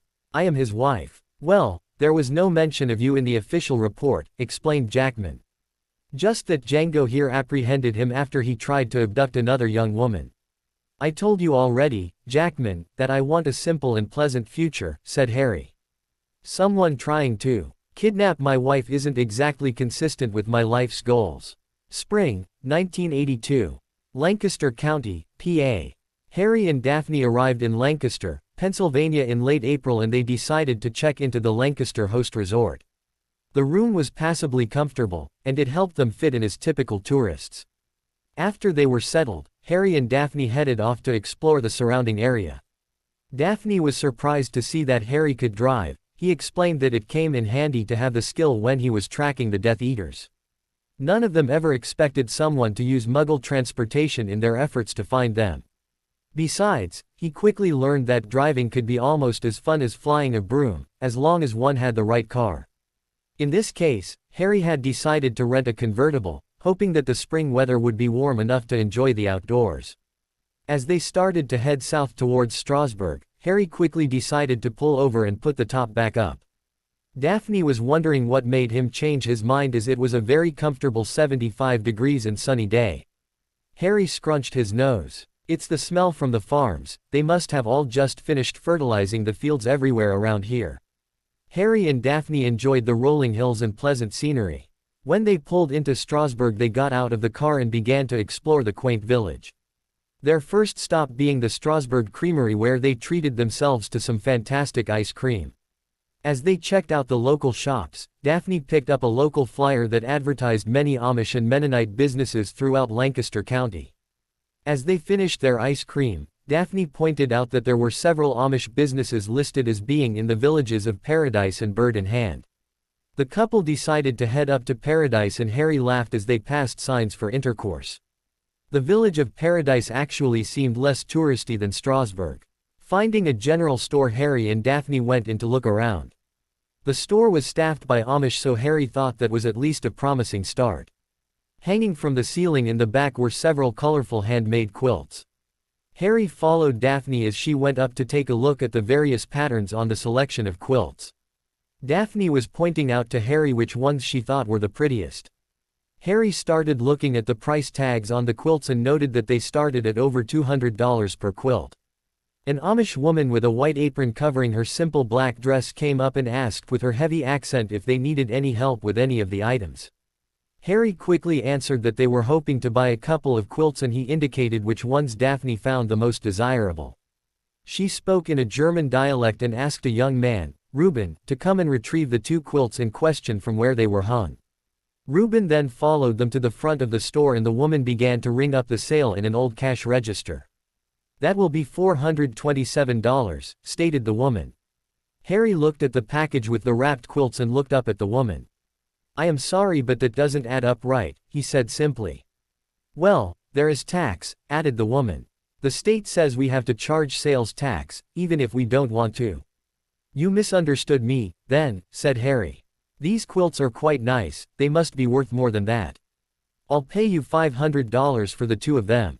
The Amish woman blinked her eyes and started speaking in the German dialect again to the man named Reuben. Daphne and Harry turned to look at Reuben to see if he could explain what the other woman was going on about. Reuben smiled and then replied, "She says that you English are a strange lot. Most of you English come in here looking to argue for lower prices. She's never had someone demand to pay a higher price." "How did she know we're English?" asked Harry, thinking he was maintaining the Australian accent he had adopted when he first started his adventures as a bounty hunter. Reuben looked surprised at this comment, but then Daphne spoke up to explain, "The Amish view those who are not of their same background as English, meaning those who speak the English language and not their version of German, which is often referred to as Pennsylvania Dutch." "Yeah, you're English, not Amish," added Reuben, nodding in agreement with Daphne. Harry shook his head, but then he turned to Reuben. "I just do not think it is fair to pay you so little for such obviously fine craftsmanship. These handmade quilts are worth at least that much money." Reuben and the woman smiled. "Well, thank you then," commented Reuben. As they completed their transaction, Harry was speaking to Reuben about other places to find Amish quilts. Reuben mentioned that there were various shops around the villages, but that the best deals would probably be had at the next quilt auction, which was less than 2 weeks away. He also mentioned the various farmers' markets where the Amish and Mennonites and even English farmers would sell various items, from food to furniture to artwork to cheap junk that for some reason the tourists seemed to like to buy. Harry and Daphne thanked him for his time and the information. There was a quilt auction scheduled in 10 days in Lidditz, which apparently was west of Paradise but north of Lancaster. The following week they were sure to be there, and they were not disappointed. Upon arrival at the quilt auction, the two again took in their surroundings for a short while. They even sampled some of the foods that were of sale. Neither Harry or Daphne found that they cared that much for shoe fly pie. A delicacy based on molasses was not something that they were particularly enthralled with. Although Harry did find the whoopie pies to be quite tasty, but Daphne found the cream to be too sweet. Once the auction began, Harry mostly observed to see what kind of prices the quilts were going for. He was a little disheartened to see such crafts sell for less than $200 on a regular basis. On the 10th quilt for sale, Harry decided to get into the bidding. Soon the tone of the auction was changed as most of the quilts were now selling for over $300 to $400. By the end of the afternoon, Harry had purchased 12 more quilts. As he was arranging for payment at the end of the auction, a few dealers scowled at Harry as they picked up their purchases. One of the Amish elders came up to speak to Harry. "You're either very foolish for an English, or you know something that no one else here does," commented the man whose white hair hung straight down the sides of his head with his white and gray beard and no mustache gave him a distinctive and authoritative look. Harry looked up and raised an eyebrow. "Ebenezer Stoltzfus," said the man as he extended his hand. "Hank Jameson," replied Harry as he shook the man's hand. "Well, Hank," commented Mr. Stoltzfus, "I am curious as to why you would want so many quilts, and why you obviously paid more than they were already selling for." Harry smiled as he explained, "I am looking to exporting these beautiful handmade quilts. I am looking to selling these overseas," he continued. Harry produced a business card. "Hank Jameson, Jameson Imports." Ebenezer looked at the card and handed it back to Harry. He smiled and then abruptly turned and left Harry as he was finishing his payment. Harry and Daphne returned to the hotel with their purchases. "We need to do something, we can't stay here all summer," stated Daphne. Harry looked around the small hotel room and he nodded in agreement. "I suppose we can rent a house, we'll begin looking into that tomorrow." Harry's response was greeted with a searing key from Daphne. "Are you sure that we really need to do such an involved plot to catch Mr. Boggs?" she asked. Harry sat down at the small table in their room, pulling Daphne onto his lap with him. "Considering the paranoia that the man has shown in the history we have on him, we don't want to set him off. We don't want to make him think we're here looking for him. Yes, I know, we won't be apprehending him until early September, which gives us time to get ourselves known around the Amish community. Creating this business gives us a cover, an excuse to be here, so we can arrange to be in the right place the day before we know the FBI Magical Division will be making their move to capture him themselves. That's one of the things you pointed out. He has moved around so much in the past before he hid himself in the Amish community here, moving anytime he thought someone might be onto him." Daphne nodded in understanding. "I know we talked about this whole plan, but it seems odd as we are now getting started on what amounts to several months of staking him out and tracking him down." Harry laughed at her comments. "I spent years tracking down some of the Death Eaters, this is simple in comparison to what I had to do to catch some of those people." Daphne stood up and pulled Harry with her onto the bed. "I hate this hotel bed," she said huskily, "let's make use of it one more time and hopefully we can find a place to move into soon." Harry smiled and followed his wife to the bed. The next day Harry and Daphne met with a realtor and found a quaint small house in a residential neighborhood near the Conestoga River.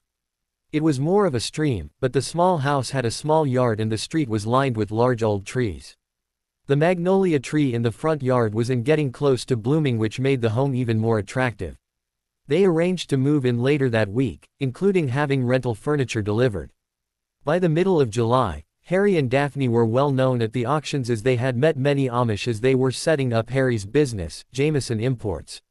While the couple were enjoying the festive atmosphere at yet another auction which was raising money to support a planned medical clinic for Amish and Mennonite children, a young man approached Harry. "Mr. Jameson, I have noted you have been buying lots of quilts since that day I first met you at the store in Paradise." Harry recognized the man. "Oh yes, Reuben, it's good to see you again. You've really been making quite a name for yourself over the past couple of months," added Reuben.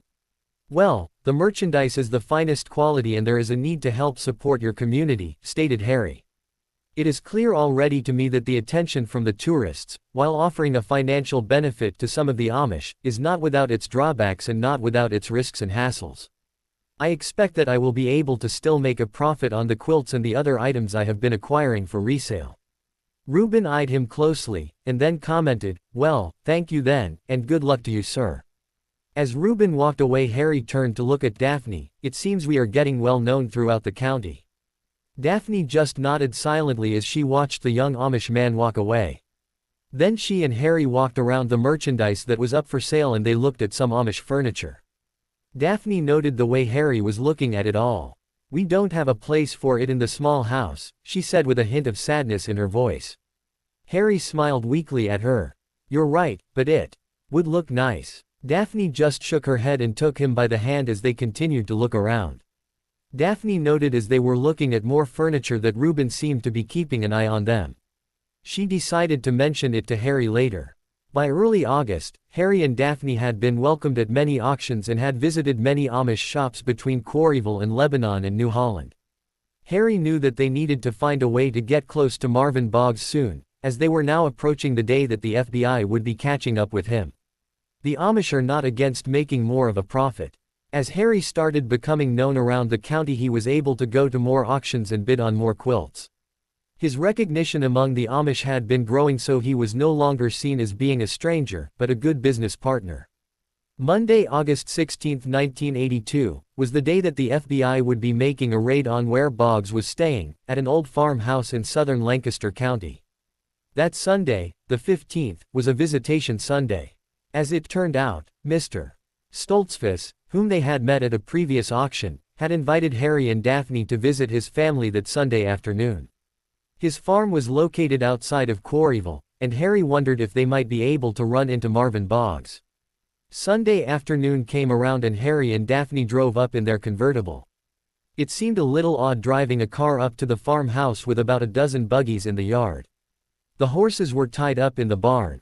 Daphne noted with a smile the young children playing in the fields. She was initially surprised that they had strung up a volleyball net. But seeing the young teens playing volleyball in their black suits and black dresses but with bare feet was not surprising after she thought about it. As they were walking to the house, Ebenezer came out and greeted them warmly. Apparently they were planning a large meal for later that afternoon and they had a long table set up out back. Mr. Stoltzfus explained that this was in part a thank you to Harry and Daphne, as their purchase of many quilts had led to an increase in the average price of the quilts across the county and many families were finding improved finances as a result. Ebenezer then took Harry and Daphne on a tour of his farm. They were impressed by how much the farm was able to do considering their avoidance of the use of modern technology. They came upon the milking barn, and Mr. Stoltzfus commented on how helpful it was to have a large family, as that gave many more hands to help with the milking of the cows. Daphne's interest was piqued at this comment. "If you are milking the cows, how do you keep the milk fresh? Do you just keep it for yourself or do you sell the milk?" she asked. Ebenezer responded with a grin. "Oh, we sell the milk, but we have to keep it refrigerated in the storm room." He then showed them a large metal tank in another room, and Harry and Daphne realized that there was the sound of an engine or motor running in the background. As they looked around, they saw a small generator that was powering the large refrigeration tank.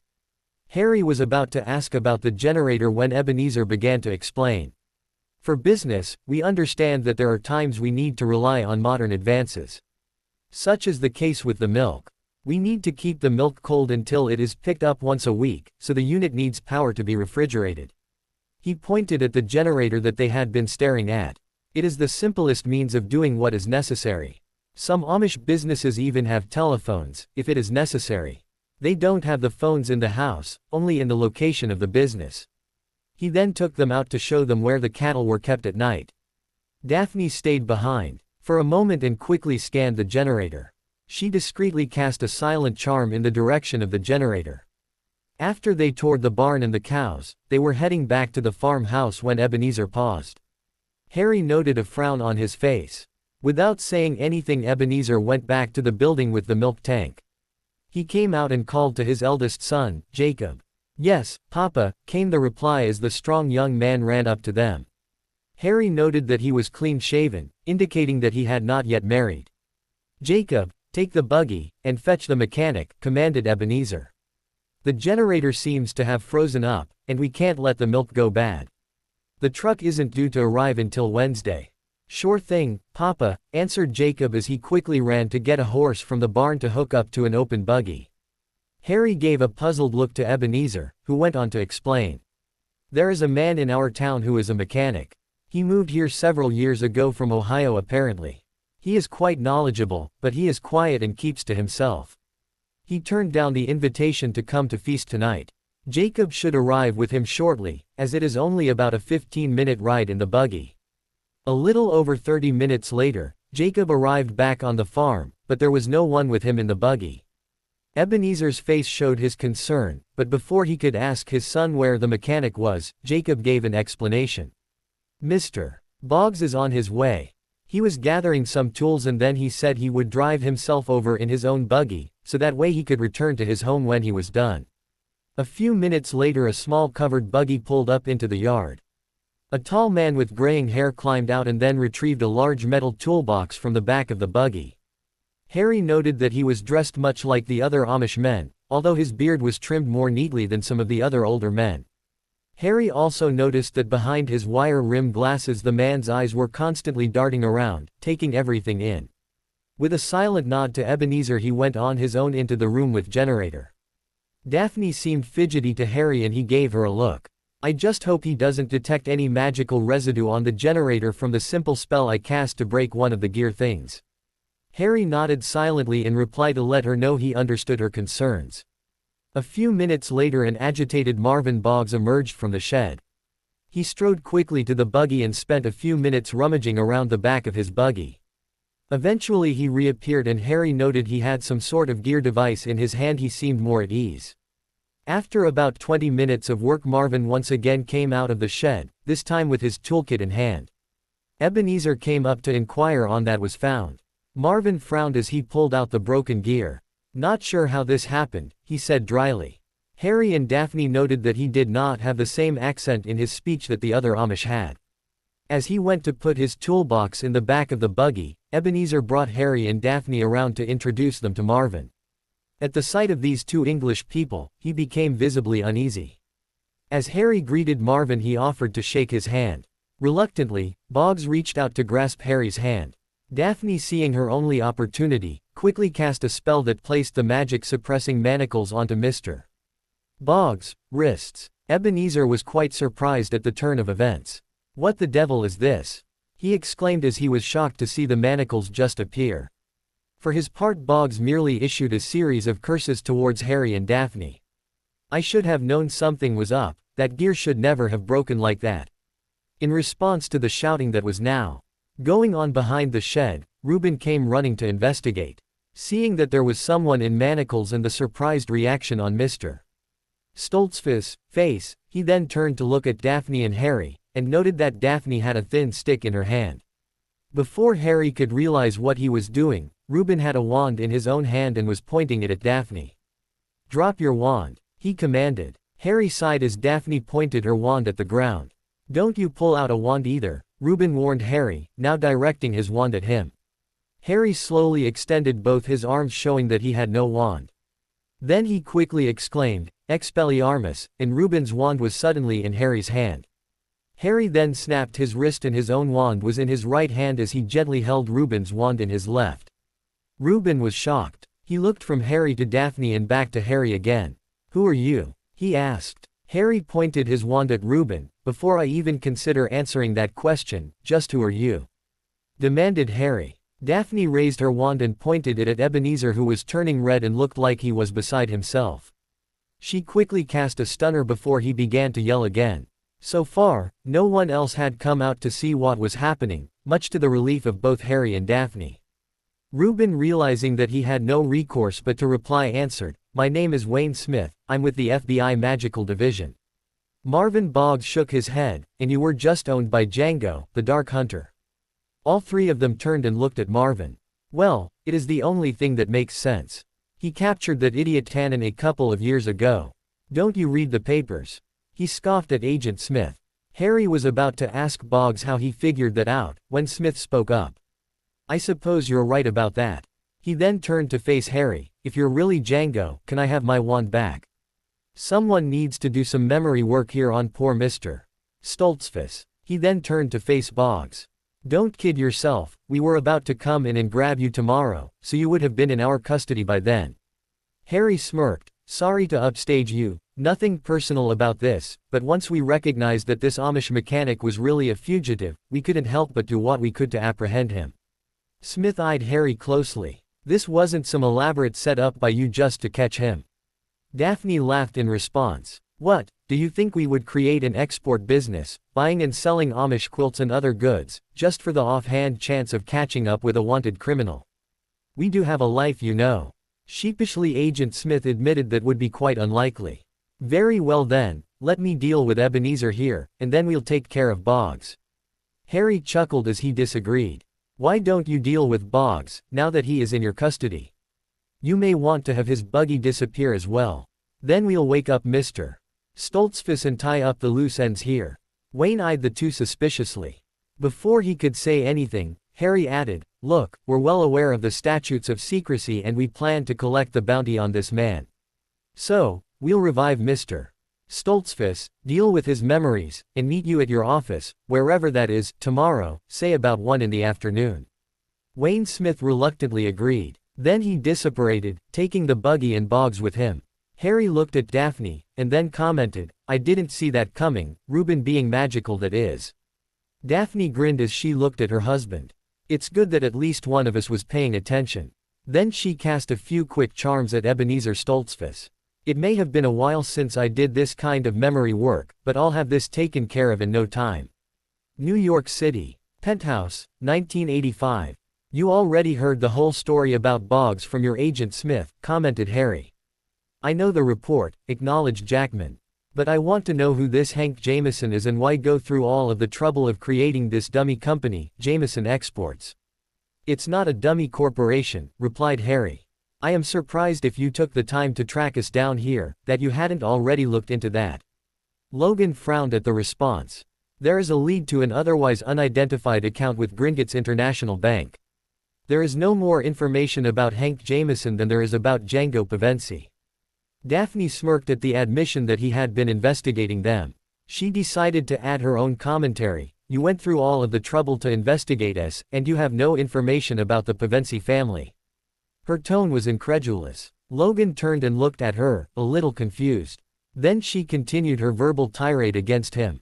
You obviously have some sort of detective skills as you actually found us here in New York.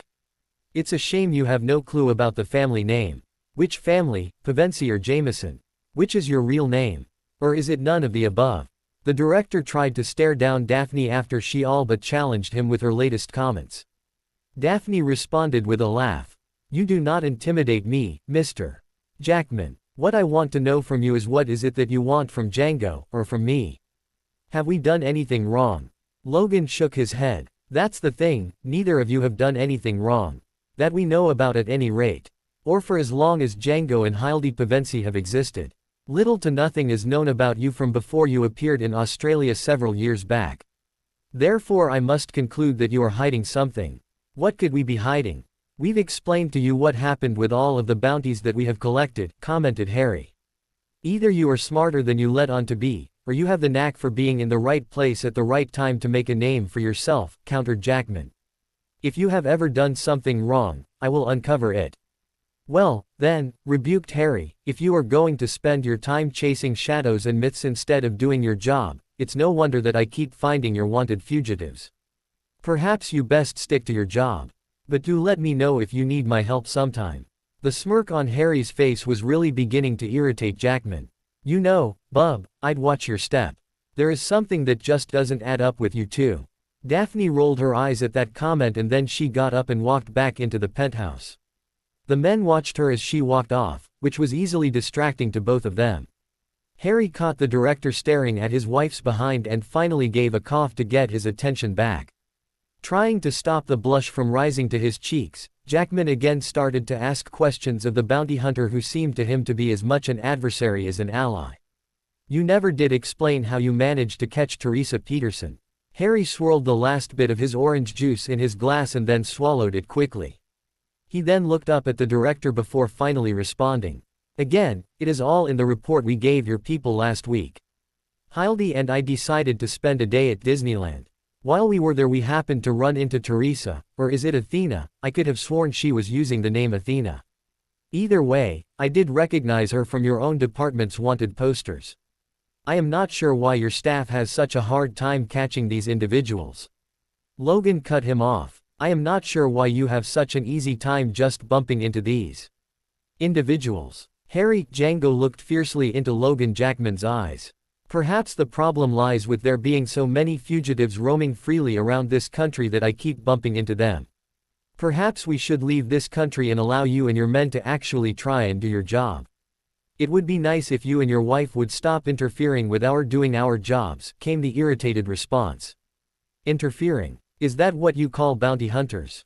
If you didn't want bounty hunters to interfere, then don't place bounties on these people, said Harry, not backing down. Are you a bounty hunter or a businessman? Challenged the director. Harry's eyes widened at the question. Is there really a difference when it is all said and done? Now, if you have nothing further for us, perhaps you could be so kind as to allow us to enjoy the rest of our day in peace. Very well, acknowledged Logan, I believe I can show myself the way out. And please, if and when you leave this country, make sure you leave an easier way for myself or my staff to contact you. Harry gave the man the friendliest smile he could conjure at this time. I'll be sure to do just that.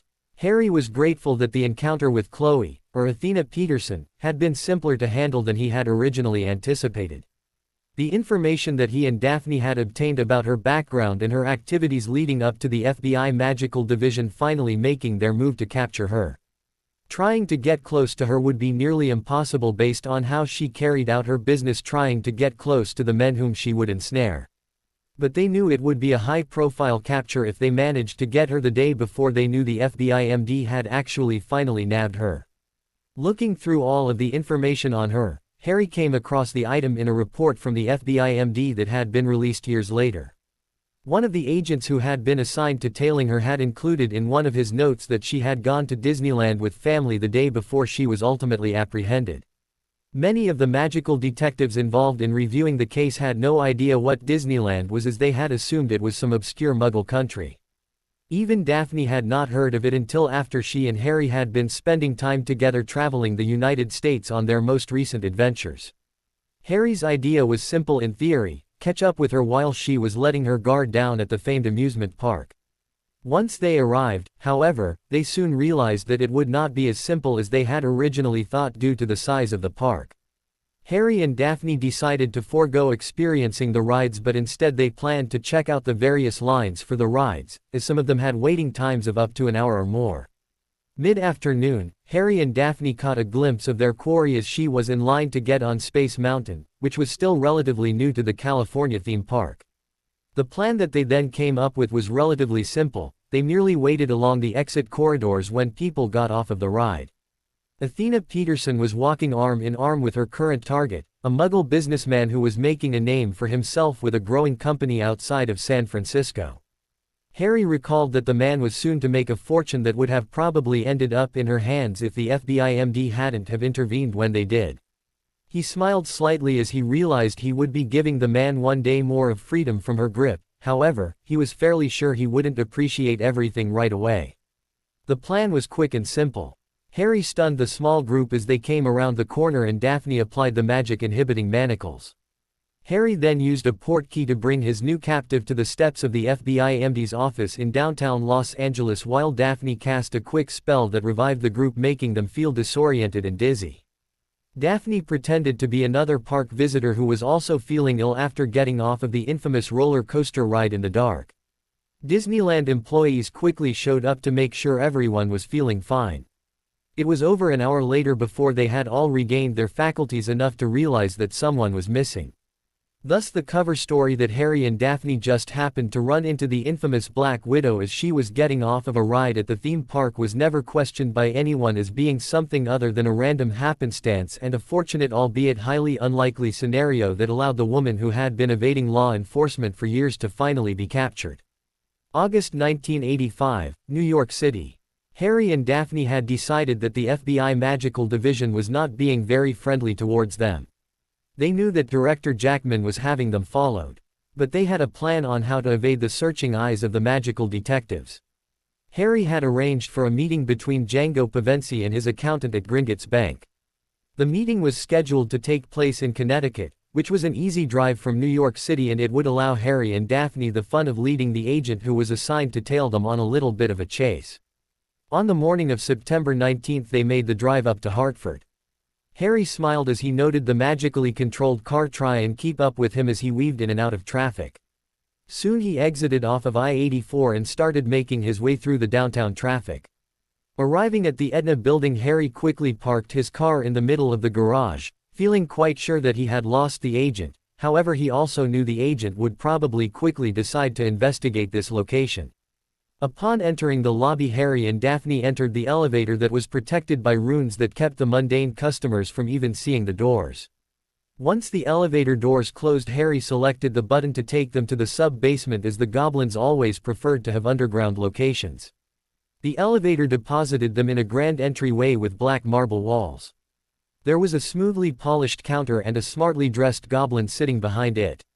He was busily working on a ledger in front of him, but as soon as Harry and Daphne approached the counter, the goblin stopped what he was doing and looked up at the approaching customers. Harry marveled at how differently the goblins in different parts of the world treated customers at their banks. Although, by the time he left London in the future, Harry had established a very comfortable rapport with several of the goblins that worked there. "Good day, goblin friend," spoke Harry in fluent gobbledygook. "My wife and I have an appointment with your director." The goblin smiled slightly to acknowledge the consideration of the human in front of him to address him respectfully and in his native language. "You must be Mr. and Mrs. Pevensie," commented the teller, who did not even look down at his appointment calendar to be certain who would have a scheduled appointment. "Master Sawtooth will be with you shortly. He will take you to the director's chambers. You have arrived 20 minutes prior to the appointed time for your meeting." The goblin's tone indicated his confusion, as humans were notoriously late for meetings and the goblins usually counted on their lateness when they scheduled meetings. "It is not unexpected," commented Harry, slipping back into English, "considering our attempts to outrun a certain agent from the FBI Magical Division, who for some reason is determined to keep tabs on everywhere my wife and I go." Harry then added in gobbledygook, "And we would appreciate not being located while we are here doing business." The goblin nodded as he eyed Harry and Daphne. "Well, then, Lord Pevensie, it seems that we must not keep you waiting. Master Sawtooth will meet you just inside the doors behind me to my left. You may show yourselves to him now if need be." Only a minute after they disappeared behind the doors indicated by the goblin teller, an out-of-breath FBI MD agent came running into the bank lobby from the elevators. "Have you seen a couple of wizards come through here? A husband and wife, Mr. and Mrs. Pevensie. He's almost 6 feet tall, with a graying goatee, and she is only slightly shorter than him, with wavy blonde hair." The teller stared at the agent blankly. "Sir, do you have an appointment or any business with the bank today?" he asked with a clearly annoyed tone. "No, I don't have a damned appointment," exclaimed the agent. "I need to find those two. You let them through, didn't you?"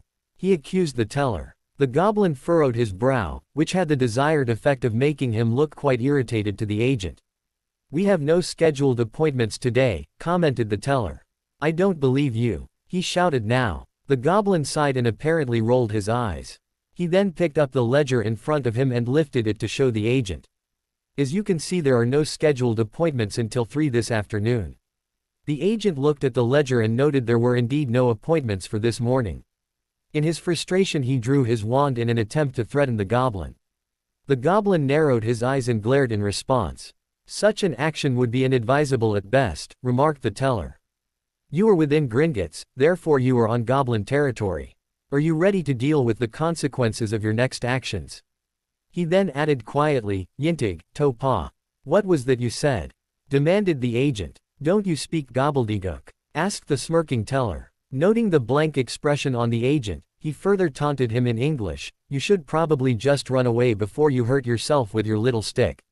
Realizing his error, the agent carefully and slowly put his wand away and then silently turned and left, as he knew there was nothing more he would accomplish on his own with the goblins. He was not looking forward to explaining what happened to Director Jackman that he lost Django. Harry and Daphne did not have to wait long for their meeting with Hartooth. The older goblin had thinning hair and was missing part of his right ear, and he had a large scar over the left side of his face. His appearance would have been disconcerting to most humans he met with, but Harry and Daphne had met with him on more than one occasion. "My good friends," he greeted the two sitting in his office when he walked in, "what can I do for you at this time?" Harry slid an envelope across his desk to him. "Here is the most recent information I have to share with you and your colleague in London." The goblin grinned as he slid the envelope off the desk and into his pocket. "I am sure you have more business than this to attend to today," he stated bluntly. Harry grinned in response. "Alas, you know me too well. But, as your teller is about to discover, the FBI Magical Division is sticking their nose into my business, all because they don't like my showing them up with the 3 bounties I have brought in over the past several years. And you did it with such style it only embarrassed them, I am sure," replied the goblin with a slight nod of the head. "Apparently," commented Harry, "but it would be most advantageous for my wife and I to be able to return home to the island, before we set out for Europe." "Transportation, discreet and timely," Hartooth said, "that is easily arranged. Do you have an update for me on the manor in Lancashire? Or how about the villa on Crete?" asked Harry. "There was a lot to be done to prepare the manor," replied the goblin, this time with a slight hesitation in his voice. "The work should be completed by next summer. The work on the villa has taken a little longer, as you have asked for this all to be done discreetly and kept under the utmost privacy. The wards had to be constructed even before the work could begin." Harry noted the tension in the goblin's voice, which was most uncommon when a goblin of such renown ever spoke with a human.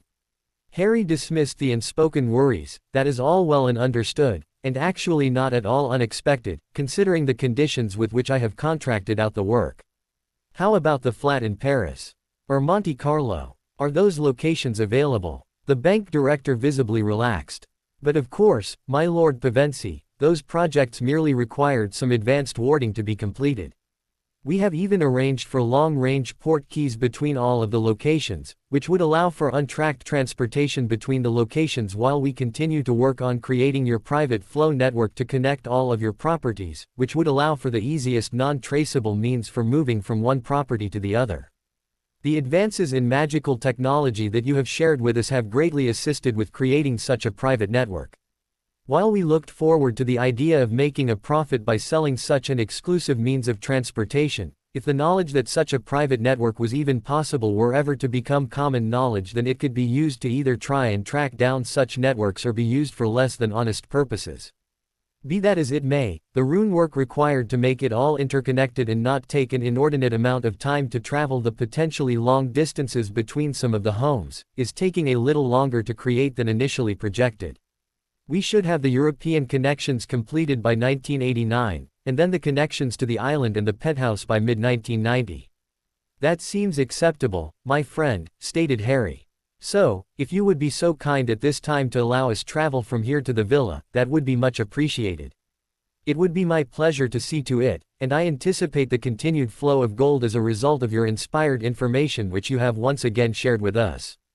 The gleam in the director's eyes was noticeable by both Harry and Daphne as he spoke of the contents in the envelope.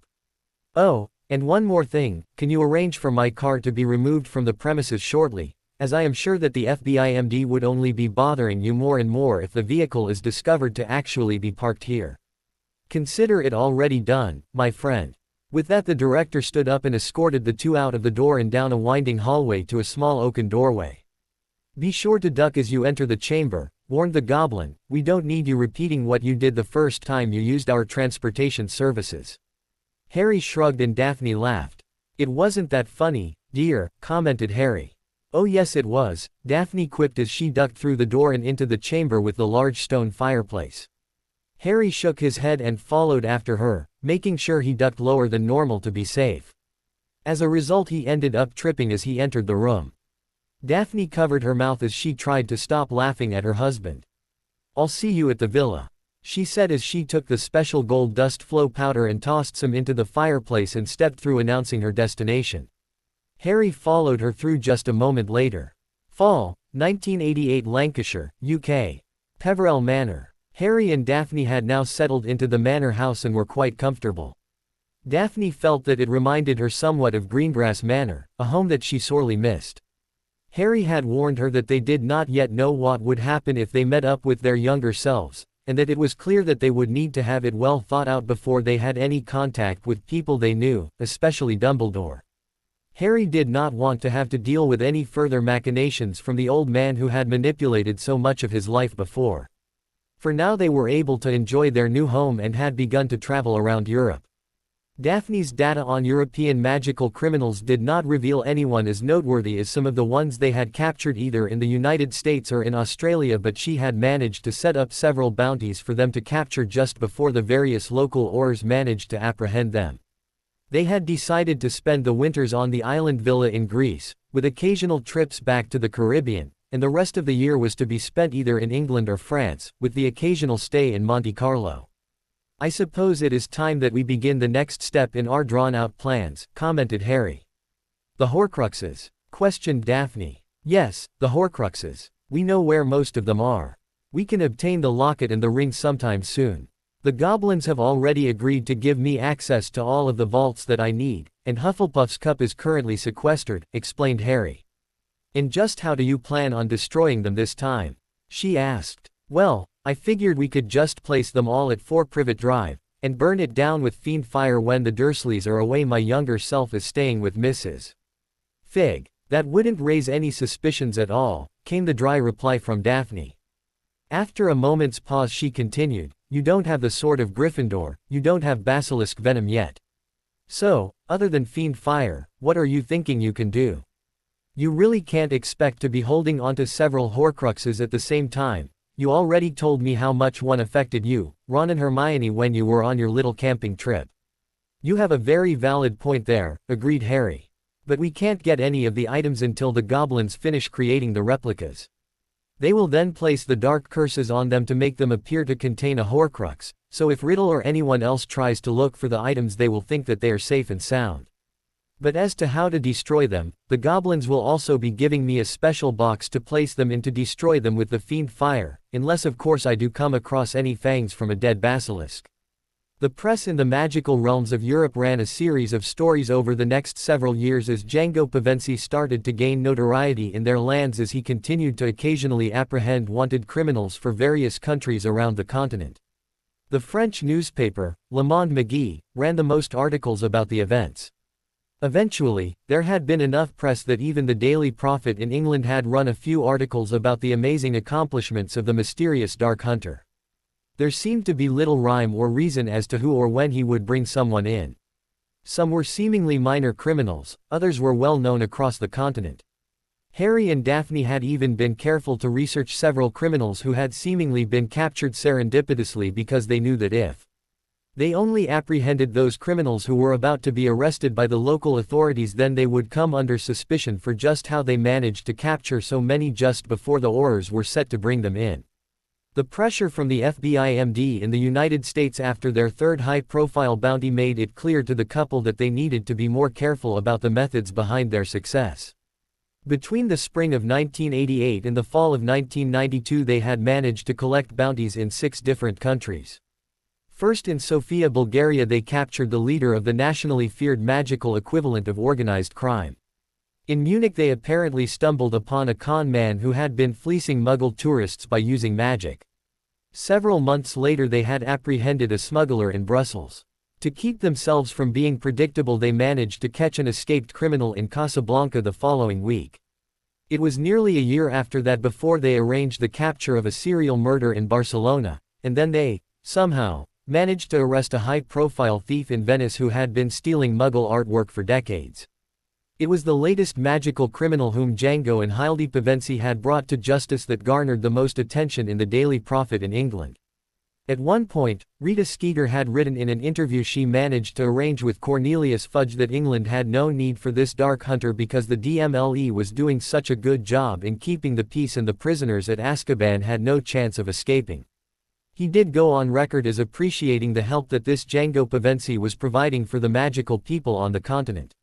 Many months later, in the excitement over the escape of the dangerous mass murderer Sirius Black, few people would recall that Cornelius Fudge had stated that there would be no need for this bounty hunter to work in England. July 1993. Cornelius Fudge was pacing in his office. The press would be having a heyday with the news of the escape of the notorious Sirius Black, betrayer of the parents of the boy who lived and mass murderer of Muggles. He needed a plan and he needed one fast.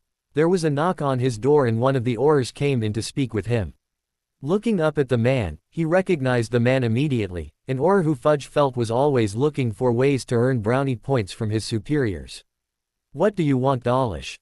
he asked, his tone as short as his temper as he was worried about how to keep up his image as the upholder of peace and tranquility across magical England. "I am sure you are working on a plan to capture Black before he can kill anyone else," said the Auror with a matter-of-fact tone. "Of course I am, and you came to bother me about that," snapped the minister. "Merely to propose an idea," said the Auror, a little more meekly. "Perhaps we should consider bringing in extra help. Do you really expect Bones and her crew to track down a man who escaped from Azkaban, which is already under her control?" Fudge detected the obvious jab at the man's boss. He made sure to file that information in case it would eventually prove to give him an advantage one way or another in the future, and then he responded, "So what do you have in mind?" "A bounty hunter," came the simple reply. "A bounty hunter?" questioned the minster, initially unimpressed with the suggestion. "Well, not just any bounty hunter," explained the Auror, "but the Dark Hunter. He's captured many famous or infamous criminals in Europe and even in the United States and Australia before that." Fudge started to run this thought through his head. He knew that this Dark Hunter was almost a cult hero among some groups across Europe and the United States, even in some circles in England, even though he had never captured anyone in England before. But England had never needed a bounty hunter before this, he thought to himself. If I could manage to get him to track down and capture Sirius Black, then I could be the hero. Fudge turned back to look at the Auror. "So, how do we get a hold of this bounty hunter?" The Auror was at a loss at first, but he was quick on his feet. "Perhaps we send an owl from the ministry to find him. Let the owl figure it out. We know his name, Django Pavensi." Good, commented Fudge as he began to walk around his office, his mood improving by the minute. "Make it happen. I want that bounty hunter in my office by noon tomorrow." As Dawlish was leaving, Fudge called out after him, "Remember Dawlish, tell no one about this, and it was my idea in the first place." "Of course," smiled Dawlish in reply. Dawlish was surprised that they had received response so quickly from the Dark Hunter. Django Pavensi had agreed to a meeting, but only if it was to be held in a back room at the Leaky Cauldron. An odd place to meet, thought the Auror, but he had plenty of time to secure the location and to ensure that Fudge's meeting would be kept secret. Harry had already arranged to rent a room at the Leaky Cauldron. He knew that it would only be a matter of time before his younger self would make his way here after blowing up Aunt Marge. This way he could secure wards and alarms in the room that Harry would be staying in, and he could arrange a place to meet with the minister beforehand. Harry thought how easy this seemed to be, and he turned to Daphne Hildy, who was helping him set up the wards around the room that his younger self would soon be occupying. He gave her a searing key. After catching her breath, she turned to him as she asked, "And just what was that for?" "For being so brilliant," he answered with a smile. "The plans so far seem to be working out just as you envisioned when you came up with the plan." "Aren't you sweet?" she said with a devilish grin. "Just for that you might find yourself getting luckier than usual tonight." Several hours later, Django was sitting in the back room at the Leaky Cauldron when two Aurors burst in. He recognized Dawlish, but the other man was not familiar to him. "So, you're Django, the Dark Hunter," stated Dawlish, who was eyeing him closely. Harry knew that the sophistication of the charm he used to disguise his appearance would not be detected by any of the current-day Aurors. His emerald green eyes and the scar on his forehead would clearly be easily recognized, so he had created the appearance of the scar over the left eye, no scar on his forehead, and steel blue eyes as opposed to the trademark emerald eyes he was known for as Harry Potter. "So it would seem," Harry deadpanned. Dawlish merely nodded, and then he signaled the other Auror to go fetch the minister. Fudge walked in accompanied by another two Aurors. Harry assumed that Fudge had chosen to have four Aurors present to try and intimidate him. Django chuckled out loud. "Is something funny?" asked Dawlish. Harry ignored the question and he made no move to get up. He was leaning back in his chair, his dragon hide boots resting on the edge of the table in front of him. "So, you must be Minister Fudge," Django stated without emotion. Fudge removed his trademark green bowler, and then decided to sit down across from the famous bounty hunter. That I am, my boy, greeted the minister. What is it with people thinking I'm their boy, he thought. So, what did you want to talk to me about? He asked. Right and to the point, commented Fudge pompously, I like that. Yes, my boy, you see the thing is that we might be looking for someone with your skill set. Harry simply nodded at his words. So, the Ministry of Magic would like to hire you to help with an important concern, continued Fudge. Harry noted that the man was beginning to sweat as he turned his bowler hat around and around in his hands. I'll make this easy on you, spoke up Django. Harry. You need someone to help you catch Sirius Black. Your entire administration has one big black eye right now, not to mention the continuing public relations nightmare that will only continue to grow the longer the man stays on the loose. Harry paused to make sure he had the full attention of everyone in the room. I'll do it, but under my conditions, Django added, and these conditions are non-negotiable. An upfront payment of 1 million galleons, and upon delivery of Sirius Black to the ministry, an additional payment of 2 million galleons. If someone else brings him in, I will refund the ministry half of the initial payment of 1 million galleons. Fudge was about to argue, but then he tried to gain control of the conversation. Well, that will be fine, I'll just assign a couple of my Aurors to work with you. I work alone, commented Harry with a tone that brokered no room for discussion, or more accurately, my wife and I work alone. If you find that unacceptable, then we are done here. Harry stood up and started to walk out of the room. As he grabbed a hold of the doorknob he turned to the minister, the next time you want to reach me it might take a little longer, I think I am looking forward to a vacation in one of my more tropical homes. As the doorknob turned in his hand Fudge blurted out, fine, we'll meet your demands, whined the minister. Django. Harry let go of the doorknob and turned to face Fudge once more. I will send you the information about my account at Gringotts, he stated. Once the payment is confirmed I will then arrange to meet with you at your office and we can discuss this further. With those final words he opened the door and walked out leaving a slightly confused minister. Dawlish then spoke up, well, it sounds like we've got him to do the job for us. Fudge just stared at the closed door in front of him. Apparently so, was all he had to say. August 1993. The Daily Prophet. Minister to announce plan to hunt down escaped convict Sirius Black. The infamous murderer of Muggles and of the war hero, Peter Pettigrew, Sirius Black will find his days on the loose are numbered. Minister for Magic Cornelius Fudge has planned an announcement for later today on how the ministry plans to bring in the escaped criminal. It has been rumored that he is enlisting the assistance of a bounty hunter, and the speculation is that world traveler, Django Pavensi is the man who has been tasked with the job of finding the elusive and extremely dangerous Azkaban escapee. So ran the front page article after Django had met with Fudge.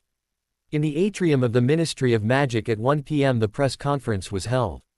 There was a small podium erected in front of the statue and fountain. The room was packed with onlookers and even international press. By 1:05 the attendees were becoming restless. Finally the undersecretary to the minister, a short toad-like woman in a pink dress came up to the podium. Most of those present could only see her pink pill-box hat sticking up over the top of the rostrum. Hem, came a screeching voice that was magically amplified. Now that I have your attention, the Honorable Minister for Magic, Cornelius Fudge, is prepared to make his special announcement. The undersecretary stepped to the side as a man wearing green robes and a green bowler hat stepped up to speak. The room became quiet as he cleared his throat. My friends and fellow citizens of magical Britain, my administration has consistently been keeping the peace since the downfall of you-know-who. It is understandable that there has been much concern since the right-hand man to he who must not be named escaped from Azkaban. The traitor to the beloved Potter family, none other than the infamous Sirius Black, will soon be apprehended. For I present to you, the world's most renowned magical bounty hunter. This man who has become known as the Dark Hunter, for dark forces everywhere cower at the mere mention of his name, Django Pavensi, has agreed to track down and capture the elusive criminal. I for one will sleep more soundly at night knowing that this man is on the job. The applause started as Fudge stepped back and a tall man in dark robes with a goatee that was just starting to turn gray stepped up. Cheers went up all over the lobby. The man seemed unaffected by the adulation he was receiving. Eventually the crowd began to quiet down as Fudge was waving his hands to try and get them to settle down. Standing next to the new celebrity, Fudge announced that they would take a few questions. Fudge pointed to a woman in the front row. Rita Skeeter, the Daily Prophet. Mr. Pevensie, our readers want to know more about you. Where are you from? How did you become so skilled at catching criminals? Is it true that you yourself are a master criminal in disguise, hiding from the authorities and turning your former associates in just to maintain your freedom? Django smiled at her as he answered, I will answer only one question per person. I am not a criminal. Never have been. He turned and pointed at another woman who had a pad and quill hovering near her. Zilpa Campbell here, Mr. Pevensie, why do you do what you do? Why are you a bounty hunter? Surely your skills could be used for more important things. Zilpa, may I call you Zilpa? Asked the Dark Hunter. Why do you do what you do? It is either because you like to do it or you are good at doing it. Hopefully it is both. Fudge stepped forward after that short answer to pick another reporter. While he was looking through the crowd, a man in bright yellow robes stepped forward and asked a question without waiting to be called upon. Xenophilius Lovegood, the Quibbler, he stated with a tone that relayed his aloofness but communicated his seriousness, when did you arrive and when will we meet for the first time? The crowd ended up laughing at the absurdity of his comments and Fudge stepped up and prevented Django from answering. That's all we will have time for today, commented Fudge with a beaming smile. As Fudge escorted Django away from the crowds and towards his office again, they ran into Lucius Malfoy. Harry hid his personal feelings about the man well behind the stoic face he presented to the public. Ah, Mr. Pevensie, greeted the bee-owned-haired Malfoy with his typical attitude of disdain for anything that wasn't his to control. It is so good to have you on this case tracking down that filthy vermin, Black. Harry stopped and smiled bemusedly at the man who he had grown to despise during his time as a student at Hogwarts. You must be Lucius Malfoy, he commented dryly, and I am surprised by your comments. The man after all is your wife's cousin and supposedly worked for your master. Lucius visibly stiffened at the remark. My wife's cousin was disowned by the family, he protested, and I was exonerated, the imperious curse, you know, I could not help myself. Well, when I do find your wife's cousin, and I assure you that I will be more than happy to relay your sentiments to him. Django paused briefly and then he added, and you just keep telling yourself you were Imperio used, it's such a nice and strong defense. But don't you worry, because I am sure I will be able to find the time to hunt you down too, when the time is right. With that Harry turned and began walking down the hall to Fudge's office. When he noticed that Fudge was standing in the hall agape at the interaction between the two, Harry called out to him, aren't you coming, Minister, we still have a few things to discuss. Harry remembered quite well the evening that he had blown up Aunt Marge. He also remembered clearly the fateful ride on the night bus. But most importantly, he remembered seeing a large dog in the shadows and eventually discovering that it was Padfoot who was trying to locate him. This knowledge would make it just too easy to capture his godfather. Django stood in the shadows near the place where he had originally called for the night bus, even if it was an accident. He kept his senses alert, knowing that Padfoot should show up nearby any moment.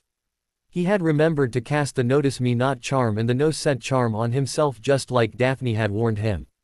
No sense scaring off Padfoot when he would have the easiest time capturing him now. As if right on schedule, and Django mentally laughed at that thought, Padfoot showed up in the alleyway between the houses. Django watched as his younger self turned to get on the night bus and Padfoot ducked into the shadows. The distraction of the night bus arriving was all that he needed, and then a silent stunner subdued the large dog. When Harry looked one final time at the alleyway, he could see no sign of the dog or of anyone else. Django waited for the night bus to leave, and then he used a port key to travel with the stunned Padfoot. Sirius' head hurt. His eyes were not focused, and he felt cold on one side of his body. Slowly the synapses in his brain started to begin working again. He tried to tense his muscles slightly and he realized that he was no longer in his animagus form. He then realized that he was cold because he was lying on the left side of his body on a stone-covered floor. He slowly started to open his eyes again, trying to determine what he could see. There was a diffuse light in the room, wherever he was. The last thing he recalled was hiding in the shadows, watching his godson get onto the night bus. Sirius quickly surmised that someone, somehow, must have found him and stunned him. He tried not to move while he considered the possibilities of where he was and what kind of situation he would find himself in. He quickly surmised that he had not been caught by any Aurors or the Ministry of Magic, as he had no bindings or manacles holding him still. Then he noticed a slight itch on his nose, but decided to resist the urge to scratch it so as not to let anyone else who might be present know that he was actually awake. A voice called to him, calm but firm. "Sirius Orion Black, I know that you are awake." Whoever had captured him knew who he was. He wrinkled his brow slightly at that thought. "Yes, I know who you are, and I know all about your animagus abilities," said the voice. Sirius considered his options and realized they were probably very limited. The voice continued, "Rest assured, you are quite safe here. You are not in the custody of the Ministry of Magic. In fact, they have no idea where you are and they truly have no clue as how to find you. You have me at a disadvantage, sir," spoke Sirius, who still had not moved from the floor. "You know who I am, you have brought me here, but I do not know you or where I am." "Well, my friend, we should take the necessary steps to remedy that," replied the voice. "We could start by you actually opening your eyes fully, standing up and fetching a clean pair of clothes." The voice seemed to chuckle. "Slightly. You actually may want to bathe first, you do smell something awful. I would imagine that the tiled floor underneath you is not particularly comfortable. So, take your time, clean yourself up, get dressed, and make your way downstairs to the kitchen. You should be able to follow the scent of bacon cooking to find your way there. Once we have eaten, I will be more than happy to fill you in on the details of where you are and why you are here." Sirius opened one eye and noted that the man who had been speaking had a graying goatee, dark hair pulled back into a ponytail, and gray eyes. The man stood up, turned and then walked out of the room they were in. Sirius finally allowed himself to open both eyes fully and investigate his surroundings. He was lying on the floor next to a large clawfoot tub. He noted the bathroom was quite elaborately decorated. He considered what little facts he had now learned since awakening. His captor was not concerned about his trying to escape, and he was not concerned about his trying to attack him either. Sirius then arose and decided to just make himself at home. He reasoned that whomever had captured him seemed to know a fair bit about him. His captor had also not turned him over to the DMLE and was not treating him as a prisoner or as a felon.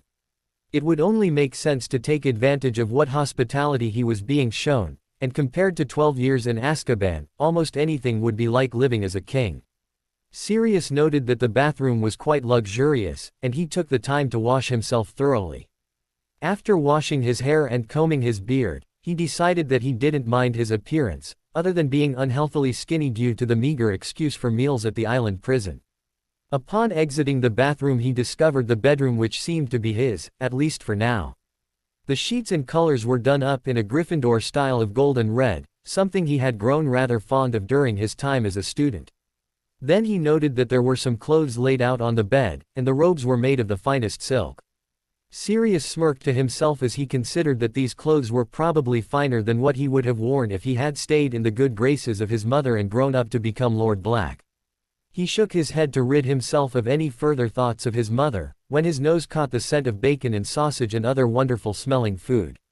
So, following the smell of the bacon, as he had been instructed, he made his way down the hall, down the stairs and eventually to a small dining area where the man with the goatee was sitting next to a stunning bee.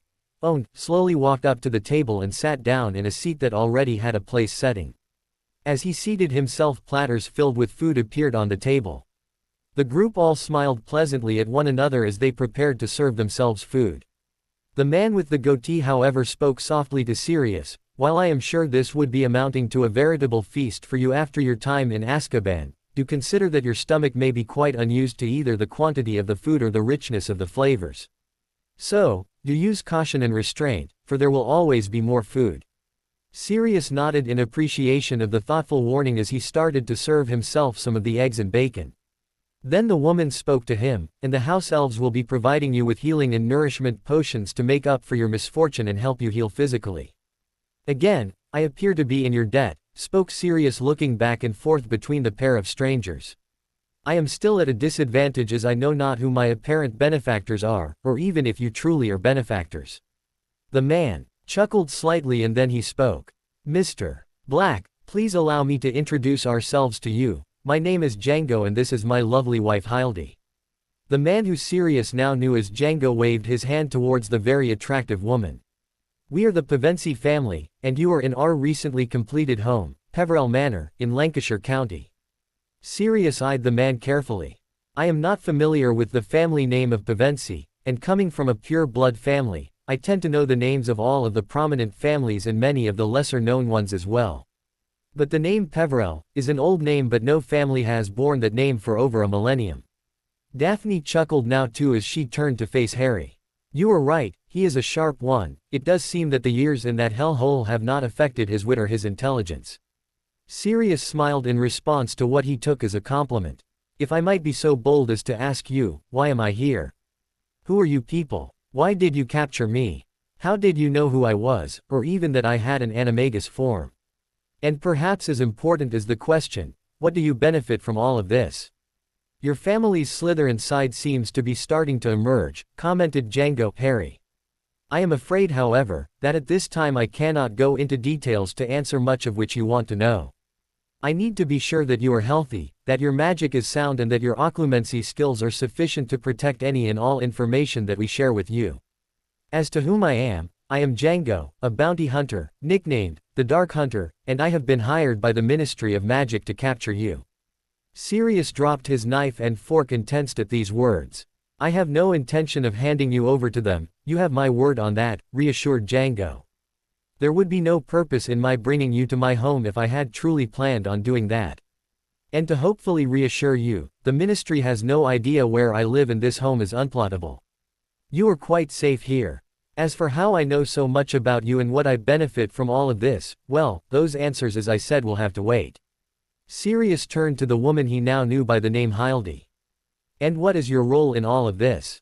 He asked her. My role is simple, I am his wife. I support him in all that he does. She smiled sweetly at Django and then turned back to her guest. I have my own motives in helping Django accomplish what we have set out to do. Which is to ensure our future selves have a happier time than we have had in the past, particularly for our daughter.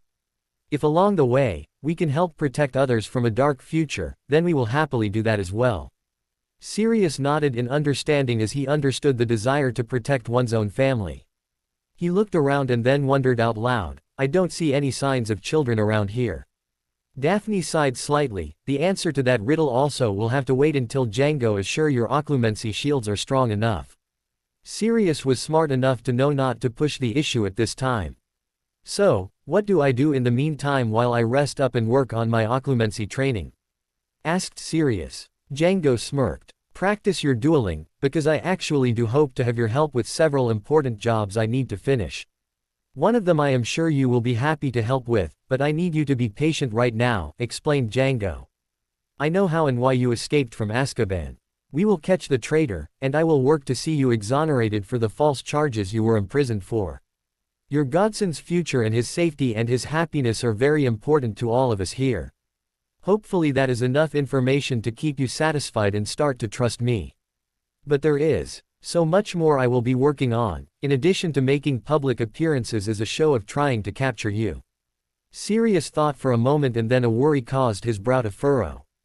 But what about Dumbledore? If you run into him, he will probably be able to see right through your shields and know everything you are planning. Does he know what you are up to? Django laughed at the question and Sirius noted the mirth in Hildy's eyes at the thought. No, too many names and not enough sense. Dumbledore does not and will not know what I, or we, are up to. He probably would not be too pleased with any of my plans. Django paused and sighed at the thought. A very skilled and powerful wizard, but at times too short-sighted. He has always wanted to be the one in control, the one with all of the answers, the one to come across as the hero.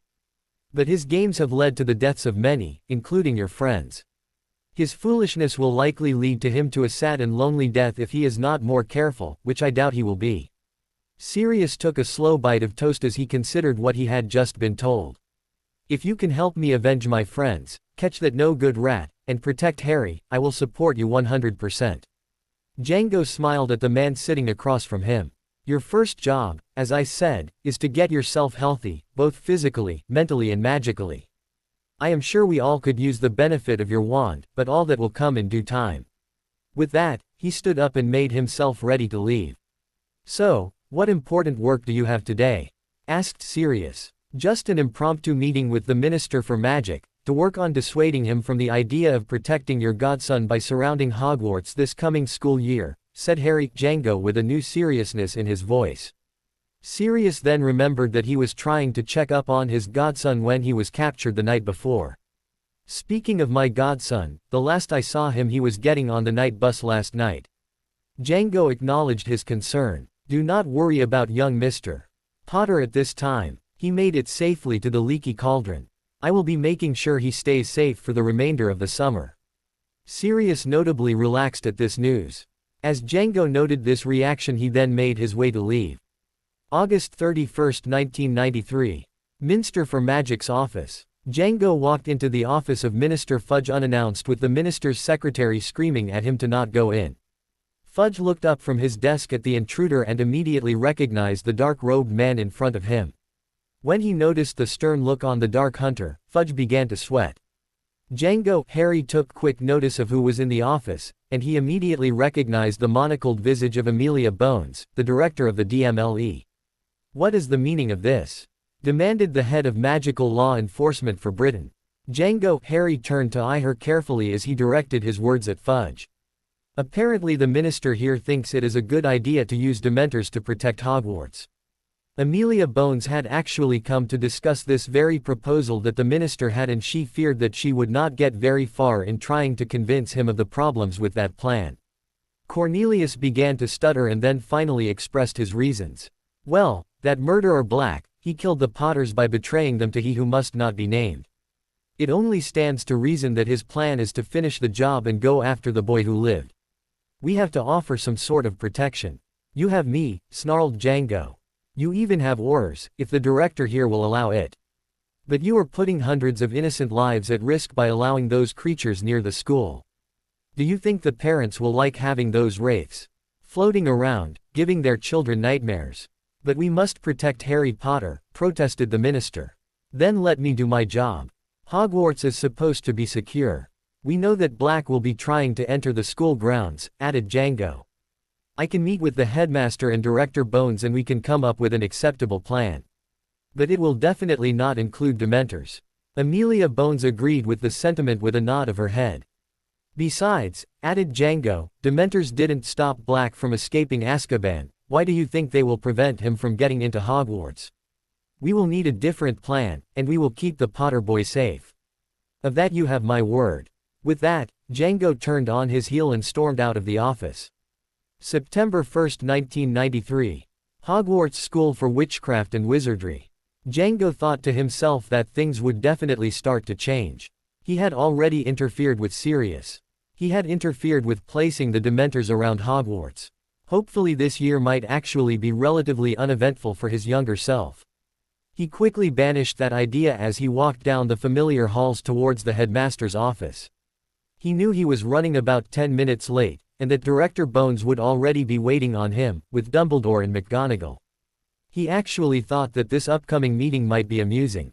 Hogwarts Express. The group of Gryffindors had met up as usual at the station to begin their return to school. Harry Potter was relieved to finally be returning to school. The Minister for Magic had assured him just last week that he would not be in trouble for the spell that blew up his Aunt Marge. He also had heard the news that the Dark Hunter was on the trail of the notorious Sirius Black. In fact, the minister had personally reassured Harry that the ministry would do everything to keep him safe and not worry about the criminal. The fact that he made it through the barrier and onto the train with time to spare was comforting in and of itself, and quite the relief compared to his first 2 trips to Hogwarts at the beginning of the school year. Harry looked forward to having a relaxing ride. The trio of friends had tried to find a compartment of their own to catch up, but the only available one they found on the train had a man sleeping in one corner, with a large briefcase with the initials RJL. The man appeared to be unkempt and shabbily dressed. Ron and Hermione looked at the man and then at Harry. Harry shrugged his shoulders as he stated, "Well, it's as good a compartment as any, I guess. Maybe he's the new Dada professor." Hermione looked back at the sleeping man and then back at Harry and rolled her eyes. "He's probably coming to work with Filch or something like that," she stated. For his part, the man, who was only feigning being asleep, had to struggle not to start laughing at the thought of his helping Filch. The marauders had caused as much trouble for the school caretaker as any group of students had ever done in the history of the school. Surely Filch would want no help whatsoever from him. The three friends sat down and stowed their trunks. Once the trunks were placed, Hermione turned to Harry. "Are you sure you aren't worried about this black person coming after you?" Harry wondered how it was that she could worry so much. Then he answered her, "Well, the minister assured me that the school would be safe. In fact, I understand that Django, the Dark Hunter, is even meeting with Dumbledore to arrange for security at the school while he is hunting down that escaped madman." As Harry was answering the question, Neville slipped into the compartment with them. "I haven't been able to find a seat anywhere," he complained. Then he asked, "Would it be okay if I join you guys?" Hermione answered for all of them, "Of course it would, Neville, we'd love to have you join us." She then glared at Ron when she noticed him rolling his eyes at her comment. The four friends began discussing the upcoming year, wondering what adventures would befall them. "I sure hope that the new teacher actually teaches us something," commented Harry. Neville agreed, "It won't be hard to do a better job than the last two professors we had for that course." Ron then added, "Maybe they'll get that Django guy to show up and teach us." "That would be kind of cool," agreed Harry. Hermione scoffed at the boy's excitement. "He'll be too busy trying to catch Sirius Black," she explained. Just then, the door to their compartment burst open. The friends looked up and there was a collective sigh as they regarded the thin young teen with the straight owned hair. "Talking about the Dark Hunter?" asked the third-year Slytherin with an overdeveloped sense of his own importance. "Well, my father had lunch with Django Pevensie just last week. He's busy hunting down that no-good Sirius Black. I'm sure he'll have him captured by the end of next week." Ron snarled back his retort, "Why would your dad, the Death Eater, be having lunch with someone who is hunting down a Death Eater?" "My father was exonerated of all wrongdoing," proclaimed Draco. "He may have been placed under the Imperious Curse, but at least we don't have any blood traitors in our family." Ron started to turn red at the comments made by the owned Ponce. Hermione reached out and took a hold of his arm in an attempt to help calm down her friend. In the corner, the supposedly sleeping professor raised an eyebrow at the comments. "So, who is the old geezer sharing your room?" demanded Draco with an increasingly superior tone. Hermione was about to answer when the man shifted in his seat and sat up. "Professor Remus Lupin," he stated simply. "I will be teaching you all defense against the dark arts this year." And then before anyone could say anything further he added, "Hopefully I can do a slight bit of a better job than the last couple of instructors you've had. But then again, from what I have heard tell about the last professor, if I can't do a better job of teaching I should probably turn in my wand." The group of third-year students all laughed together at this statement, including Draco and his two goons who had been quietly standing behind him. "Hopefully you'll get to learn some spells that you all might actually find useful," he added.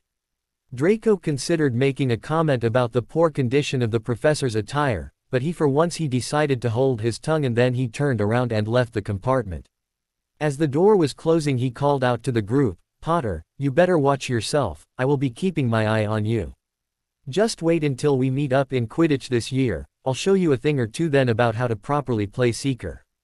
With that the door was closed and the group of friends left behind relaxed as their nemesis had actually left without there being any spells cast or punches thrown. Harry considered that thought for a moment and told himself, maybe this will be a good year after all. Hogwarts School, Headmaster's Office. "I am sure that students will be completely safe within these walls," reiterated Dumbledore. Django was once again about to protest, but the director of the DMLE spoke up, this time her tone was even more terse than usual. "Let me make myself as plain as possible then, Headmaster," she began, "this is not open for discussion. We will be placing several Aurors on the grounds and in Hogsmeade for any of your planned days when the students are allowed to go into the village. Do not publicize these days ahead of time, as we do not want any word leaking out that might somehow get back to Mr. Black and suggest to him a good time to try and come after Mr. Potter. The Ministry is not asking for your approval. We will be placing the Aurors here. This is not open for debate.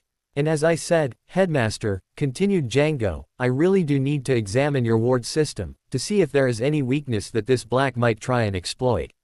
He felt a slight push on his shields from the Headmaster, who had decided to take this moment to try and see into the bounty hunter's mind. Django, Harry rebuffed the attempt at a probe quite forcefully, and he noted the twinkle in the headmaster's eyes diminish momentarily as he experienced the effects of the rebounded legilimency probe. Django made sure to keep his face calm in response to what he had just done to the headmaster. I will also be returning to personally re-evaluate all of the protections at the school from time to time, that is up until the escaped prisoner is safely in custody, commented Django. Minerva had noted the building tension between the sparring factions as Albus seemed to be taking the plan for providing safety to the students, and particularly Harry, as a personal affront. That does seem to make sense, she stated, trying to defuse the situation. Will your visits be planned and scheduled or will they be unannounced? I think that a mixture of both would be best, replied Django. He then turned to face the headmaster. You should at least be happy that the minister has agreed to calling off the detachment of Dementors he was planning to send to the school. Oh Merlin, no, he wasn't really planning on doing that, was he? Blurted out the deputy headmistress, looking between Django and her old friend Amelia Bones for reassurance. He most certainly was planning on that, confirmed the director. Amelia then turned her gaze back to the headmaster. Perhaps we should begin that inspection of the wards before the students arrive. Sirius Black wasn't sure how free he was at the moment.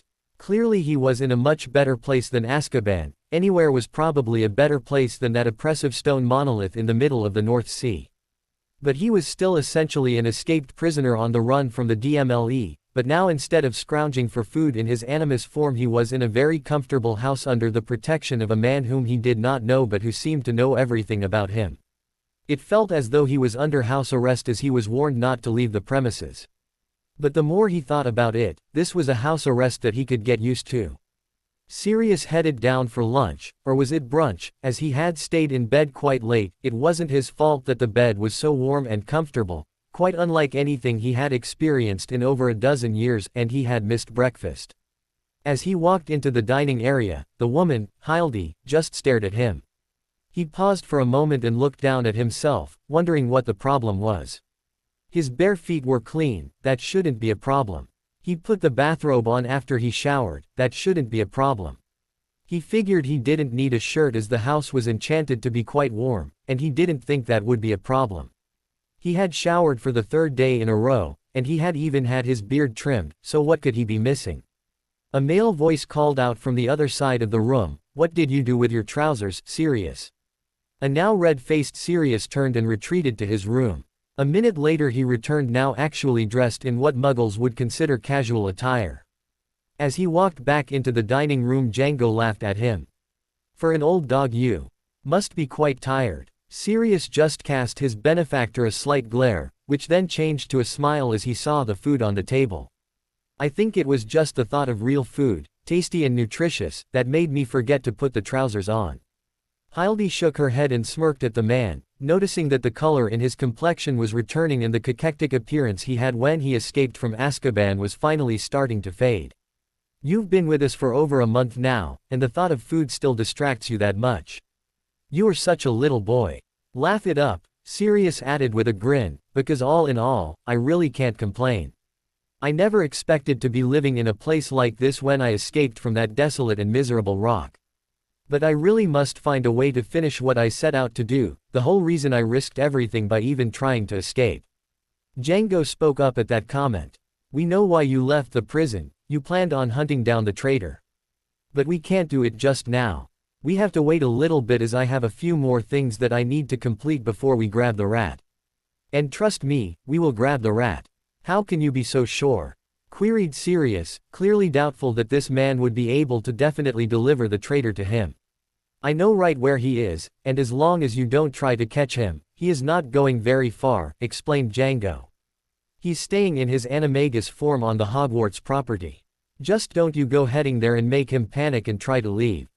Sirius wasn't sure he could be so confident that waiting was such a good idea. Seeing his uneasiness with the explanation, Django added, "There are a couple of items I need to obtain this autumn, and once I have those in my possession, then we can and will make arrangements to get the rat. Wormtail is more dangerous if he escapes than you can know." "How do you know his nickname?" wondered Sirius out loud. "I know all about Mr. Mooney, Wormtail, Padfoot and prongs, smiled Django. But how? Whined Sirius, as he was not one to enjoy being on the outside of a mystery. How good are your occlumency shields? Asked Django. I've been working on them, as you suggested, said Sirius, and I think they are now quite formidable. Django raised an eyebrow and then without warning made an attempt to break into Sirius' mind. He quickly found himself face to face with a stone edifice, one that resembled the island of Azkaban. It took more effort than he had originally expected, but Django finally got inside the building only to be confronted with dementors and other creatures guarding the hallways and the rooms. The cold chill and abject fear were enough to convince him that Sirius had indeed created a most formidable defense for his thoughts. As long as it can hold against an onslaught from Dumbledore he should do fine, thought Django, but then he admitted to himself that it took a fair amount of energy of his own to get as far as he did, and he always thought that for the past 20 years his power rivaled that of the former headmaster. I see you have done quite an amazing job with this, congratulated Django after he pulled out from his attack on Sirius' mind. I suppose that we can start to tell you parts of our plan, but it will be a while before I reveal all of it to you, and even then there are things I will probably not be able to tell you. Sirius was feeling a little apprehensive but definitely excited that he would finally be let in on some of the mystery that surrounded his capture.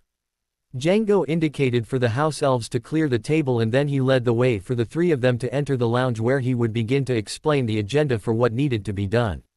The war did not end on that night in 1981 which led to your being incarcerated after your best friend and his wife were betrayed and murdered, stated Django. It merely went on a temporary hiatus and Voldemort is in the process of planning a return.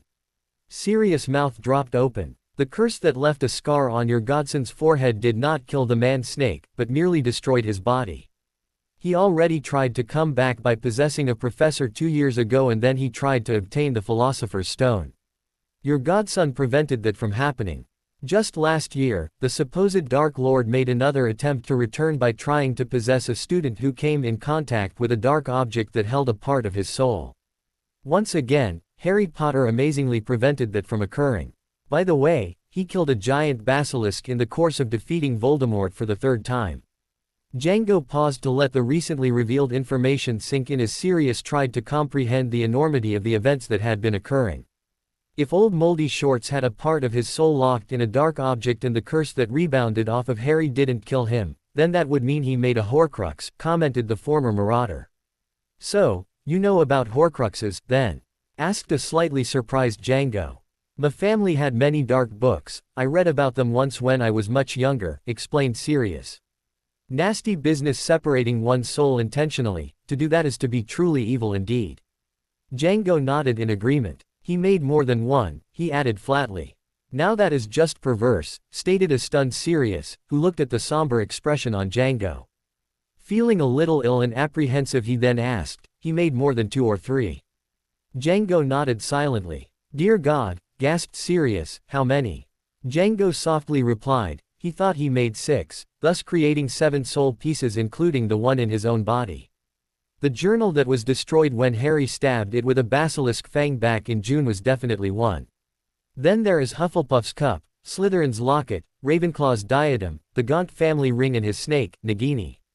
Sirius went pale. You said old Voldy thought he made 6, and you just listed 6. What else did he do? He made a 7th the night his body died, stated Django. Sirius looked from Django to Hildy and then back to Django. The seriousness etched on their faces told him all he needed to know. It's in Harry. He wondered aloud. Harry has part of that monster inside of him. In the scar, acknowledged Django. How do we get rid of it? Asked Sirius excitedly. There is one sure way, answered Hildy, but we plan to find another way, a safer way. Sirius was appalled at the thought of Harry having to die. Django gave a smile. It's not as bad as you think, for I know that Harry can survive it, but we still could do with a safer means of removing the soul piece. But first, we need to deal with the other 2 items. What do you mean too? Asked a puzzled Sirius. The diadem and the locket, replied Hildy. We've already taken care of the cup and the ring. April 1989, Gringotts Bank, London. Django and Hildy had a meeting with a very young Steelclaw who was working as their personal account manager. The Pevensie account had not only been the fastest growing account they had ever had, but the owners were sharing amazing information that helped the goblins make a tidy profit of their own. This meeting was to discuss several projects for which they were seeking goblin help and expertise. Steelclaw pulled his head out of the pensieve and looked from Django to Hildy. So, these items you have shown me in these memory fragments, you want us to copy them? Precisely, agreed Django as he smiled at Steelclaw. Anything else while we are at it? He asked sarcastically. Yes, now that you mention it, replied Django with a grin, we will need you to curse the items. Steelclaw dropped the quill he was holding to take notes with. You can't be serious. Hildy interrupted the conversation, what little there was of it at this time, as she tried to explain. Actually, what we need is to have the items treated with a spell that would make them appear to be cursed with dark magic if anyone was to try and look at them. The goblin raised an eyebrow at the explanation and then shook his head in confusion. Finally he spoke, I guess that with the intriguing and beneficial financial advice you have shared with us here at Gringotts I should know better than to question your request. We should be able to do this. In fact, several of these items were clearly made by goblins based on the obvious craftsmanship and details. Steelclaw considered the various items and then he asked for clarification from Django. Is there any particular order in which you need these items prepared? Django looked at Hildy and then back to Steelclaw. Preferably create the ring first, then the cup. The locket and the diadem will be needed, but probably not for a few years. We can bide our time for now with those two. Steelclaw nodded in understanding. I will have someone begin right away with the stone for the ring. He then looked closely at Django. Many of my race have believed that the stone was simply legend. Is that truly the resurrection stone? Django smiled back. Surely such a mythical item could not truly exist. Steelclaw nodded conspiratorially. Surely not, my friend, surely not. I will work with the Artisans Guild to make sure that these items are created to your exacting specifications. Is there any other business we can do for you at this time? Well, there is one more thing, a little project I was looking for some assistance with, answered Django with a sly grin. He then went on to explain what he wanted and he commissioned the goblin builders to repair and restore Potter Manor. The initial reaction from Steelclaw was surprise as the goblins had just completed Peverell Manor for him. However, Django explained to his young account manager that the rebuilt Potter Manor would be for someone else to live in, and he hoped that it would be ready by the summer of 1994 at the latest. August 1989, Little Hangleton. Django and Hildy arrived in the village of Little Hangleton and they began to have a look around. Django, Harry's only real experience there was his time in the graveyard after the third task for the tournament, the night that Cedric died. He always hated that night and everything that happened. Now he had a chance to put things in motion that would forever change the events of that night, as long as everything turned out the way he planned. Daphne, Hildy noted the intensity of emotion on her husband's face. What are you thinking about? She asked. That night, in that graveyard over there, he indicated with a tilt in his head, and how we can prevent that night from happening the same way, as long as things go as planned. She squeezed his hand a little harder as they walked along. But fate always seems to have a way to mess with my plans, he added somberly. She stopped walking and pulled him around to face her. Now Mr. Potter, or Pevensie, I will have none of this defeatist attitude from you, she chided. You wiped out every known Death Eater and their entire families. Then you came back in time with me and every plan for catching a criminal to set up your reputation as the Dark Hunter has gone off without a hitch. Django scoffed at that comment. Not every time. There was that fiasco in Brussels. Daphne, Hildy blushed at the memory. Please, don't bring up Brussels ever again, she pleaded. Django responded with a slight smirk. Then he turned his attention back to the graveyard. We could always set up safeguards. Like replacing his father's skeleton with a different one, someone unrelated, a muggle perhaps. Or even some sort of animal. Now that's something the Marauders would have done if they had been involved in this, added Hildy with a laugh. Harry smiled at the thought, even more so at the possibilities about what could happen if he tried any of those things. The stories that he could think of about what would happen were endless. He shook his head slightly to regain his concentration on the here and now. As the two stood at the edge of the graveyard that used to give him so many nightmares, Harry decided something needed to be done. Hildy noted the slight gleam in his eyes as he stared at the large grave marked Tom Riddle Sr. No, you're not seriously thinking of doing something in there, she protested. "Oh no, not right now, at any rate," explained Django. "Maybe a little prank might be in order, just in case things do go pear-shaped at some point. I think I'll be coming back here at some point before 1995. With that comment he turned and led the way towards the shack. Gaunt Shack, a place Harry had not actually been to before. He had dreamed about doing this, wondering how things might have gone if he had been there with Dumbledore, or if he had tried doing it with one or more of his friends. He stopped his mind from wandering as he looked at the shack. To call it a shack was almost being too polite. The home clearly had not had anyone living in it for many decades. It was run down and the shutters were falling off of the windows, many of the roof tiles had long been blown away by the wind. But still it stood, a haunting presence that would scare little children if they ever got too close. But Harry knew little Muggle children would never get close, the Muggle-repelling charms were quite evident. Django looked around the yard, and then he turned around to take in all of the surroundings. Behind him was the hill upon which the Riddle Manor was a hulking shadow. Another building Harry had never been into personally, but one he did not enjoy the memories of what he had seen inside there in the visions he used to have. How he hated his 4th year of school at Hogwarts, so many horrific memories and so many broken friendships. Then he considered how that was the year he first truly met Daphne. He turned and looked at her and she noted the tear in the corner of his eye. Daphne guessed at what he might be thinking, but she knew him well enough to just let him be for a moment. Django then turned back to the dilapidated building in front of him and he snapped his wand into his hand as he began to cast detection charms to determine what wards were in place around the property. He was surprised that there was little more than compulsion charms to prevent Muggles from approaching the old home. He wondered if Riddle in his own self-confidence figured no one would ever figure out who he really was and would actually come searching for his family's old home. That thought quickly passed when he detected the charms on the door. The wards were a nasty business. They would probably bring the house down as well as kill whoever tried to open the door. Hildy spoke softly, it would probably be easier to find another way into the house instead of trying to take down those wards, especially if you want to leave the appearance that we have never been here. Django thought to himself how helpful it was that she seemed to be able to read his mind at times. He looked to the windows and to the roof. The windows were also protected with wards, but nothing as fearsome as the traps on the door. But Django quickly discerned that there were no wards on the roof. "So two-dimensional in your thinking, Tom," he muttered as he pulled out his broom from a pocket in his robe and resized it. Then he and Hildy arrived on the roof near the chimney. Even the chimney had no wards on it here up top, but a quick scan down the chimney indicated that there were wards placed on the hearth inside of the house. On the back side of the house Harry found a small window to the attic that was boarded up.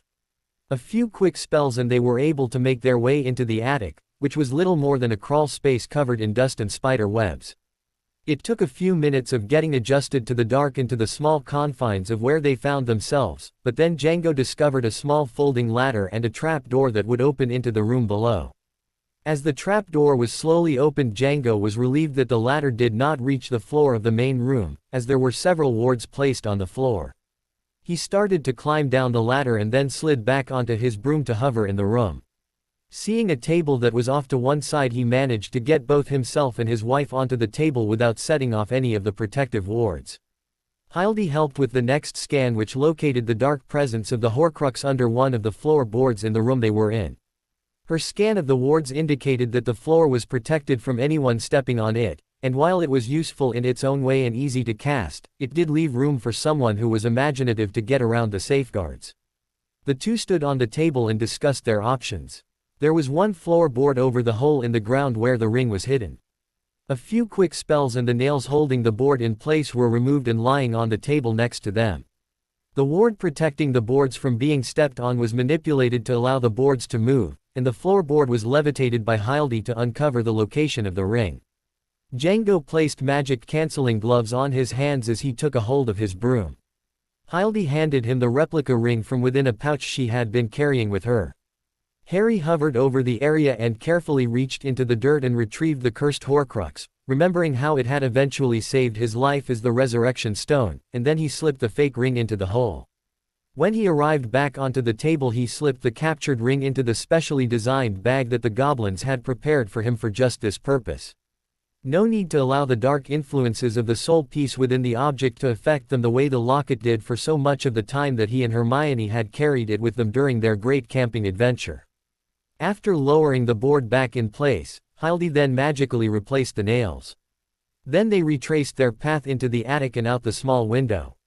Finally arriving safely onto the old dirt road in front of the shack, they drew a collective breath and finally began to talk about what they had just done. "Well, that seemed to go off without a hitch," he stated. "That just goes to show why Slytherins planned things out with cunning as opposed to the Gryffindor mindset of just barging in without thinking," she said with a smirk. "It's a good thing then that I have you around now," he replied with a smile, and then keyed her passionately. As they started to head down the street, with the pilfered ring safely encased in the magical goblin bag, Hildy voiced a question that had been nagging her for a while. "Why replace all of the Horcruxes? Why do it now?" Django laughed quietly at her. "For someone so cunning, I would have thought you understood. If Dumbles decides to come for it earlier than he did originally, I didn't want him grabbing it and messing up our plans. Having our false ring in place and all of the wards still protecting it would give Riddle a false sense of security if something goes wrong with our plans. Just some extra protection for us." Once they rounded the corner of the road towards the graveyard and they were sure they were alone, they apparated back to Pevensey Manor. May 1992. Gringotts Bank, London. Harry sat in a meeting with his account manager and Ragnarok, the bank's director. "This is a highly unusual request, Mr. Pevensey," commented Ragnarok as he looked through the various papers in front of him. "Most unusual indeed, and it seems you have had some assistance from young Master Steelclaw." The director then began to peruse some more documents. He then looked pointedly at the goblin account manager. "It seems that you have had quite the run for more than a few years on incredible investments. You and Mr. Pevensey here." There was silence in the room as both Steelclaw and Django understood that the director did not want any response from them, at least not yet. The director seemed to be grumbling and muttering in gobbledygook, but Django could not make out any of the words he was saying. After about 10 minutes of this, he finally looked up from the papers and directly at Django. "So, you have already done the blood lineage tests?" he asked, but the answer was known by everyone in the room. Django merely nodded in the affirmative. "And you have the evidence of rights by conquests to all of these families' vaults?" he demanded again. "I do believe the documentation is all in order, sir," stated Steelclaw meekly. Ragnarok's glare could have slain a basilisk. Such success at such a young age does not excuse impertinence and provides no protection from the keen edge of the blade of a battle axe. Steelclaw's eyes were immediately cast down at the floor.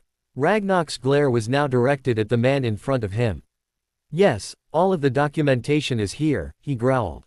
"But what you did not supply, I have had my ways of obtaining the necessary documents. The family Pevensey is your creation. A cover or front for the Peverell family line, which many had thought extinct but never was. We have known for years that the line was still viable. Understandably, you are essentially a Potter. The documents confirm that. Yet still you have a form of proof of conquest over many families. Families, I might add, who are strong within your world, families who would undoubtedly neither recognize you nor your claim over them. These are mysteries which I do not need to understand, I only need to know that they are and how they affect our business. That leads us to the one item of business you have before me today." Django felt slightly uneasy, but he showed no signs of being intimidated by the goblin leader. "Do you wish to start a war between wizards and goblins?" demanded the director. "I wish to prevent a war among wizards that could all too easily also affect the goblins," Django answered simply. "But you wish to steal from a vault, with the goblin nation condoning this action and therefore violating the very treaties that allow us to do business in the first place," stated Ragnarok. "I must disagree, Director Ragnarok," explained Django, never averting his eyes from the gaze of the goblin in front of him. "It is my vault by right of conquest. All I am doing is asking to exchange one item which I have in my possession for one item that is in the vault. An item that was made for you by goblins," stated the director. "As such, it is not your item, but an item that is merely on loan to you." Django gave a slight nod, as is the item in the vault. "An item crafted by goblins to honor Helga Hufflepuff years ago.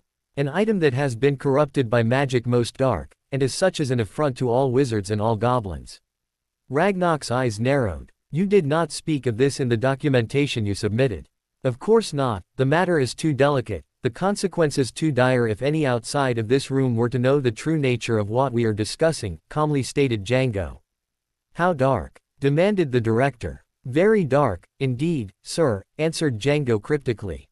How dark? Repeated the director. A Horcrux, sir. Ragnar tried to stem the emotions inside from reaching his face. A Horcrux. Within Gringotts. And no one, no goblin, knew it even existed. Someone allowed such a dark object past the wards and into a vault. Such a goblin would not live to see the sunset if that were the case. If what you speak is the truth, human, then why make an exchange? Asked the director as his thoughts and emotions were being brought under control. Because, to do otherwise would be to tip our hand to the owner of the cup, or the vault, explained Django, who let a smile start to form on his lips. But the owners, began Ragnar. Are in Azkaban, finished Django. Do not be deceived and think that they will remain there.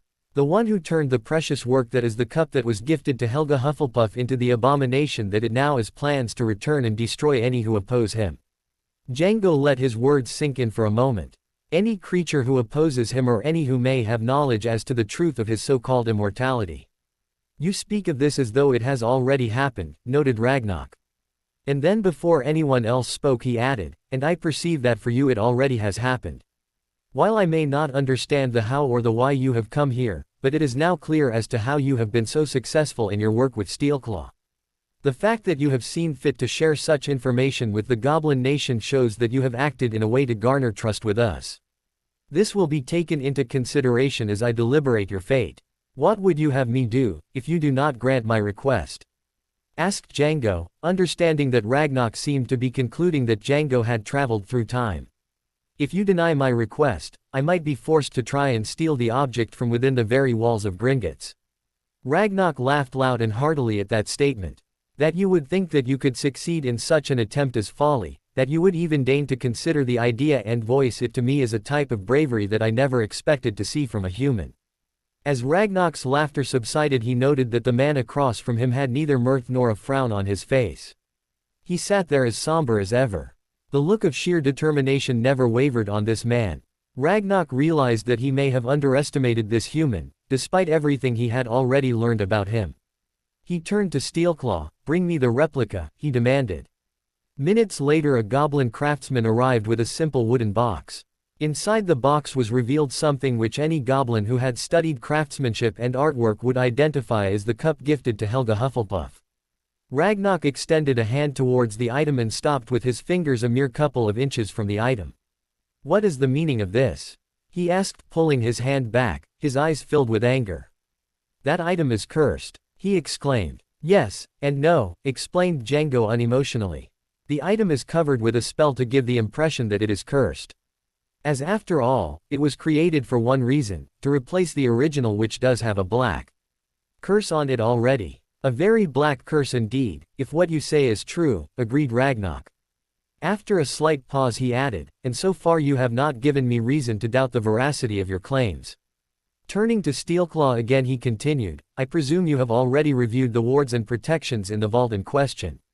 Steelclaw nodded as he quietly answered, that I have, sir. It should not be a problem to exchange the items, we can cancel the wards for maintenance of the vault. The wards will recognize that nothing has left the vault with the replaced goblet with the fake curse satisfying the family's vault inventory spell. I must admit, young one, stated Ragnar, that I am still surprised at your thoroughness in all of this business. Turning back to Django he asked, and what would you do or have us do with the original cup? Django allowed the smile to fully form this time. We will remove the stain from that object and others. I may have need of the item, but my plan is to return the cup, restored to its original uncorrupted state, to the true owners of the cup, the artisans of the Goblin Nation. Ragnar smiled in return, as here was human who actually seemed to understand goblin-wizard relations. Then as shall be done. Turning to Steelclaw he added, make it so. Sirius sat at the bar in the great room at Peverell Manor. He poured himself another shot of fire whiskey. He looked between Django and Hildy after he had heard the stories of their replacing two of Voldemort's Horcruxes with enchanted replicas. He shook his head as he considered the enormity of it all. He really did it. The blighter, he made more than one of the damn things. The anger and frustration he was feeling was evident. It was bad enough when we all thought he was just some bigoted megalomaniac, but this goes beyond all comprehension. Django looked at the man in front of him. Then perhaps you'll understand everything I have had to do and everything we must do. A slightly bewildered look came across Sirius' face. What exactly have you already done? What have I done or what will I do? Now that is an interesting question to contemplate, but not now, we'll save that interesting experience for another time. Django's cryptic answer did nothing to help Sirius understand. It's still too soon for me to reveal everything to you, Django explained a little more plainly. We have 2 Horcruxes we need to get. The next one we need your help with, and we'll need you in the right state of mind to be able to pull it off. Fine, I understand, no more fire whiskey tonight, but really, I can hold my liquor pretty well, stated Sirius defiantly. I may have had a few tonight, but I assure you I am not drunk. Django and Hildy both laughed at the bearded man in front of them. You misunderstand me, my friend, said Django.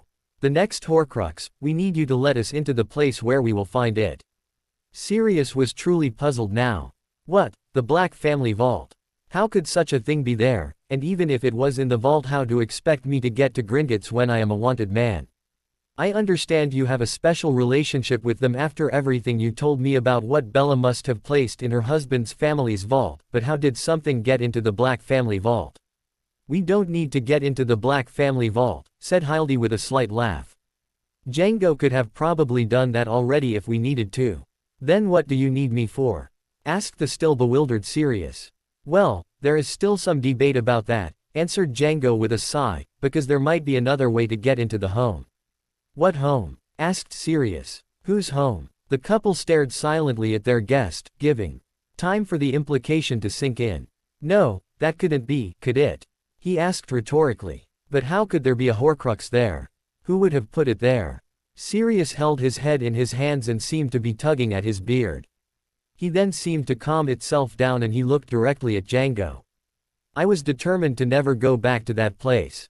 Hildy was a little surprised by the severity of his reaction and she raised an eyebrow at Django to indicate her silent question as to what was the big deal. Django answered the unspoken question. Sirius left 12 Grimmauld Place when he ran away from home at the age of 16, when he went to go stay with his best friend James Potter. Then he turned to speak directly to Sirius. I expect we will find your family's trusted house elf, creature, is still there, Bimo, ning the downfall of the once proud Black family. Sirius' face was filled with horror. It was bad enough that you implied I needed to go back there, but to have to deal with that foul thing, he'd probably try and kill me if he thought it would please my mother.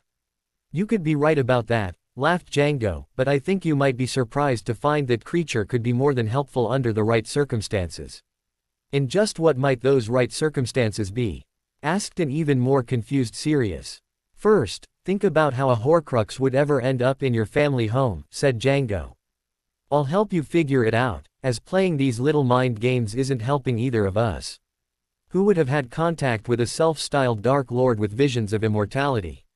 Reg. My brother Reg actually seemed to believe some of the pure-blooded nonsense. He was enamored with the idea of power. But he wasn't an evil kid. He never would have made it as a member of the inner circle. I know he never would have been given one of those objects for safekeeping. Your brother was always a smart one, wasn't he? Stated Django. He always did well in school. He never could understand how his big brother ended up in Gryffindor.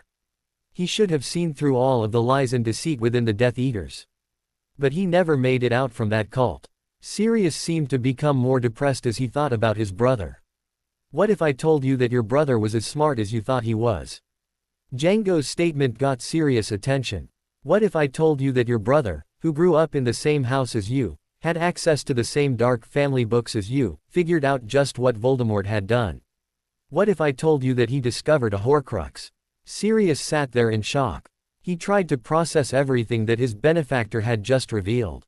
Then he glared at Django. How could you possibly know all of this? How do you know so much about Voldemort?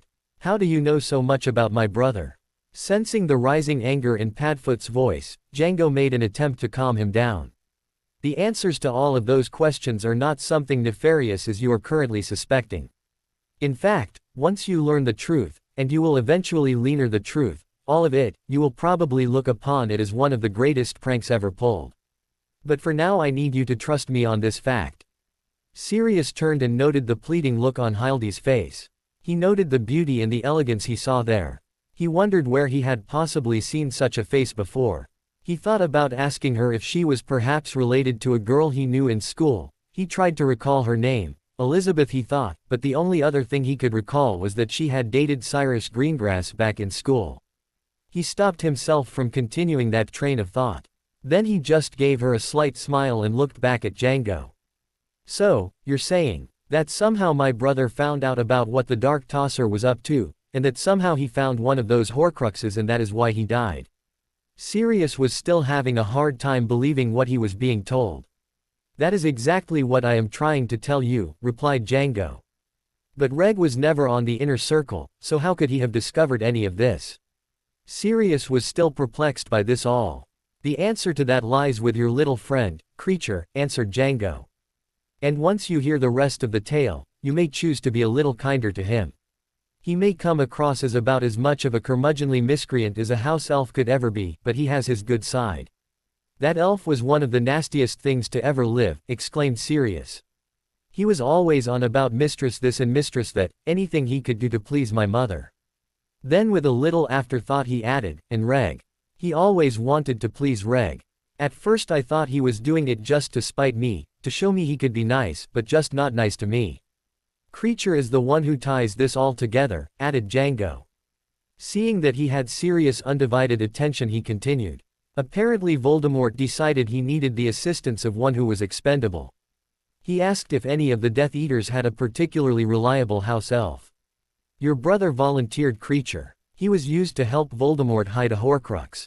It nearly killed Creature. When Creature actually returned to Regulus, your brother quickly realized the truth of what was going on. Creature remarkably recovered from the deadly poison he was forced to consume. A lesser being would probably have died. Your brother set in motion a plan to get his revenge at that time. Your brother actually replaced the Horcrux that was quite well hidden with a fake that Creature helped him conjure. Regulus understood just what he had found, but he naively thought it was the only one, and he also overestimated his ability to destroy the foul object. The self-styled Dark Lord learned of your brother's treachery, or at least that he was willing to betray the Death Eaters.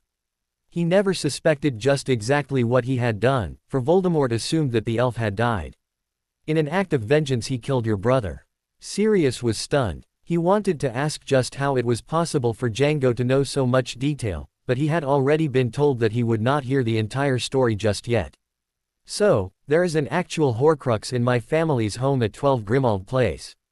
Django nodded. And you need me to help you get it, surmised the animagus.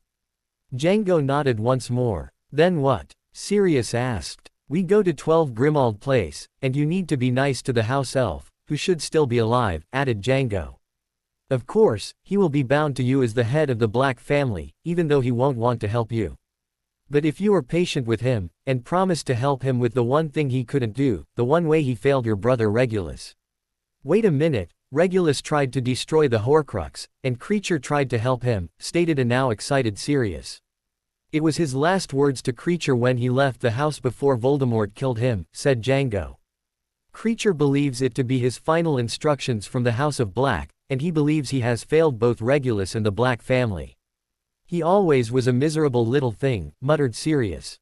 Then he looked sharply at Django. Are you implying that if I were to destroy this Horcrux, then Creature would be grateful? I do believe that the old house elf has the potential for redemption, commented Django. While he may not become the most pleasant host in the world, he would feel indebted to whoever would help him complete his final task. So, when do we do this? Asked a now excited Sirius. After you sleep off that bottle of fire whiskey you have been working on all night, replied Django with a grin. The next morning the group set off for downtown London. They apparated to the park across the street from the Black family residence. A moment later the building at 12 Grimmauld Place appeared in between numbers 10 and 14. Django was always amazed that some wizards would hide their homes. He figured that just having a large home in a quiet village that could be easily warded to keep muggles away would have been much easier than the elaborate protections the Black family had placed on their home so many years ago. Either way, they were finally at their destination. Sirius walked up to the front door, and grasped the doorknob. He could feel the magic imbued in the house search him, and then he felt the locks open. With a slight twist of his wrist he opened the door and stepped into his childhood home. It was dark, musty and covered with spider webs. Sirius fought back the urge to curse out at his surroundings. Sirius was about to call out for Creature when they all heard a slight pop. Before Sirius could explain anything, the elderly house elf, who appeared as grungy as Django ever remembered, was hissing at them. "So, the foul-blood traitor has returned home. Aren't you supposed to be locked away in that prison for betraying your friends?" Creature's words came out as a snarl. "Creature, who does your magic tell you is the current Lord Black?" questioned Sirius. Creature stopped himself for a moment as he was about to launch into another verbal tirade. His large but dull and yellowy eyes peered at both Sirius and the man standing next to him. Then Creature surprised them all with his reply. "It is hard to tell, there seems to be two lords of the house right now." His eyes darted back and forth between Django and Sirius. Sirius turned to look at Django. Django returned the look with a slight shake of his, wordlessly explaining that this was not the time to get into this new revelation. "Another thing that you will explain to me at a later time and place, I presume," said Sirius softly, the sarcasm clearly dripping off of his words. Django simply nodded in agreement. "Bloody hell," muttered the marauder. He then turned to face Creature. "I know you never really liked me, Creature, and I never was very kind to you." Sirius' words trailed off as he tried to find a way to apologize to the house elf and find a way to get him to help. Creature responded with what would best be described as a snort. Hildy whispered to Sirius, "Keep going, you at least have his attention now." Sirius was shifting on his feet, clearly uncomfortable with the idea of being kind to the house elf in front of him. "Creature, I know that you always liked Regulus. New Master shouldn't speak the name of brave Master Regulus," screeched Creature at the group in front of them. Sirius wiped his brow with his sleeve as he tried again. "I know you always wanted to help Regulus. I know that Regulus was always much nicer to you than I ever was. And I know that Regulus wanted you to do something for him, something you haven't been able to complete." Creature stopped the muttering under his breath and he looked up at the one he considered a blood traitor, even if that was simply because the late Lady Black constantly referred to her lost son with that title. But now this blood traitor, this prodigal from the once proud family Black, was here to offer a way to finish the final task that Regulus had given him. "But how does New Master know about this?" questioned the elf. Sirius' voice became softer. "I heard the tale of what the supposed Dark Lord made you do. I heard the tale of how Regulus helped you recover from the poison. I know what the object is, and my friends here can destroy it." Those words caused the old elf's eyes to brighten noticeably. "New Master speaks the truth to old Creature?" he questioned. "New Master better not be playing pranks on Creature." "No pranks," added Sirius, "I give you my word as a Black. This is the truth. We know what the object is, and we have the means to destroy it." Django reached into his pocket and pulled out a small bag. From within the bag he produced a locket. "You must know where the locket is. It appears something much like this one, does it not?" Creature looked at the locket and his mouth opened slightly and his eyes again seemed to brighten a little more. "That is the locket that the bad master had Creature hide, after making Creature drink the poison." "No, Creature, but it is made to look like that locket," stated Django. "If you can find the original, the one you and Regulus took from where the bad master made you hide it, then we will give you this one to remind you of Regulus. And then we will destroy the locket." Creature seemed to be a little apprehensive. "How will you destroy it?" Creature was unable to destroy it. Django then spoke plainly. "I know of the magic used to make it, and I know of what spells can be used to unmake it, or at least to unmake the darkness within it." Creature seemed to ponder his options for a few minutes. Then he quickly disappeared. "That went better than expected," commented Sirius. "But will he be back with the locket?" asked Hildy. "Yes, he will," stated Django and Sirius simultaneously. As if on cue, Creature reappeared and walked slowly up to Django. "I feel like I should know you," muttered the elf as he handed the locket to this man who his magic told him was also lord of the Black family. Django smiled slightly at that. "Well, I feel like I already know you, Creature." Sirius shook his head at the emotions being shared with the miserable house elf that he remembered from his childhood. "Will there be anything else, masters?" Creature asked the two of them as he took the replacement locket from Django. I don't think so, stated Sirius, and Django noted the elf's eyes lose some of the brightness they had achieved. Actually, Creature, we may like to come back here and visit, but right now the house is just too dark and too dreary. If you could clean it up, make the walls light and cheerful and not so dark. You don't need to decorate it to please your mistress, decorate how you think Regulus would have liked the house, offered Django. Sirius and Hildy both noted the brightness returning to the elf's eyes. Then Django continued, and make yourself a real room, stop sleeping under the cupboard. If you do that, you can take Mistress Black's portrait off of the wall in the main hallway and place it in your room. Sirius looked at Django with an expression that clearly displayed his thoughts of, what the body hell was that all about? Creature then smiled at Django. Thank you, Master. Creature will get back to work right away. We'll be back next week to check on you, said Django, and we'll be here to stay for dinner. Creature silently nodded and then disappeared. You actually want to eat what he might cook? Asked Sirius with exasperation in his voice. Trust me, when he has shown kindness you'd be amazed what that little old elf can accomplish, answered Django. Sirius was reclining in the lounge as he was recalling the evening before. He had never had a meal prepared by the Black family house elf, Creature, that tasted as good as the roast he had prepared. They had been having dinner there once a week and the food kept getting better, and 12 Grimald Place was cleaner and brighter than it had been in over 100 years. Django walked into the room and noted that his godfather seemed relaxed and lost in thought. Thinking about how good last night's meal was? Asked the bounty hunter. Sirius was startled from his thoughts. As he sat up he looked sharply at his benefactor. How did you know? You're not using legilimency on me, are you? No, not at all, you old mutt, Django said with a laugh. You're just easy to read and to predict. I know you too well. Sirius frowned in response. That's never good, not for a black. Don't you fool yourself, laughed Django. It's your fault for spending 7 years in Gryffindor. You may have been great at pranking, but you can't hide your feelings for anything. Changing the subject again, he asked, so, what do you think about 12 Grimald Place? Ready to move in there again? It sure doesn't look anything like you ever remembered it. Sirius became thoughtful and then he replied, no, I don't think I could ever live there. I know it looks so different, but it still gives me nightmares, almost as much as Azkaban.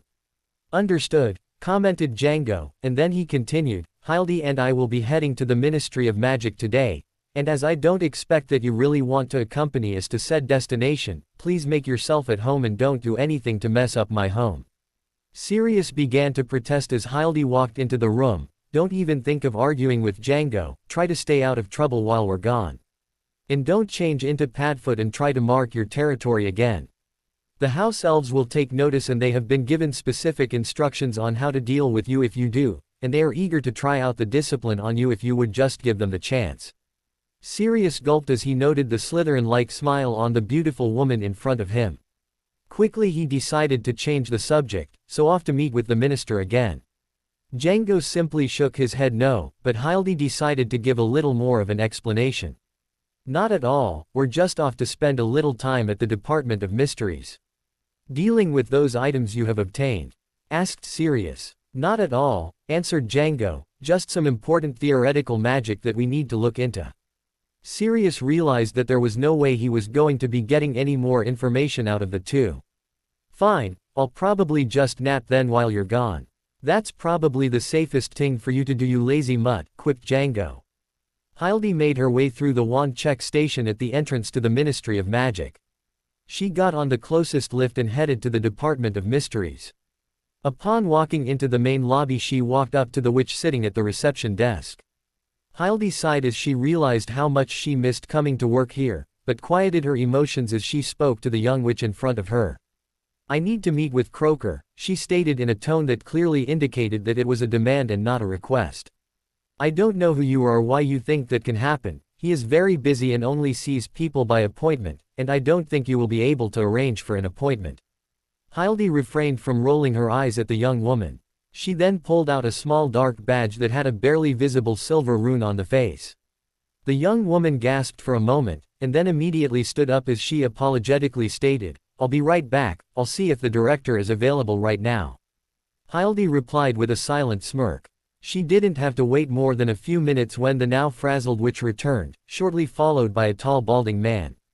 Hildy answered a question she had long had since she originally joined the Unspeakables years ago in her lifetime, she reminded herself, and that was that it seemed that Croker did have hair at one point. The director of the Unspeakables looked at this mysterious woman who had identified herself as having his position. The seal of the director of the Unspeakables was only known within their own close-knit organization. An organization that was as mysterious in their selection for employment as they were in their actual activities and work. Croker looked this woman up and down, and then finally he spoke. I am not sure just who you are, but I think you best come with me right now. He did not wait for a response but turned and walked back to his office, expecting that she would follow. As he stepped into his office he turned to close the door after the woman. He turned to look at her and his mouth dropped as he noticed there were now two people in the room. He went to draw his wand but the couple in front of him merely sat down in chairs which they had wandlessly conjured. What the bloody hell is going on? He demanded. Django and Hildy smiled slightly at him, and the Hildy began to explain. What is going on is that we need to speak with you. We need your opinion on some unusual magical phenomena. Croker kept his wand on the two of them. Explain yourselves first, he demanded again. And by Merlin's beard, how the hell did you get in here, sir? And tell me why I shouldn't have a team of oars down here arresting your sorry asses for barging in here, impersonating an unspeakable, and all sorts of other clearly illegal activities. Take a deep breath, Algie, stated Hildy in a calm tone, have a seat and we will be happy to explain things. After all, I have no desire to upset my predecessor. Your predecessor? What the bloody hell do you mean by that? He exclaimed. Django noted the sweat forming on his brow. He turned to speak to Hildy. I told you he wouldn't take this well. He turned back to the head unspeakable. I told her you wouldn't take this well. You're damn right I don't take kindly to people impersonating my staff, sneaking into the most secure section of the Ministry of Magic, and then trying to tell me what to do. Algernon Croker was usually a calm man, but as Django had intimated, the shock of the rapid events was starting to unnerve him. Hildy spoke softly with a tone that attempted to be comforting. Think about what you just said now. How is it possible to impersonate an unspeakable? You know as well as I that only the director of the Unspeakables can carry the badge I showed you, and we only show it to other unspeakables. You also know that this is the most secure section of the Ministry of Magic, so you have to ask yourself, how could someone actually sneak in here? Django smirked at this. To be fair, Croker, there is an easy explanation for how I snuck in here. You taught me the skills I used to do it. Or perhaps I should say you will teach me those skills. Croker sank into his chair behind his desk as he contemplated the brief explanations he received. He grabbed his forehead as though he was having a migraine come on. Django spoke up next. Would you like a headache remedy before we continue? Croker's gaze could have sent daggers at the man who spoke to him. He glared at this man. Your statements imply time travel. The two people in his office nodded silently. Looking at the woman he then commented, and you expect me to believe that you will eventually be the director of this office? Hildy nodded again. When I found out how Mad Eye managed to set up this elaborate prank, I think I will remove his good leg and destroy his magical eye. Croker's tone indicated that he was not amused. Django coughed slightly at the comment to restrain a laugh. Mr. Croker, I am honored that you would think that we could pull such an elaborate prank. But consider what could be done if someone destroyed all of your time turners in the time room, collected the spilled contents of the sands of time that leaked out, and researched how to make a device that was infinitely more effective than a simple locket hanging on a necklace. Croker turned his gaze to the woman in his office. Fine, I'll play your game for a little. If you're my protege and will be the next director, then what is in the upper left drawer in my desk? Hildy laughed before she answered. You keep nothing in that drawer because you are superstitious. The upper right drawer holds the wand key that allows you to control the revolving room on the way down here. The cabinet behind you is magically hidden so that others do not see it. The second drawer in the cabinet contains all of the research on the Veil Room. Croker's mouth hung open in shock. Can I stop now? She asked her future boss, or do you think Alistair Moody could have somehow obtained that information from you? You have stated to me that your occlumency shields are the best in all of Europe. So, how do you explain how I know those things I just listed? Croker earned back into his chair and stared at the two people in front of him. Silence filled the room for 10 minutes before he spoke to them. Right then. You have some compelling knowledge, I grant you that, started the unspeakable, then tell me why are you here speaking with me? Why are you here now? And does this have anything to do with the Muggle concerns over the upcoming Y2K problem? Does their electronic and computer-run world come crashing down around us all? Or are you here to prevent some possible Armageddon or what? Django smiled at the ideas that Croker postulated. The last thought you had is the closest. We need to stop Voldemort. Django was slightly surprised that there was no reaction from Croker when he spoke the name of the supposedly dead Dark Lord. I don't believe you now, stated Croker. What, you don't believe that Voldemort is able to return? Questioned Django. Oh, no, I am sure he has some way of returning. I investigated the scene of his supposed demise myself before Dumbledore started interfering. The megalomaniac is not truly dead. And if he does return, then he obviously does not take over, or you, my lady, would not have been able to replace me, and neither of you would have been able to travel back in time. Now, tell me the real reason why you are here. Django laughed at the comment. Well, he does return, and he is eventually defeated, but at much cost to the wizarding world by the time his followers were finally defeated. Croker narrowed his eyes at the unknown man in front of him. And you think I'll help you defeat him? Django scoffed in reply. I know how to defeat him. That is not my problem. Well, it is a problem, but it is one I have the solution for. But we have a question for you that is not directly related to that problem. Croker raised an eyebrow at the brazen comment. He then faced the woman in front of him. Just what is that you want from me? Your arrogant friend here is not helping your situation very much. Hildy sighed as she grasped Django's hand and squeezed it tenderly before she answered her former, or future, boss. I have a theoretical question for you. If someone were to travel in time and they were able to come in contact with their past self, what would happen? Would it cause a ripple effect in time? Would it alter reality? Would you and your alternate self blink out of existence? Asked Django, thinking about a Muggle movie he once saw that had time travel. Would it tear a hole in the fabric of the space-time continuum? Hildy and Croker both stared at Django, who responded with a shrug, just a couple of things that Muggles came up with in their science fiction movies. Croker rolled his eyes and turned back to the woman. Why would you think I could answer this question for you? You're the one who started all of the research that I followed up on as far as the possibility of time travel. What does your research tell you about what would happen? She asked. If I started the research, why did I not just tell you what I found out before you traveled through time, if that is what you have actually done? He asked in response to her question. Because, you oaf, she stated as she was allowing her frustration to finally show through. I picked up on your research after you died and I became the director. Some of your notes were kept in your vaults at Gringotts. If I had tried to requisition those notes from your vault, it would have led to an inquiry on why I needed them, and it would have divulged what you had been working on. Croker considered her words for a minute before he responded. You do make a compelling story. You two are obviously skilled in magic to have been able to accomplish what you have done, least of which includes managing to get into my office. Next thing I know you'll be telling me that Sirius Black is innocent. He turned and faced Django. And yes, I know who you are. You're the Dark Hunter, Django, and I still can't fathom just why Fudge hired you in the first place.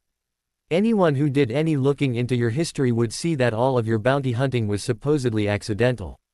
Considering what you have revealed to me, I would now presume that you set all of those events up. Don't worry, I am not about to tell anyone. All of those people were tried and convicted of their crimes, so unless you also framed them, you really haven't done anything wrong. My biggest concern would be if you have changed the timeline somehow, but I am not in a position to do anything about that at this time. Other than hide my research from you, but that's something for me to decide later. So that leaves me with your simple question, what would happen if you came in contact with your alternate selves? The idea that you would cause yourself to cease to exist makes no sense at all from looking at the studies that we have conducted. Django waved his hand slightly to get the attention of the director in the middle of his growing monologue. But what about the warnings about the time turners, about not to have your past self see your person that traveled back in time? Doesn't that warning come from the fear of adverse effects if you came in contact with yourself? I would expect that your lady friend here would have been able to answer that simple question for you, explained Croker, with a slight irritation appearing in his voice. The concern there is the confusion that you could cause for your own self to actually see you at a time where you originally did not see yourself. While we have not done actual experiments on this, there have been reports of a wizard using a time turner and encountering themselves. Other than some confusion related to the initial contact, there was minimal other effects noted. So, based on that limited information, I do not think there would be a dramatic effect other than what effect said proposed encounter could have on the timeline. Because if you do not recall that your older self met your younger self and then you go and do that, you have just changed things. The biggest concern would be what is described as the butterfly effect. If something that seemed as inconsequential as the killing of insect, such as a butterfly, occurred, then there could be a cascade of events that change, and given enough time, those changes could have far-reaching effects, including destroying civilization as we know it. So, no, you probably won't blink out of existence, but your very presence here is troubling. Hildy sighed as she listened to the end of the explanation that seemed ready to turn into a sermon. But we are here, and we are staying for a little while. Django added with a smirk, and who told you that Sirius Black is innocent? Croker smirked back at the time traveler. Since no one ever proved he was guilty, it isn't hard to guess that one. I will be paying attention to what you actually do with him when you find him. I am sure you wouldn't have taken the job if you didn't already know when you will catch up with him and bring him to justice. The problem is that I can already surmise the justice won't be what our dear minister thinks it will be. That's what I always liked about you, Algie, commented Hildy. You are always perceptive and seem to understand things in a way that others never do. Croker actually responded with a smile. By the way, miss, don't tell me your real name, because I still want to be surprised when you do eventually come to work with me. And don't let Mr. Tall, Dark and Mysterious Hunter here slow you down from reaching your own goals. Don't worry, I won't let that happen, she answered with a smile. We'll just show ourselves out now, she added. Croker walked the two of them to the lobby.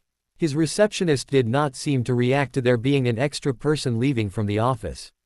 She had worked at the department long enough, she knew better than to question something like that, especially as the director seemed so calm as his visitors left.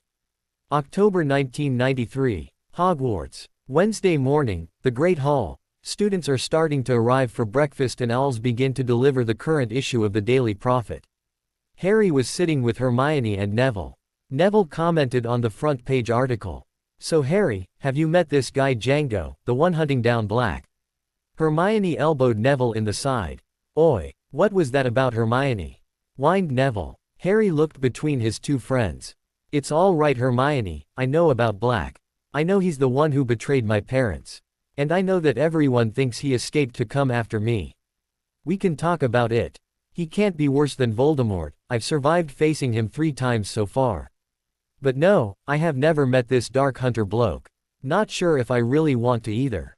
Hermione forced a smile as she looked at her good friend. Harry gave her a genuine smile in return. Seamus Finnegan was also looking at the paper. Then he looked up at Harry as he commented about the article. It says here that this Django guy is chasing down Black near the southern coast. Apparently he was trying to make a break for France. But the Dark Hunter chased him off. Fred and George sat down across from Harry. So, Harrikins, said the twin on the left, your personal bodyguard is hunting down your own hunter. Harry thought it was Fred who spoke.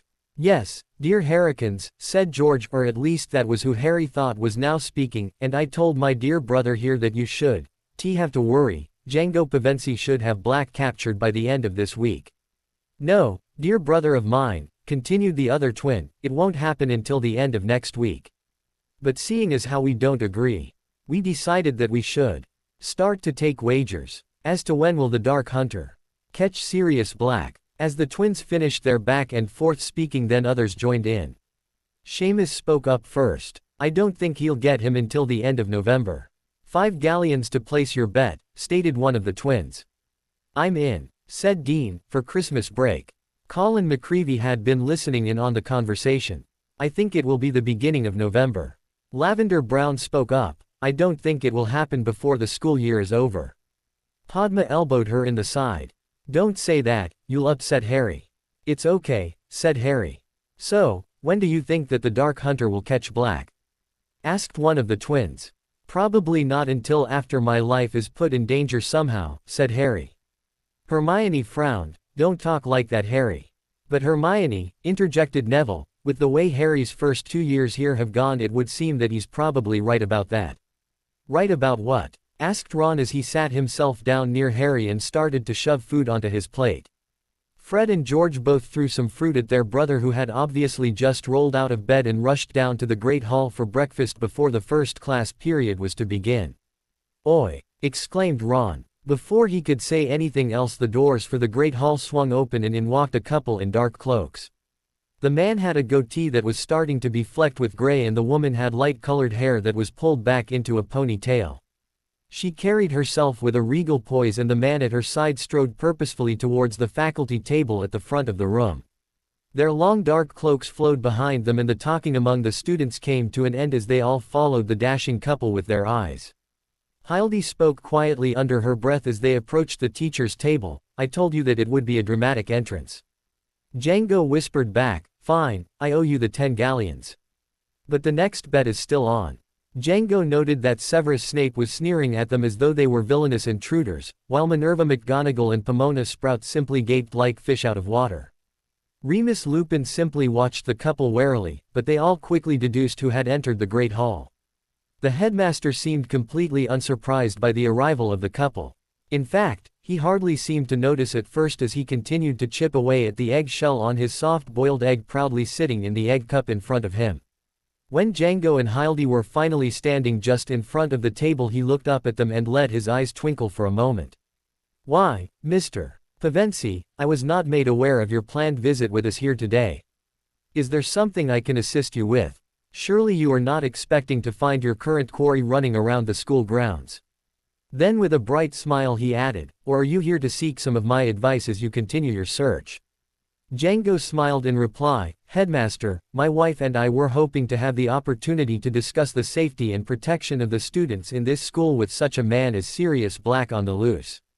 The Minister of Magic has hired me to catch him, as you all well know, and making sure that the protective wards in and around the castle are at least adequate for the job is an important step that may help us with capturing the man. Why, my boy, let me assure you that the wards here are more than adequate to protect any and all students while they are on the grounds of this school," replied the headmaster. "I am sure they are formidable," agreed the Dark Hunter, "but I must insist on my being thorough in my work. Perhaps a brief chat with you and your staff, followed by a tour of the castle so that we may more fully assess just what it is that we have to work with here. We don't mean to intrude, but it would be for the best, and as you may recall from our last meeting, I did tell you that I would need to pop by every now and then." The twinkle briefly left Dumbledore's eyes, and then he nodded his head slightly. "Perhaps we should adjourn to my office so as not to distract the students from the beginning of their day." He then turned to his staff. "Now, Minerva, Remus, and Severus, if you are available and do not have a first period class, perhaps you would like to join us." Several minutes later the group was calmly sitting around the headmaster's office.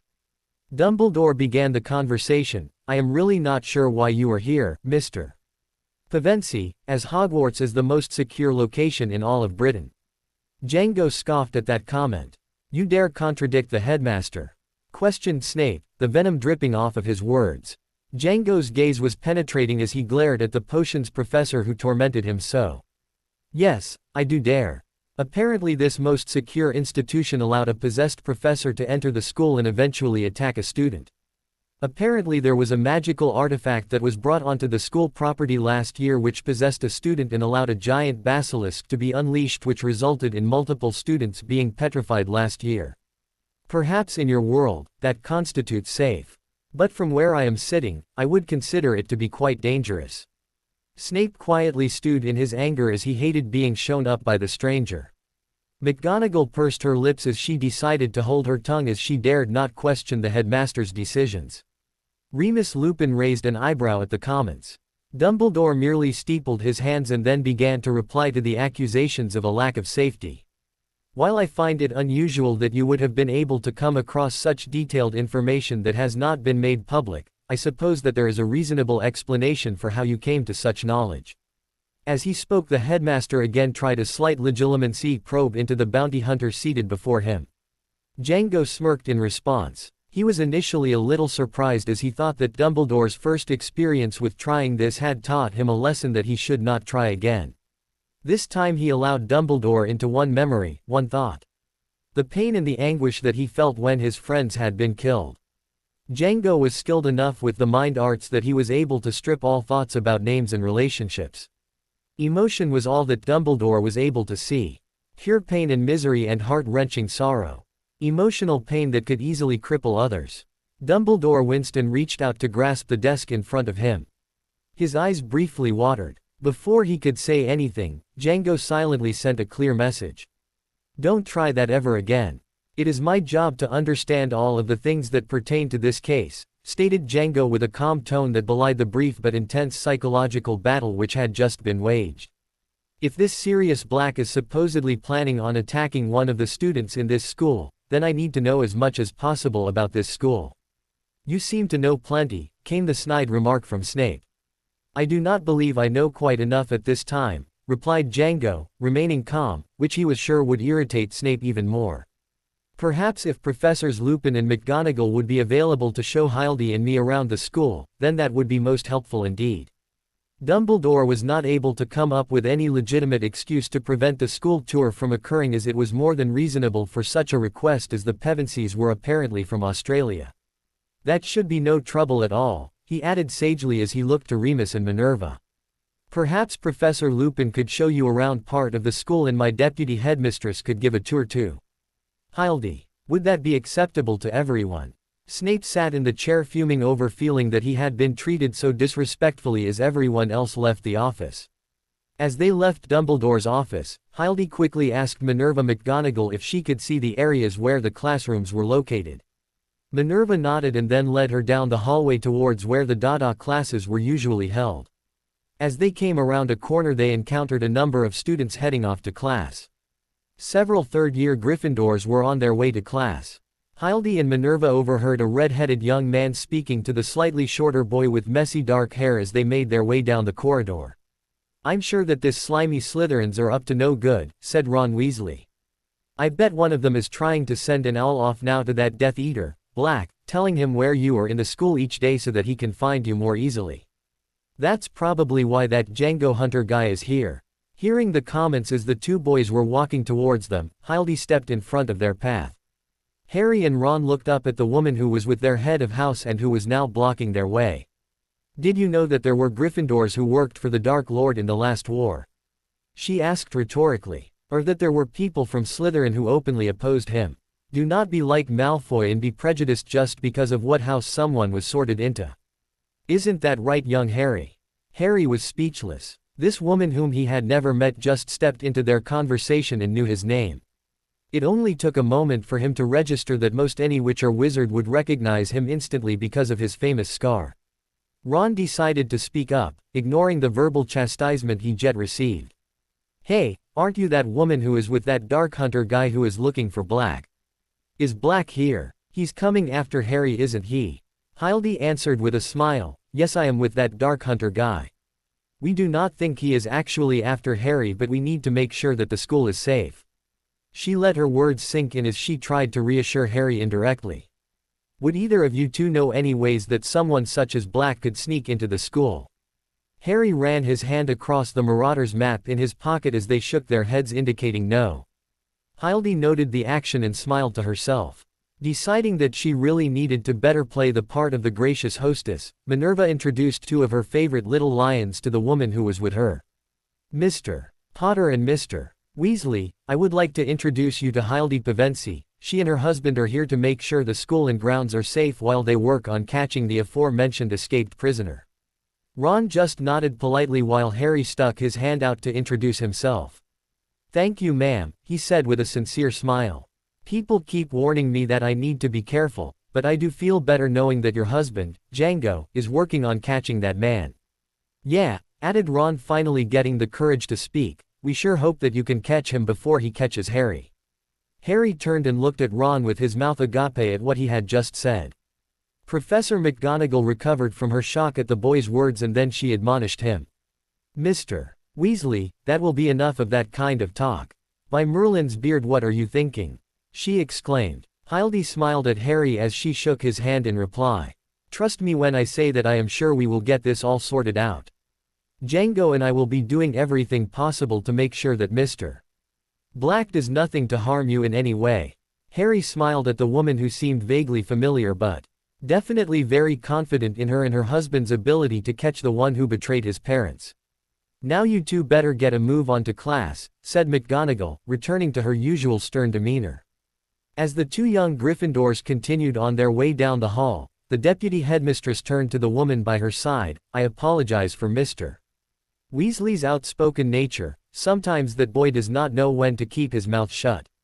Hildy laughed in response. Only sometimes? She asked. Her tone struck McGonagall in a way that made her wonder if this stranger already knew the youngest Weasley boy. Django was hoping to get a chance to go to the 7th floor and check out the room of requirement and obtain the lost diadem of Rowena Ravenclaw. However, he understood he probably would not be able to get the opportunity as Professor Lupin was showing him around the castle. Remus was taking him by the infirmary and then down towards the dungeon level and the potions classroom. As they made their way down another set of winding stairs, Django took the opportunity to start up a conversation with his former teacher. Weren't you friends with young Potter's parents? He asked, trying to make sure his tone sounded completely nonchalant. He could use some support, that young man. Everything I have heard about him since he came back to the magical world is how difficult things have been for him. I even heard that Fudge is still trying to convince people that his plan to release Dementors to guard the school here is a good one. Remus stopped as they reached the bottom of the stairs. He looked at the guest whom he was showing around the castle and then he replied. I had not heard that, he said softly. Dementors. Here. Around the school. That would only be dangerous to the students and probably of no use in keeping Black away, as he already got past Dementors once to escape from Azkaban. It is concerning when one thinks about it, isn't it? Agreed Django. He then let a clearly thoughtful expression cross his face before he continued. If there is any chance that the Minister of Magic follows through with such plans, perhaps what young Harry needs is someone to teach him the Patronus charm. Remus seemed to consider the suggestion from the bounty hunter, and then they continued with the rest of the tour. A couple of hours later they met up with Hildy and Professor McGonagall near the Great Hall. Django spoke to the two professors. You have been most helpful for us both today. We will probably be back soon, although I am not sure just when that will be. There are so many leads we are working on chasing down, such a report that Black was seen near the southern coast, another that he was seen in Knockturn Alley, and another that he was seen in Wales. And all of these were within the past 2 days. Obviously the man is not in all 3 places, but we will find him, I am sure of it. Hildy turned to her husband as she began to tell him of her tour with the deputy headmistress. We actually ran into the boy who lived with his friend Rod Weasel. Ron Weasley, corrected McGonagall. Hildy seemed to ignore the correction. A charming young man, that Harry Potter, she added. I'm sure he is, agreed Django. He then turned to speak to Minerva. I understand that you are the head of the Gryffindor house. The house that not only is young Harry assigned to, but the same house that this Mr. Black was in as a student. Then he turned to face Lupin as he continued, and I do believe that you were one of Mr. Black's associates when you were students. Remus tensed up as Django was speaking, which did not go unnoticed by either Django or Hildy. They also noted that the Transfiguration professor was also seeming a little on edge. Now as well. What are you implying? Asked Professor Lupin. I imply nothing, answered Django with a smile. I am merely gathering information. If there is anything that either one of you recall about this Sirius Black that might somehow be useful in our attempt to capture the fugitive, then it would be much appreciated. Very few people whom we have spoken to so far have had anything to say about the elusive betrayer of young Harry's parents. It seems that those who knew Sirius Black, really knew him, are either dead or still in Azkaban. Remus looked to his former head of house before speaking to Django and Hildy. I thought I knew him well when we were students, he said with clear melancholy in his voice. But I apparently did not know him at all, considering what happened those 12 years ago. Django could tell that the remorse was sincere in Remus' voice and he knew better than to push it. He decided to take a different tack in his attempt to gain information. Well, that is understandable I suppose, but is there anything you can share with me about young Mr. Potter? You have had him as a student for over a month now. Anything that might help us be sure to keep him safe until this serious business is behind all of us. Lupin winced at the apparent pun. I'm not sure what to say. He is a bright young man, a gifted student, at least in my class. He has few friends, and he does not trust easily. While those things are true, added Professor McGonagall, I do not see how that will help you find Black. If Black is truly after Harry, understanding Harry will help us understand what Black may be trying to do, explained Hildy, answering for her husband. As they were speaking, a group of students were headed towards the Great Hall. Django and Hildy noted that the robes on the various girls indicated that they were from different houses. One of the girls had noticeably bushy brown hair and was talking with two other girls who Django noted had silver and green on their robes. One was B, and the other was a brunette. Django quickly realized who his best friend was talking with, and at the same time he felt Hildy slip her hand into his and give it a gentle squeeze. The three girls stopped as they noticed the two strangers were staring at them. The bushy-haired witch started to march straight towards the couple. Django swallowed hard and worked on controlling his emotions as Hermione approached. He had to use a little more concentration to suppress his emotions on seeing his friend. "Excuse me," spoke the young Hermione, trying to be very polite, "but my friend said that they spoke to Mrs. Pevensie earlier and that she said that you would protect my friend from this escaped killer. I would like to thank you for all that you are doing for him." Django glanced at his wife briefly before addressing the young woman in front of him. "Well, miss, you are welcome." Django stopped himself from using her name as he remembered that there should be no way he knew who she was. "We're just trying to help." The brunette girl had walked up behind Hermione and started to speak her mind. "My father says that the Minister for Magic hired you because the Aurors are too incompetent to catch Sirius Black." The B-owned young girl blurted out, "Tracy, shish, don't you be bothering them." Hildy and Django both noted the B-owned was staring at them intently, almost as though she was trying to see through their glamours. Django quickly discarded that idea as even Dumbledore didn't seem to be able to see through their magical disguises. Django then spoke up to the third girl, "Excuse me miss, I didn't get any of your names, but I do not believe that the Aurors are incompetent, but they are definitely overworked. Did you know that there are less Aurors now than at any time in the past 50 years? Hermione immediately responded to the comment. "But we are at a time of peace, and for much of the past 50 years there were magical wars and the Aurors had to be much busier to deal with all of that." "And you are?" asked Hildy, trying to draw some of the attention away from Django. "Hermione Granger, third-year Gryffindor," she said proudly. Then she turned to look at Django. "If you don't mind my saying so, my friend Harry Potter, he seems to find trouble much too easily, so, I for one am glad that you are around to help keep him safe." With that, the three girls turned and left to head back to the Great Hall, which was their original destination. McGonagall started to apologize to the couple about the intrusion from the young students. Django's eyes continued to follow the B-owned student as she walked away, and he noted that she kept casting occasional glances over her shoulder back at him. Hearing Hildy mention his name got his attention back to the conversation that was at hand. "Django and I do thank you all for your time this morning. We will probably be back for another check on things here in a few weeks," stated Hildy as they made ready to depart. As they were about to leave, Django once again spoke to Lupin. "Remember, teach them the Patronus charm, now, before they might need it." October 21, 1993. Hogsmeade Weekend. It was a pleasantly warm day on Saturday, the first Hogsmeade weekend for the year. Many of the students were busily going from shop to shop exploring what wonders they might find. A couple in long dark robes was walking up and down the main street, almost as if they were on patrol. "How do you know that you won't be coming down to Hogsmeade?" asked Hildy. Django sighed as he explained the problem. "My uncle refused to sign the permission form for me to be able to go to Hogsmeade. So Ron and Hermione came down without me." "That's so sad," commented Hildy. "I'll be showing up soon enough," replied Django with a laugh. "I did use my father's invisibility cloak to get down here. It wasn't until after third year was over that Sirius signed my permission slip for me as my guardian." "Even when he was a fugitive?" asked Hildy. "Well, the Order of the Phoenix knew the truth. McGonagall just simply accepted the signed permission slip. She never told anyone other than Dumbledore, who had signed it for me. No one really cared after third year anyway," he added. Hildy and Django watched as young couple walked hand in hand into Zonko's joke shop and into Honeydukes.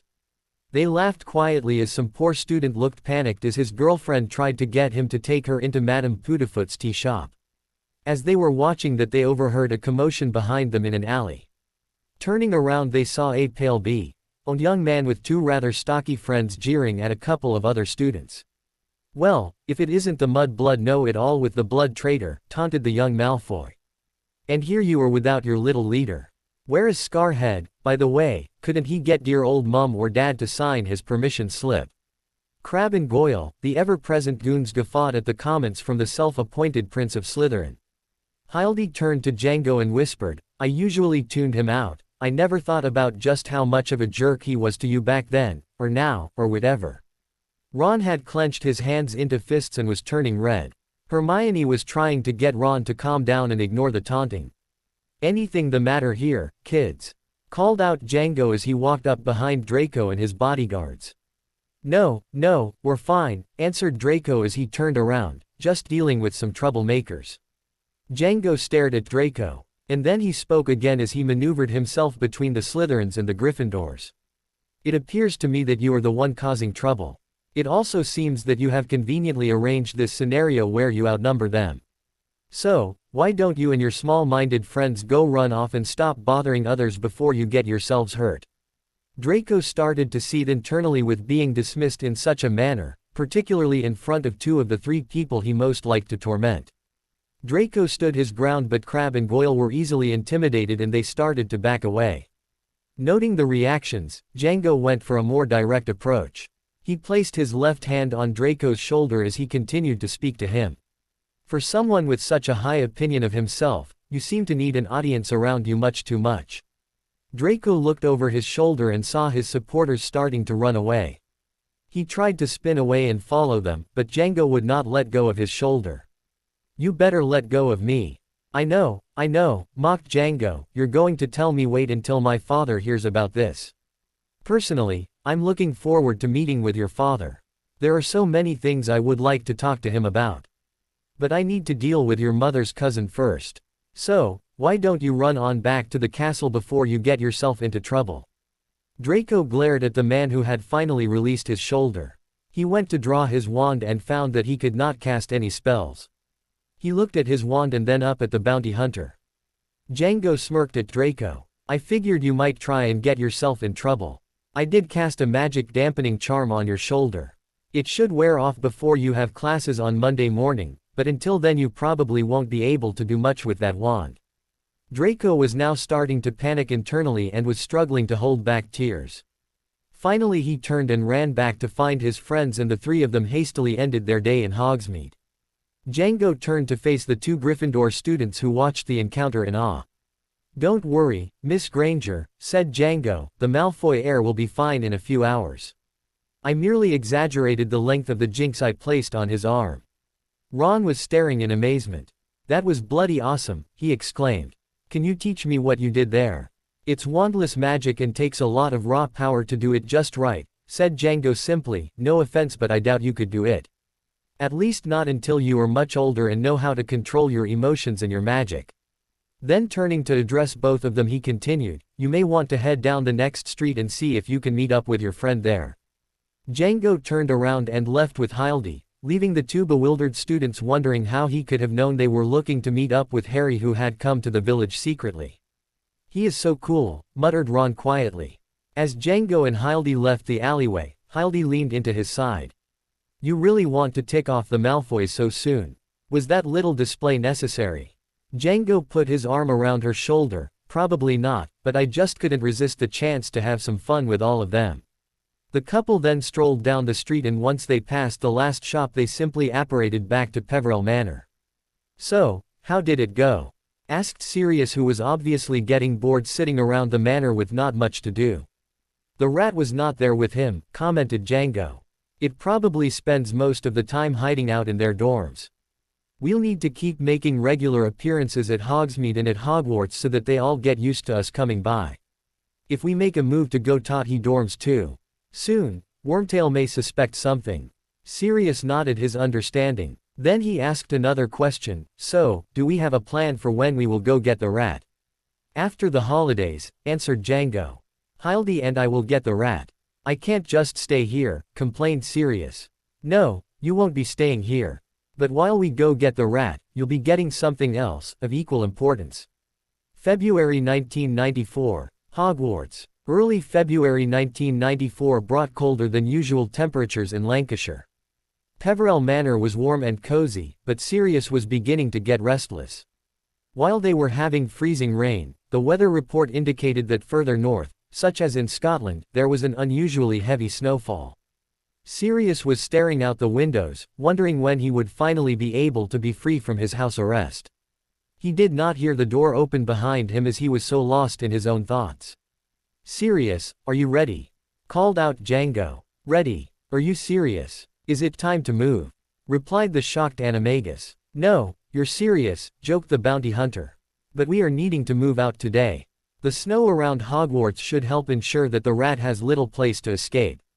If he transforms back into his cowardly human form, he will be that much easier to capture." Sirius' eyes lit up. Hildy had now joined Django. "You do remember your part in this?" she asked. I know, agreed the former marauder. "You two will be getting Pettigrew, I am only getting the item." He rolled his eyes at the hard looks he was receiving from his benefactors. "Look, I understand what we're dealing with here. If I get caught, the whole thing can fall apart for everyone. I need Pettigrew to get caught without my getting involved. If I get caught, you'll treat me like some sort of Muggle secret agent and disavow all knowledge of me over the past 6 months. I get it, I really do. I was rash when I went after Pettigrew that night. I'm not the only one who suffered because of my actions that night. For Harry's sake, I need to do this right." Django nodded at the man who seemed to finally be growing up. The past 6 months of healthy food, comfortable living conditions and the regimen of restorative potions had done wonders for helping to heal him physically. This adventure they were about to embark on would be one of the first steps in helping his emotional healing. "Remember," added Django, "if this all goes as planned, then we will begin working on establishing your innocence so we can then obtain your freedom." An hour later they trio arrived in the village of Hogsmeade. Sirius quickly donned the invisibility cloak and they all walked up to the Shrieking Shack. Once inside, Sirius went to the trapdoor into the secret passage that would take him into Hogwarts. Django and Hildy then left the shack and began to walk up to the school. They made sure to obscure their footprints in the snow so that no one could tell that 3 people walked up to the shack but only 2 left. When they arrived at the gates to Hogwarts, they could feel the wards as they entered the official grounds of Hogwarts. Several of the paths had been cleared of the heavy snow, particularly the main path from the gate up to the entrance near the Great Hall. "You do know that we will be expected," commented Hildy. "Of course," replied Django, "a fact that we are counting on." Just as they expected, the headmaster was waiting in the main entrance hall for their arrival. "What brings you here today?" Albus Dumbledore asked with a twinkle in his eye. "We have an important lead which we must be followed up on urgently," stated Django, "but I do not want to cause too much concern. We will need to do an inspection of all of the dormitory areas, one at a time." "But, the students are all in classes right now," protested the deputy headmistress. "I understand that there is a certain amount of inconvenience, but student safety is of concern as well," explained Django. "Very well," conceded the headmaster as he knew that Django would bring in the DMLE and the Aurors if he did not get his way. "Where would you like to begin?" "Why don't we start in the dungeons, with Slytherin," declared Django.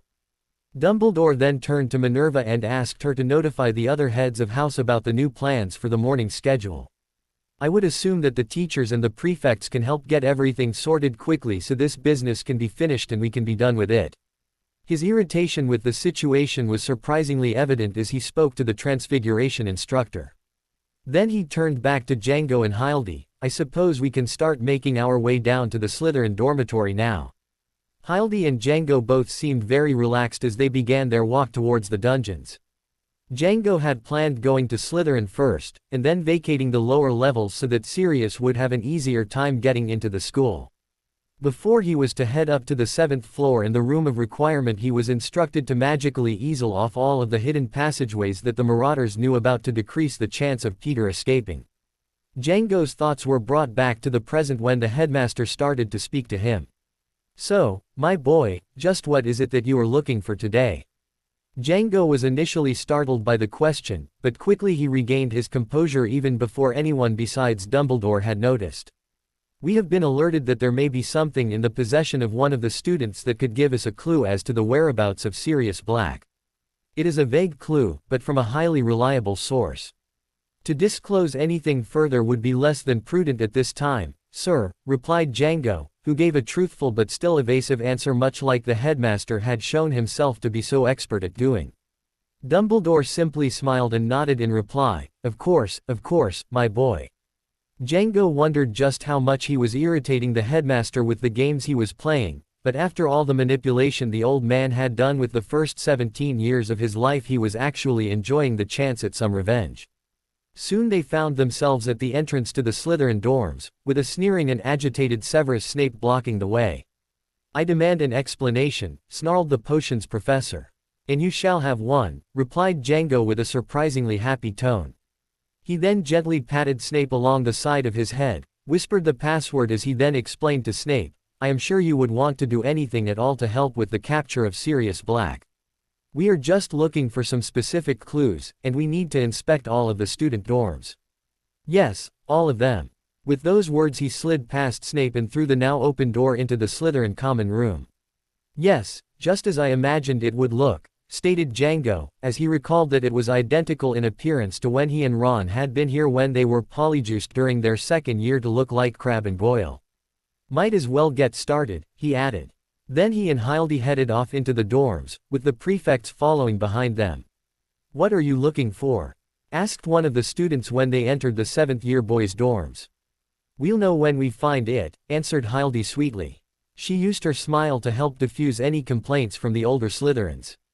They made quick work of looking through each of the dorms. When they arrived in the 3rd-year boys' dormitory, Draco was about to complain about how unfair this all was when he noticed that it was Django who was leading the search.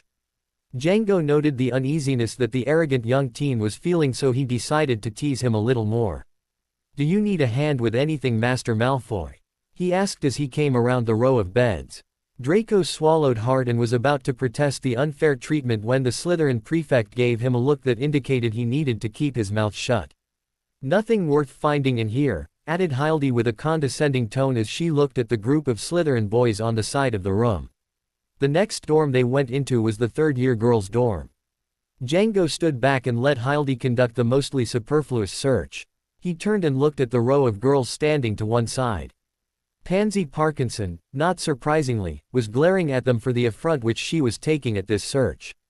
Next to her was Millicent Bulstrode, whose simple stance conveyed an attempt to intimidate any of those who were invading their little world. Django looked down the row of girls and he quickly recognized the brunette, Tracy Davis, who he mentally noted was cuter than he remembered her being back when he was in school.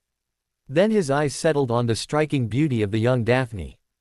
As Hildy finished her search she tried not to look at any of the girls, maintaining an aloofness towards all of the students.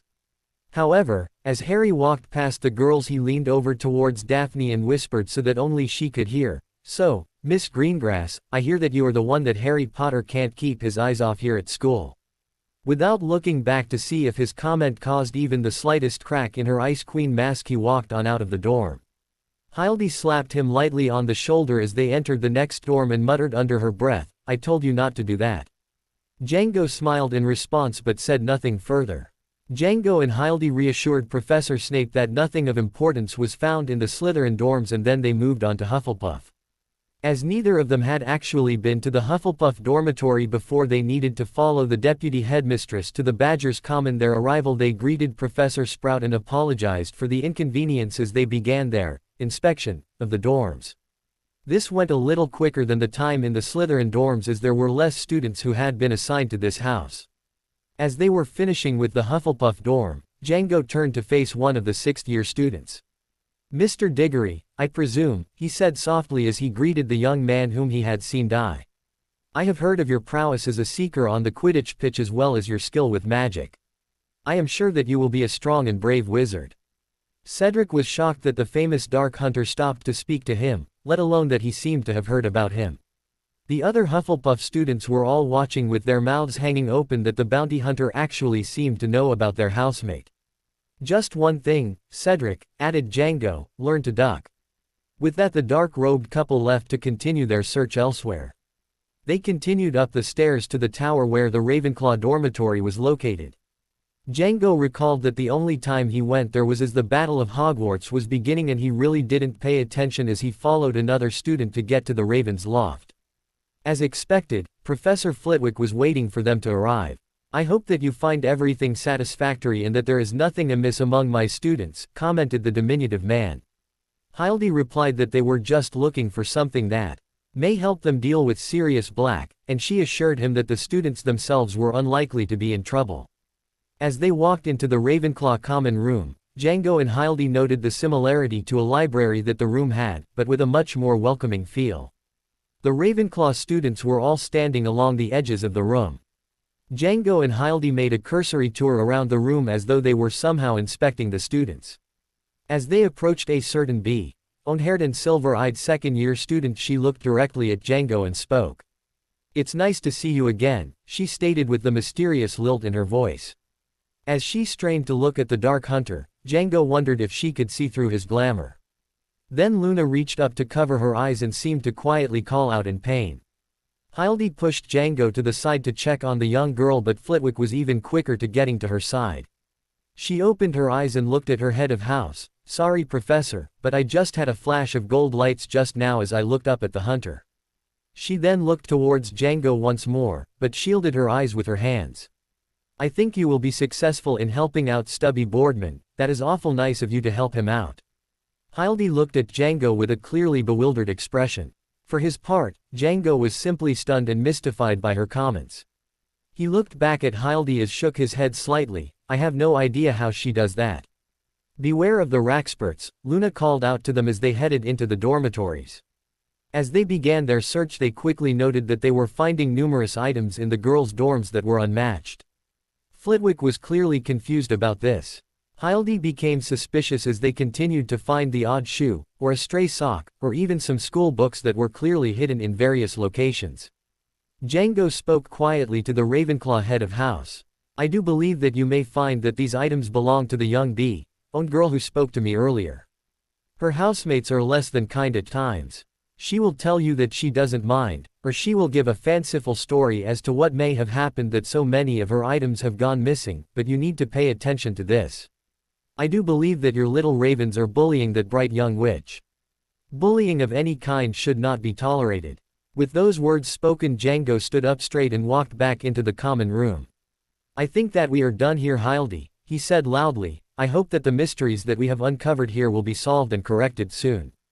He was sure to look pointedly at a certain young Asian witch, Cho Chong, as he made the last comment, especially concerned as several items of Luna's were found in her possession. "I guess we have only Gryffindor to inspect now," added Hildy, whose feral grin went unnoticed by the students as they were trying to figure out just what the Dark Hunter had said to Professor Flitwick, who had a clear look of disappointment on his face. Sirius had made it easily to the secret entrance in the castle from the Shrieking Shack. He waited for several minutes behind the tapestry until he heard the group of investigators pass. He made sure that the invisibility cloak was hiding him completely and he made his way out into the hallway. He had a version of the Marauder's map in his hands, and he still wondered how Django had obtained the map, including the notation of who had created it. He assumed that somehow Django or someone else had found a way to copy the map that he and his friends had created, but he reminded himself that he did not have time to dwell on that. The hallway was now clear and he had a job to do and not much time to do it. He made his way quickly to the various secret passageways that he knew of, and a couple of more that were marked on the map. At each opening he cast a spell that Django had taught him that would seal the entrance. The spell was designed to last for 6 hours or until a special password was spoken.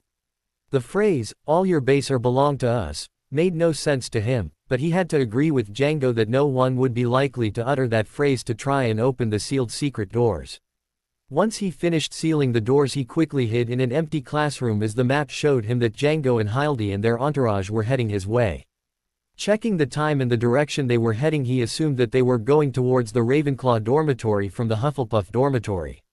He followed their progress on the map, and when he was sure the hallway was clear, he made his way up to the 7th floor and to the tapestry of Barnabas the Barmy. He paced back and forth 3 times as he was instructed, and then he entered the door that mysteriously appeared. Sirius found himself in a large storage room filled with junk. He then pulled out a piece of paper with written directions for navigating the piles of hidden or lost or broken items. Finally he came across a large cabinet. Near the cabinet was a statuette bust with an elegant tiara placed on its head. Sirius shook his head as he thought to himself that this was too easy. He was about to grab the diadem when he heard the door open to the room he was in. He wasn't sure what to do, so he quietly climbed into the cabinet that was behind him so that he could hide. Hildy and Django arrived at the portrait of the fat lady, knowing that the Gryffindor common room was just on the other side. Professor McGonagall stood in front of the portrait doorway and sighed. "Is this really necessary?" she asked. "We've been at this all morning and so far you haven't found a thing." "Well, we did find that one of the Ravenclaw students was having her belongings stolen and hidden by her housemates," stated Django simply. Hildy then added, "Look, if we turn up nothing here, then our source was wrong and we will make a formal apology to you, the headmaster and the entire school." "Would that help?" Minerva's stern face softened slightly at the promise of an apology. "That is if we don't find anything in here," emphasized Django. "Very well," replied the Gryffindor head of house as she stated the password and opened the door. Percy Weasley was standing pompously in the middle of the common room prepared to meet the famed bounty hunter who was conducting what was really a rather unorthodox inspection of the school. "Welcome," greeted Percy a little too loudly for what would have been proper. "I am sure that you will find that everything here in the Lion's Den is in order." Hildy rolled her eyes at the comments as she looked at Django. She whispered quietly to him, "Was he always like this? Or worse," he whispered back. Minerva cast a glare at Percy Weasley and his chest visibly deflated and he stood back amongst the group of Gryffindor students that were standing by the windows. "Shall we begin?" asked a visibly tired McGonagall. "Do any of the students have familiars or pets with them here in the dorm?" asked Django. Sirius sat in the cabinet and he could barely see. He heard the sound of footsteps making their way through the room. They initially sounded to be getting closer, then he thought he detected a change in direction. He was grateful that he had a keen sense of hearing thanks to the benefits of his animagus form being a rather large dog. Then he heard the sound of bottles clinking, a woman let out a slight yelp, and a bottle broke on the floor. Then he heard some quicker footsteps as the person seemed to be leaving quickly. As he heard the door close once again, he slipped out of the cabinet and opened up the Marauder's map. The name Sybil Trelawney was seen heading down the corridor and then the stairs away from the room of requirement. He cast a glance over at the area where he heard the bottle break and then he turned back to face the statuette with the diadem. This time he slowly removed the bag from inside of his robes. He put the special gloves on that Django and Hildy warned him he needed to wear. He removed a replica of the diadem from within the bag and placed it on the table. Then he carefully picked the diadem that was on the bust and dropped it into the magically protected bag. After returning the special bag into a pocket in his robes, he then placed the fake diadem onto the bust. Sirius then made his way to the door, pulled the invisibility cloak over himself once more, and after checking that the hallway was clear, he opened the door and stepped into the hallway. He turned around to see the door disappear almost as soon as it had closed. Sirius then started to make his way to the secret passageway that would take him to the Shrieking Shack. "I am sure that some of the students have pets or familiars with them," replied the obviously frustrated deputy headmistress. Hildy then added with a smile, "Could you please ask them to bring down their animals, one at a time? I think that might help right now." Minerva was about to protest, but then she remembered the promise the couple had just made. Turning to face her young lions, she then instructed the students who had pets with them to line up at the entrance to the dorms. Then one at a time they were sent to fetch their pets and bring them for inspection by the mysterious duo. While the students were getting their animals, Hildy silently cast a sealing charm on the doorway that could possibly allow someone or something to escape. One of the first students to return to the common room was Hermione Granger with her part Kneazle cat Crookshanks. Hildy commented that he seemed adorable, but Django made no comments at all. Ron Weasley made a nasty comment about her cat being a killer and wanting to eat his rat, Scabbers. An argument then broke out between the two third-year students about their pets. During the brief interruption, Django silently cast a sealing charm on the windows. Once the arguing between Ron and Hermione had calmed down, Professor McGonagall told Ron to fetch his rat immediately after Hermione brought her cat back up to her dorm where he would most likely be happy to curl up on her pillow. Ron left reluctantly at first, but he was appeased by the knowledge that Hermione's killer beast was being banished back to her room. After a few minutes Ron came back down the stairs from the boys' dormitory. Django did not see him holding anything and immediately he became concerned that they had done all of this for no reason, that the rat was not in the dorm. The young Harry also noted that Ron was empty-handed. "Where's Scabbers?" he asked. Ron frowned and then explained, "You know how he gets frightened easily. He tried to bite when I picked him up. But then I placed him in one of the pockets of my robes and he seemed to calm down a little bit. He's right here." Ron reached into the large pocket inside of his robes to pull out his rat. There was a sudden scream as Ron pulled his hand out of his robes with an ill-appearing rat attached to his finger, hanging on by having bitten into the flesh of the tip of finger. Ron's eyes grew wide as he had never had his pet rat do this to him before. The girls in the room all started to scream at the sight of the rat hanging off of his hand. Several things then happened very quickly. Ron started to shake his hand violently to get the rat to let go. The rat did not loosen its grip with its teeth, which then caused the teeth to slice through the tip of his finger. Blood started to spray out of Ron's finger as Scabbers started to fly across the room. As the balding rat was flying through the air, 2 wands were drawn. Hildy and Django both cast stunners at the airborne rodent. The impact of the spells caused it to drop to the floor in the middle of the common room. As the Transfiguration professor ran to check on her injured student, Django pointed his wand at the immobilized rat and cast an intricate spell. Hearing the spell being cast, Minerva McGonagall turned around to ask just what the bloody hell was he doing. She had turned in time to watch the rat seemingly transfigure into a human. A fat and balding man then appeared on the floor in the middle of their common room. One of the girls fainted while another student screamed out, "Who is that?"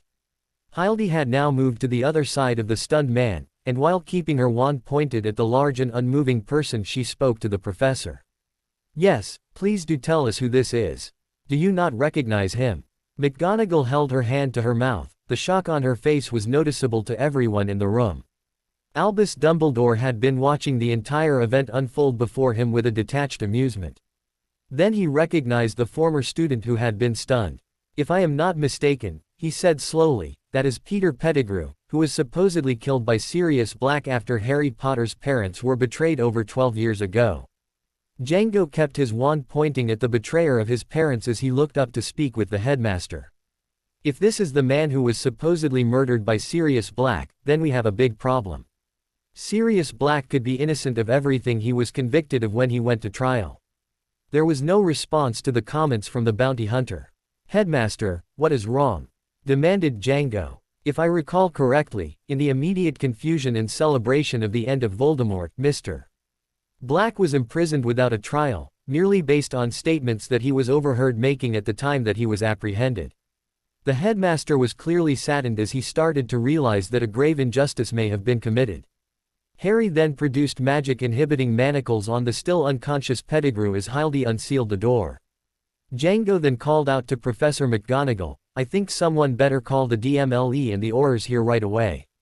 We need them to investigate just why a man who was supposedly dead for the past 12 years is here, hiding as an unregistered animagus at Hogwarts. Maybe what happened that night after Voldemort was vanquished isn't what everyone thinks. And maybe this rat can help us figure out where Sirius Black is hiding." Sirius was waiting just inside the secret tunnel that would take him to the Shrieking Shack. He had the Marauders map unfolded and he was watching intently at all the names in the Gryffindor common room. Briefly he saw Peter's name move quickly across the room to an open area and then it stopped. Django and Hildy Pevensie were there and had quickly surrounded his former friend, who he discovered to his regret was really a traitor to him and to James and to Lily and to Harry. He knew that this was the start of the proceedings that could actually see him declared a free man.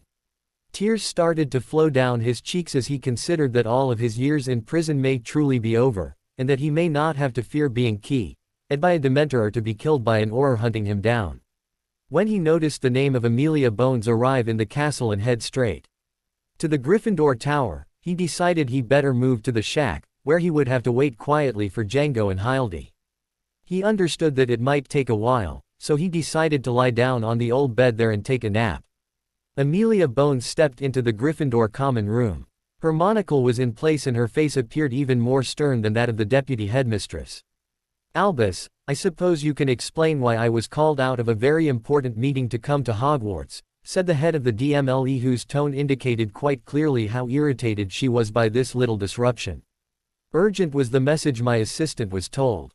What could be so urgent at this school?" Her words trailed off as she noted that the mysterious Dark Hunter and his equally mysterious wife were standing in the middle of the room.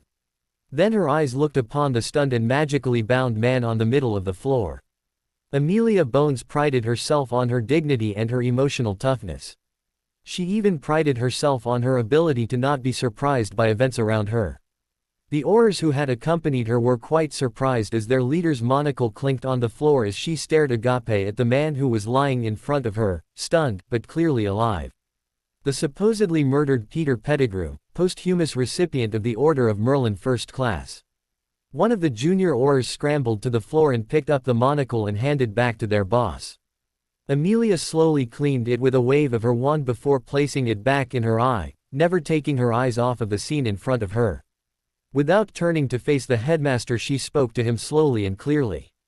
"You better have a good explanation about this, and I better not hear the phrase, 'for the greater good,' anywhere in what you are about to tell me." To be continued. I hope you enjoyed this story. Also remember to subscribe and like this video. See you in the next video.